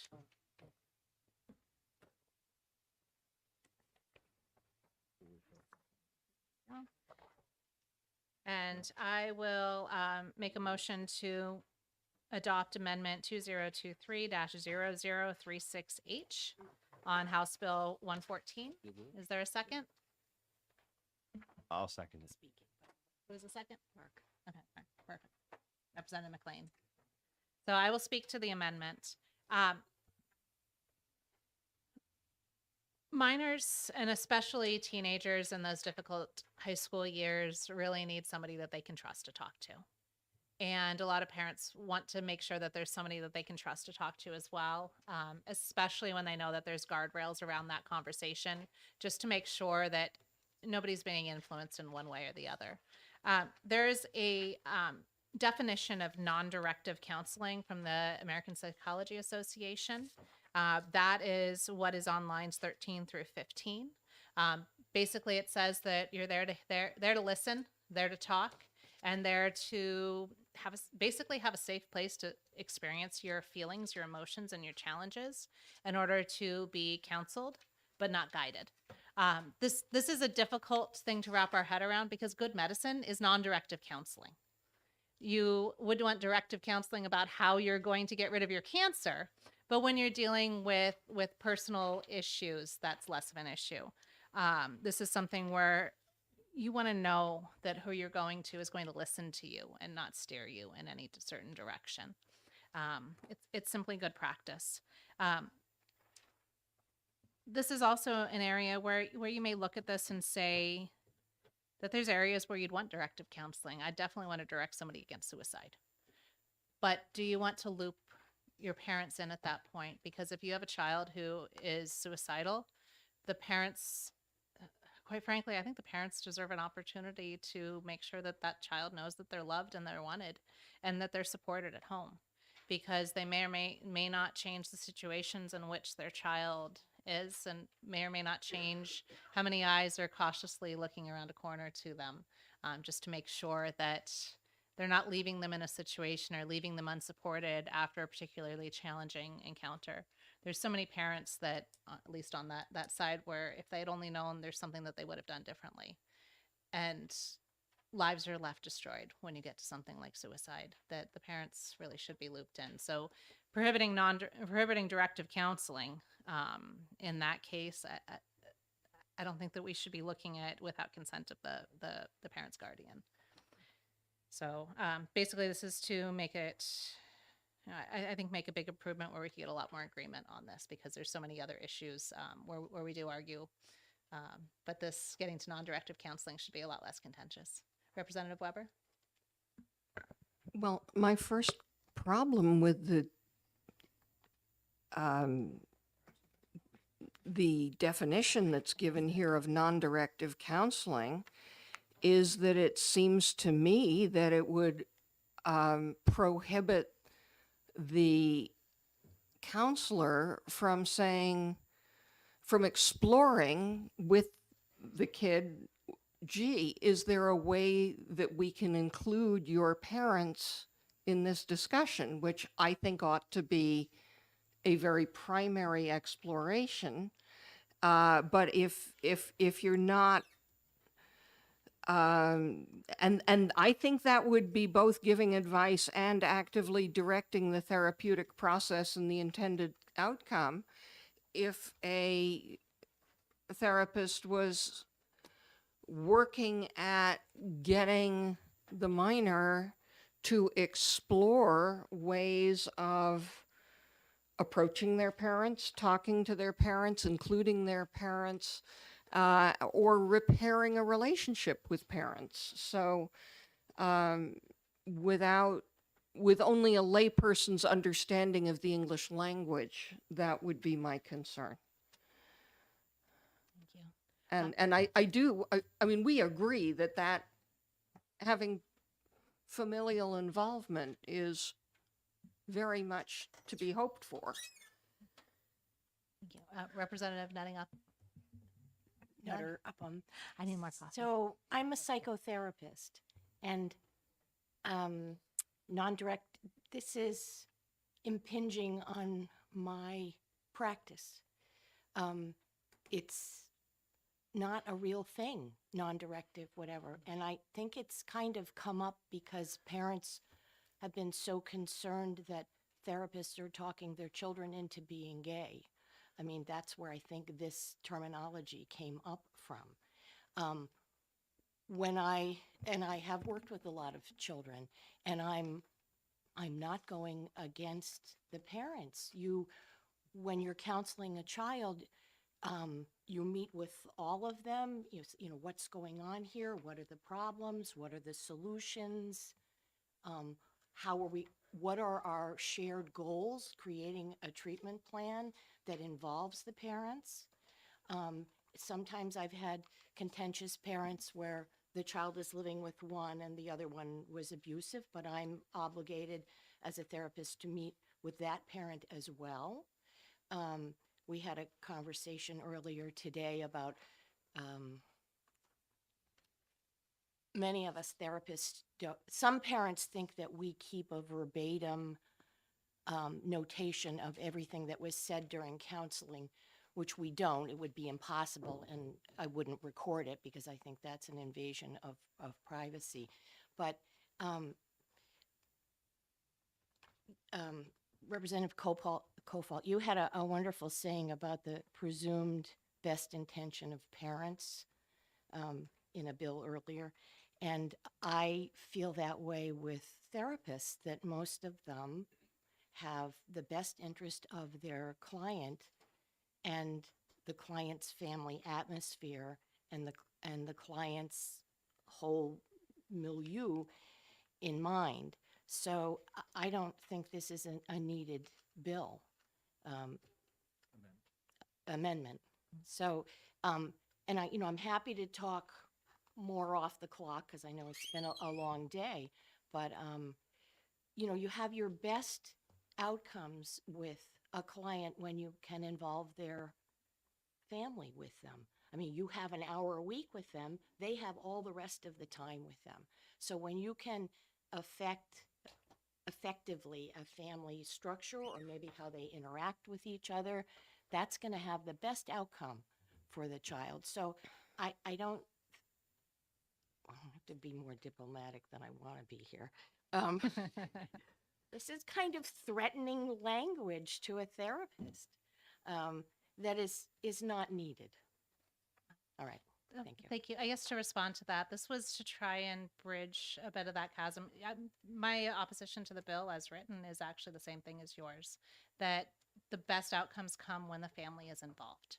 So having a easier process in order to have this therapy specifically cutting out the family was my concern, because it's hard to work with those parents when they're not part of this process and that they are not, there's not consent from those parents. So this was my attempt to bridge a gap in order to find something where maybe we could all get agreement and then move this thing through with enthusiastic consent support. But that may not be that appears not to be the case. So maybe it makes sense for us. I don't want to limit what anybody is saying, but if there's a significant difference of opinion on this amendment, perhaps it's worth doing a vote on it, seeing where it lies, and then playing on. Yeah. Is there any opposition to that? Happy to Okay. help rewrite an amendment that. You would like to rewrite an amendment with me before next week to get to that? Yeah. point? Yeah. Okay. Let's do that. Okay. If you have Representative McKay, I am could you put your microphone on? perturbed by this legislation. I am totally opposed to the legislature prescribing psychotherapy practice any more than I would tell Dr. Murphy how to do his business. And I wouldn't have a clue as to how to do that. I don't think the legislature should be so specific as to prescribe a specific type of approach. Psychotherapy is a licensed practice, and it's licensed to several different groups, including social workers and psychologists and so on. This assumes that the legislature knows more than the professional licensed person as to how to practice their profession. I think it's heading in a very dangerous direction, and I certainly would oppose it. Thank you. Would you be willing to work with Representative Nutter? I'd My be- good friend, Okay. my good friend from Nashua, to see if there is an amendment that would work, so that we can see if we can come to something for next week to take a look at it. I'm I don't- always willing to Okay. work with my friend, but Okay. the end result, as far as I'm concerned, is already there. Thank you. So that's not a very positive approach. Thank you. And Representative Selig? I'm sorry, I just want to contribute just as the parent of two teenagers, and as someone who went through therapy both as a teenager and as an adult. The therapist's goals for all have been driven by the need of the client. And, so that if my kid needed guidance, one of them needed school-specific guidance and ideas about how to navigate school situations. And so she would have absolutely needed her therapist to direct the process, because the issue was she didn't know how to navigate things in the first place. And so to take that ability away from the therapist would have completely negated the goal of her being in therapy. Now, I was aware, obviously, she was in therapy, but had she chosen to go find a therapist to work with without us, I would have been incredibly grateful for her to get the support that she needs. And I'm the kind of parent who loves my kids no matter what. I'm also a former teacher and know how many kids don't have parents who love them no matter what. And helping those kids find resources so they could have safe spaces to talk about the dynamics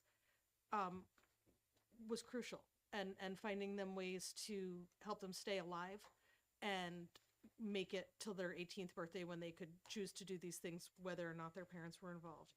And so, I'm in favor of the original bill, but this amendment to me puts children in danger.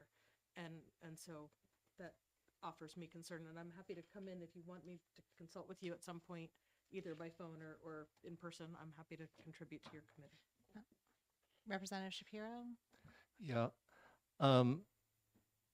I appreciate your effort to kind of bridge a gap between two very important principles, that there are mature minors who would benefit by being able to consent to their own treatment, and the fact that the best treatment is relational treatment, affects people's life relationships, and the family is the most part of that, the most important part of that. So I appreciate the effort to bridge that gap. I think, the problem, I think, is that, well, when there was Freudian analysis and people lied on a couch 5 days a week and somebody sat behind them and people talked about their fantasies and their dreams, and,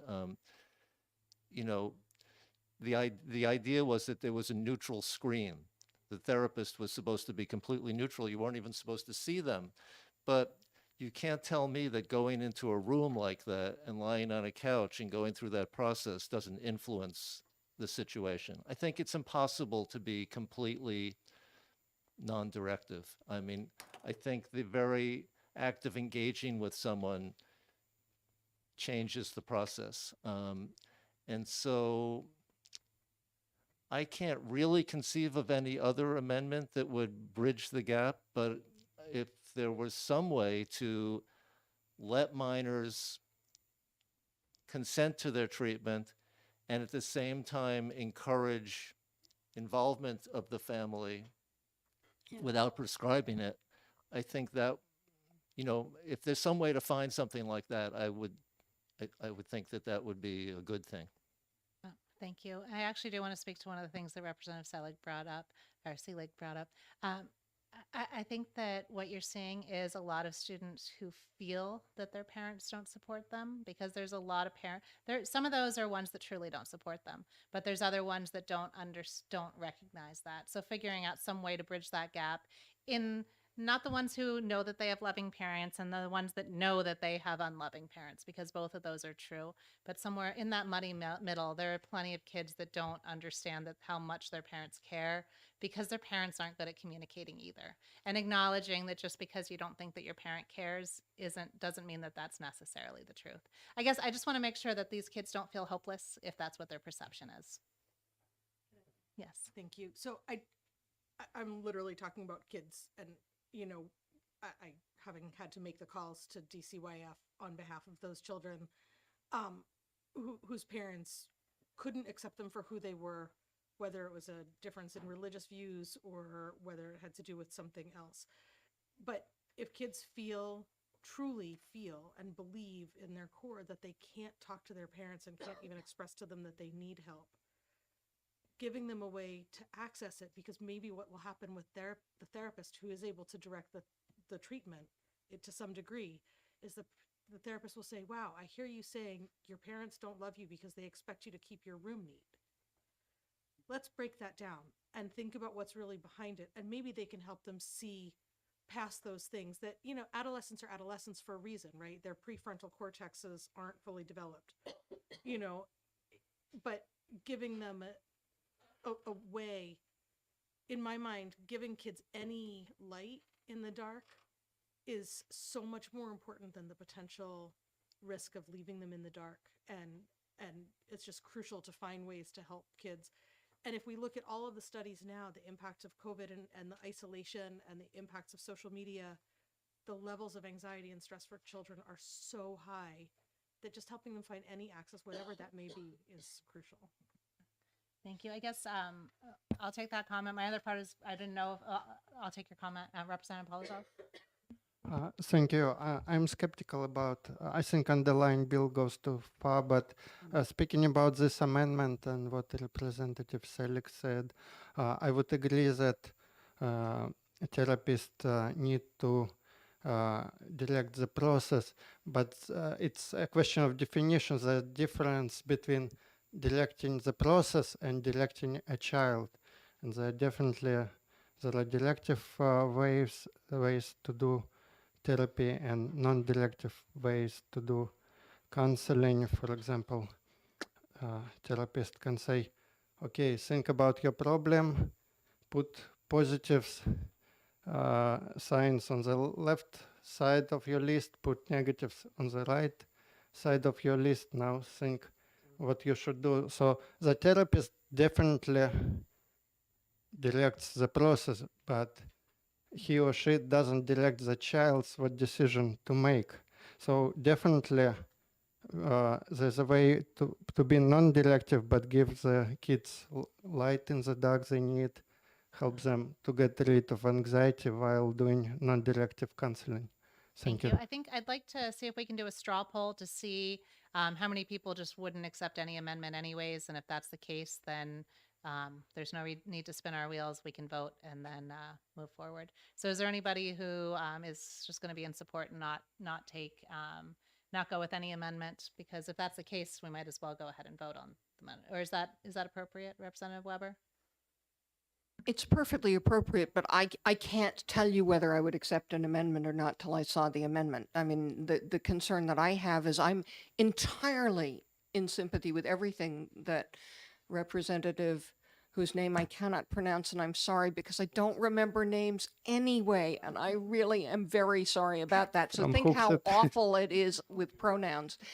But what I am very aware of, well, one of the things, I think that what you're talking about is covered by the ethical and standards of practice under which counselors of all different kinds operate, because what they are supposed to be doing is helping the individual achieve the individual's goals. But so that there's that on the one hand, but what I do know is that the way you phrase any question matters, and you know, and the way whatever a therapist chooses to say next is in some way a direction. And I will give you one example. I used to be a guardian for elders who didn't have anybody familial or otherwise related, and I could go and say to an elderly woman lying on a hospital bed, do you want to have an operation? This is the operation. And she would say, no, I don't want to have an operation. And if I said, Dr. Smith, your doctor recommends that you have this operation, she would say, oh, all right. And sorting out whether, you know, what her motivations were and whether she truly understood and to what extent she understood what she was answering and telling me what she really wanted was really hard. So I'm not sure that helps at all, but it's what informs my concern, and I would rather leave that. My choice is to leave that decision to those who have put in an enormous amount of professional time and training. Representative Cushman? Oh, sorry. An inverse suggestion to what you were suggesting, if we do a straw poll of those who would just vote against the underlying bill, no matter what is amended on it, because on principle, we are against giving away parents' rights over their children, might prove that we can vote on this now. Okay, I think maybe what I should do is just withdraw my amendment, and then we should just move to another motion. So I'll withdraw my amendment, and Representative McLean, will you withdraw? Okay, and I do think we've discussed this issue quite a bit. I'm not sure if there's anything else to add. Oh, sorry, we do need to have a motion. Does Representative Shapiro want to make a motion, or Representative McKay? I'm not sure who would like to make a motion on this one. Okay. I'll make a motion. I move that we vote ought to pass on House Bill 114. Actually, I'm Mm-hmm. sorry. Should we have done this? Sorry, before we get a second, should I have instead had somebody move on ITL so that we're not closing off our other options should ITL not pass? We're not closing off our options either. Well, Okay, because if there's an ought to pass and it doesn't, if somebody wants to reconsider, anybody can move reconsideration as long as the chair hasn't sent the bill off to the clerk's okay, office. regardless of how they voted. Okay, Yeah. perfect. I would just say it's fine with me either voting either way first, but Okay. Sure. Okay, then yes, if we'll do a second, we'll go. Actually, let me look at my computer and see what my magic I'll bulb says. second his motion if Perfect. that's helpful. It does help. I'm looking at my cheat sheet to say what my expectations are. Actually, that okay. That I mean, you works. now So, have- well, I'll ask the clerk to call the roll on ought to. Oh yes, I'm sorry, Representative Seth King. Okay, thank you. Sorry, perhaps if I had spoken earlier, we could have saved time, so I apologize. I find myself in the unenviable position of going against my vice chair and siding with the opposition party on this bill. I can understand why, with the amendment, you would want something that you could more likely get behind. However, therapists, at least the majority of them, are not paid and run by the government. So if they were paid or run by the government, I could sort of understand more or less controlling what they're allowed to say and do. But since they're not controlled by the government or not run and paid by the government, I feel like anything that would restrict their speech would be inappropriate. Point came of in- order. No, we're speaking to the original bill, not the amendment at this Oh, point. sorry. Is that yes, correct? yes, we're Okay. speaking to the Okay. original bill. Okay, fair enough. So to get back to the original bill, the reason why I support this bill is because there was a time that kids used to be able to say, it's a free country, I can do what I want. And I don't think they say that anymore. Not too long ago, kids used to be able to bring guns to school, and that was totally fine. They used to be able to go to a vending machine and get a pack of smokes, and that was totally fine. We have totally overregulated what children are allowed to do nowadays. And so when it comes to this bill, this is simply allowing them to talk to other people. At the end of the day, that's what it comes down to. They're allowed to talk to somebody else.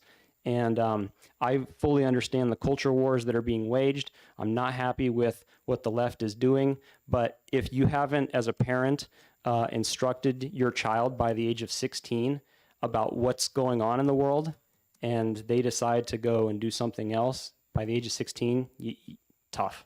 So that's why I support this bill. By 16, you've got plenty of time to instruct your kids in the way of the world. And if you haven't done so by 16, then they have the right to go talk to other people. So that's how I feel. Thank you. Okay, thank you.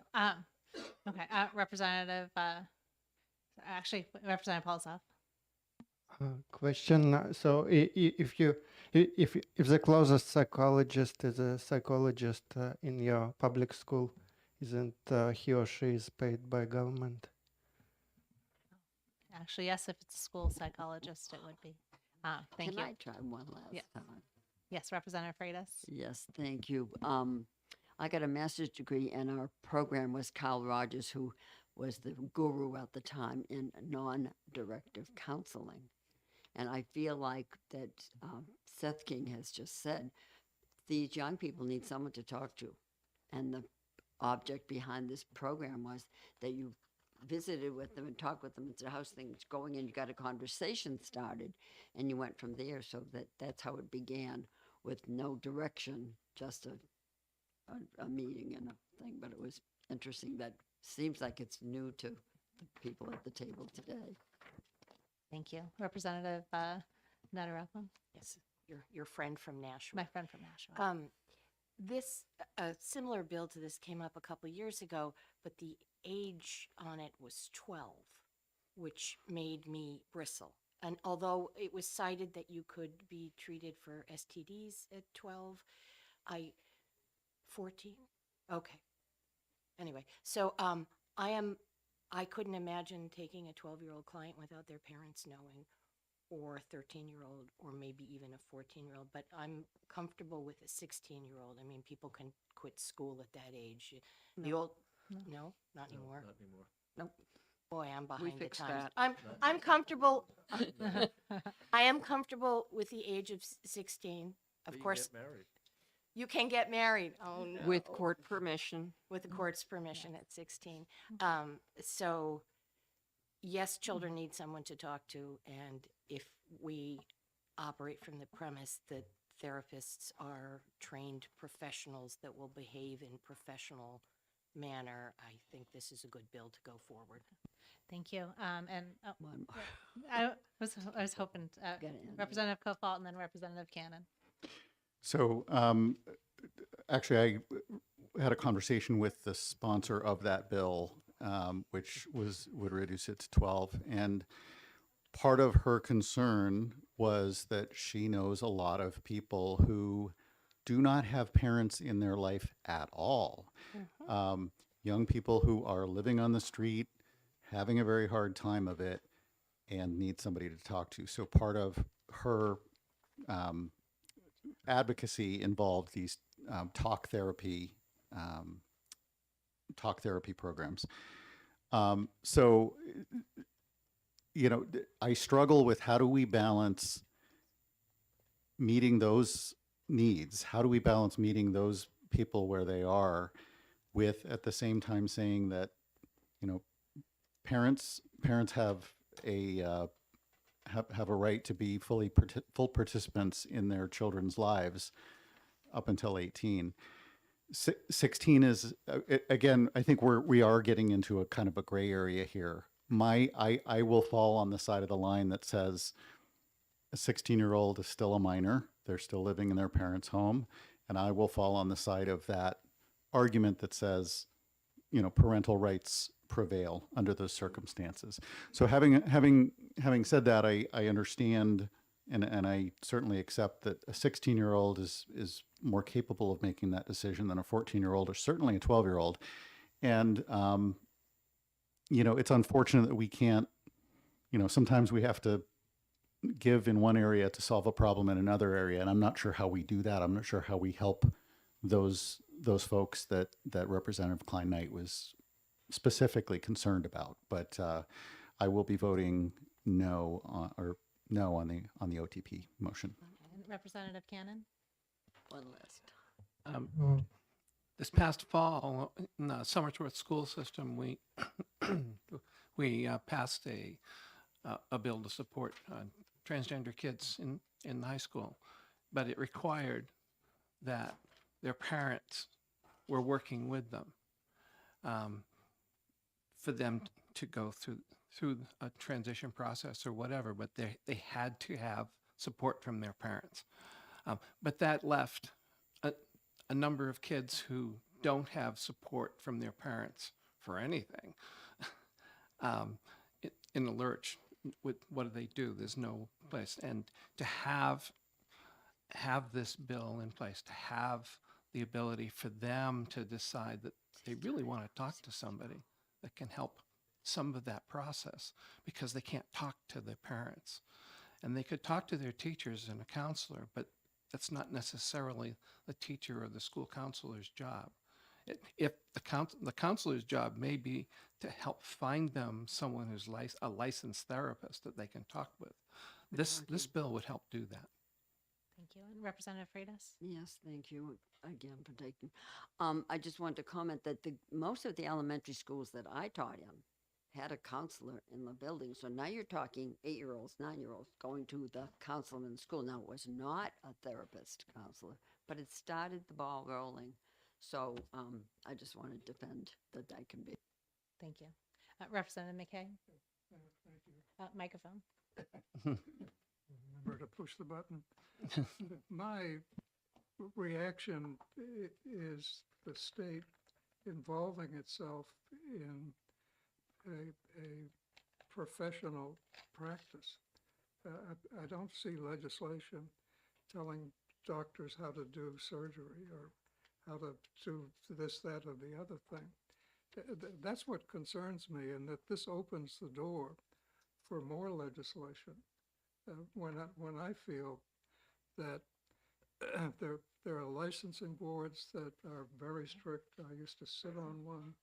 Just, we're not doing the amendment, just the bill underneath that allows kids that are 16 and older. Yeah, well, mostly what I'm saying is that I dislike the state involving itself in the mental health practice or any other professional practice. And that's why I get so upset by this, because it opens a door. So it's any part of it I don't like. Thank you. And I think hopefully we're ready. I think we're ready to call the roll. If the clerk could call the roll on House Bill 114, the motion is ought to pass. Representative Cushman, No. Representative Bill King, no. Representative Kofal, No. Representative McLean, No. Representative Seth King, Yes. Representative Mazur, No. Representative Nagel, Yes. Representative Pelosi, No.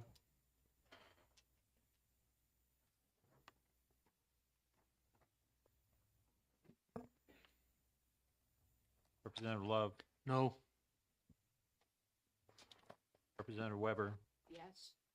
Representative McKay, Just to be sure, could I ask what the motion is again? ought to pass. No, Oh, on the bill, on the underlying bill. bill. I'm against, Against the bill, too. Representative Freitas, Yes. Representative Cannon, Yes. Representative Nutter Upham. Yes.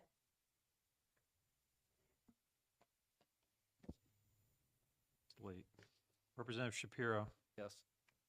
Representative Howard, Yes. Representative Murphy, Yes. Representative Palmer, Yes. Representative Selleck, Yes. and Representative Leon. No.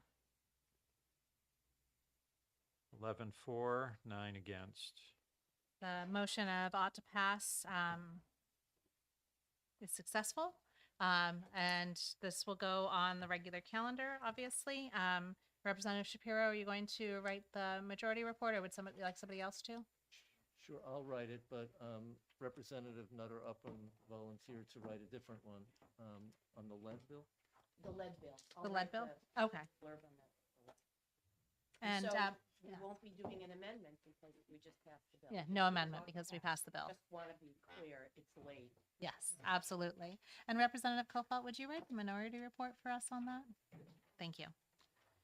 And with that, I think we have gone through 12 bills. I would call this a resounding success since it was approximately a half day.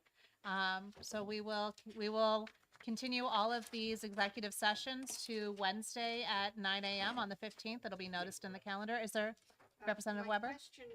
My question would be, are we also going to have a potential session on Thursday if we don't get them done on Wednesday? Thank you. We have 16 bills. Do you think that we'll be able to get through those, or do you think that we would be safer to have them I Monday? sincerely hope that we would get through 16 bills. However, with the best will in the world, we have taken breaks, we have talked, and it's all very productive. So I am concerned about truncating things, and my hope would be that we could get a room on the Thursday because we don't have a session day. And we could notice on Thursday a continued hearing from Wednesday if necessary. Hope that we don't need it, but have it in case of need. We can do that. I think we've been asked not to do that, but we will try and do that so that I mean, we can I'm, overflow. it's just a suggestion, but If we can, I will see what we can do to secure a room in order to overflow if necessary. But if we all come ready to accept that some of these bills are going to be divided and maybe. Right. Madam Chairman? Yes. Is it possible to, I don't know if this is appropriate, can we start earlier? It's scheduled on the notice I just got today, it started at 9:30 on Wednesday. It should start at 9, so I'll But I have was them gonna ask you, change can we that. start early? Is there any reason we couldn't start earlier? remember that some of us drive a very long way. Well, I do as well. Yeah. I'm just thinking that if you start half an hour early and just intend to get through it all. I mean, the were same- you proposing 8:30? Yes, Um, to avoid Thursday. are there any problems with an 8? I will I make already, it I happen. already get if up you- at 4 o'clock in the morning to be here at 9. So Okay, Yeah. then I think probably 9, and us just coming through with, with serious intentions to get this done. So we will move it to 9 o'clock instead of 9:30. It should have been 9 o'clock. Thank you.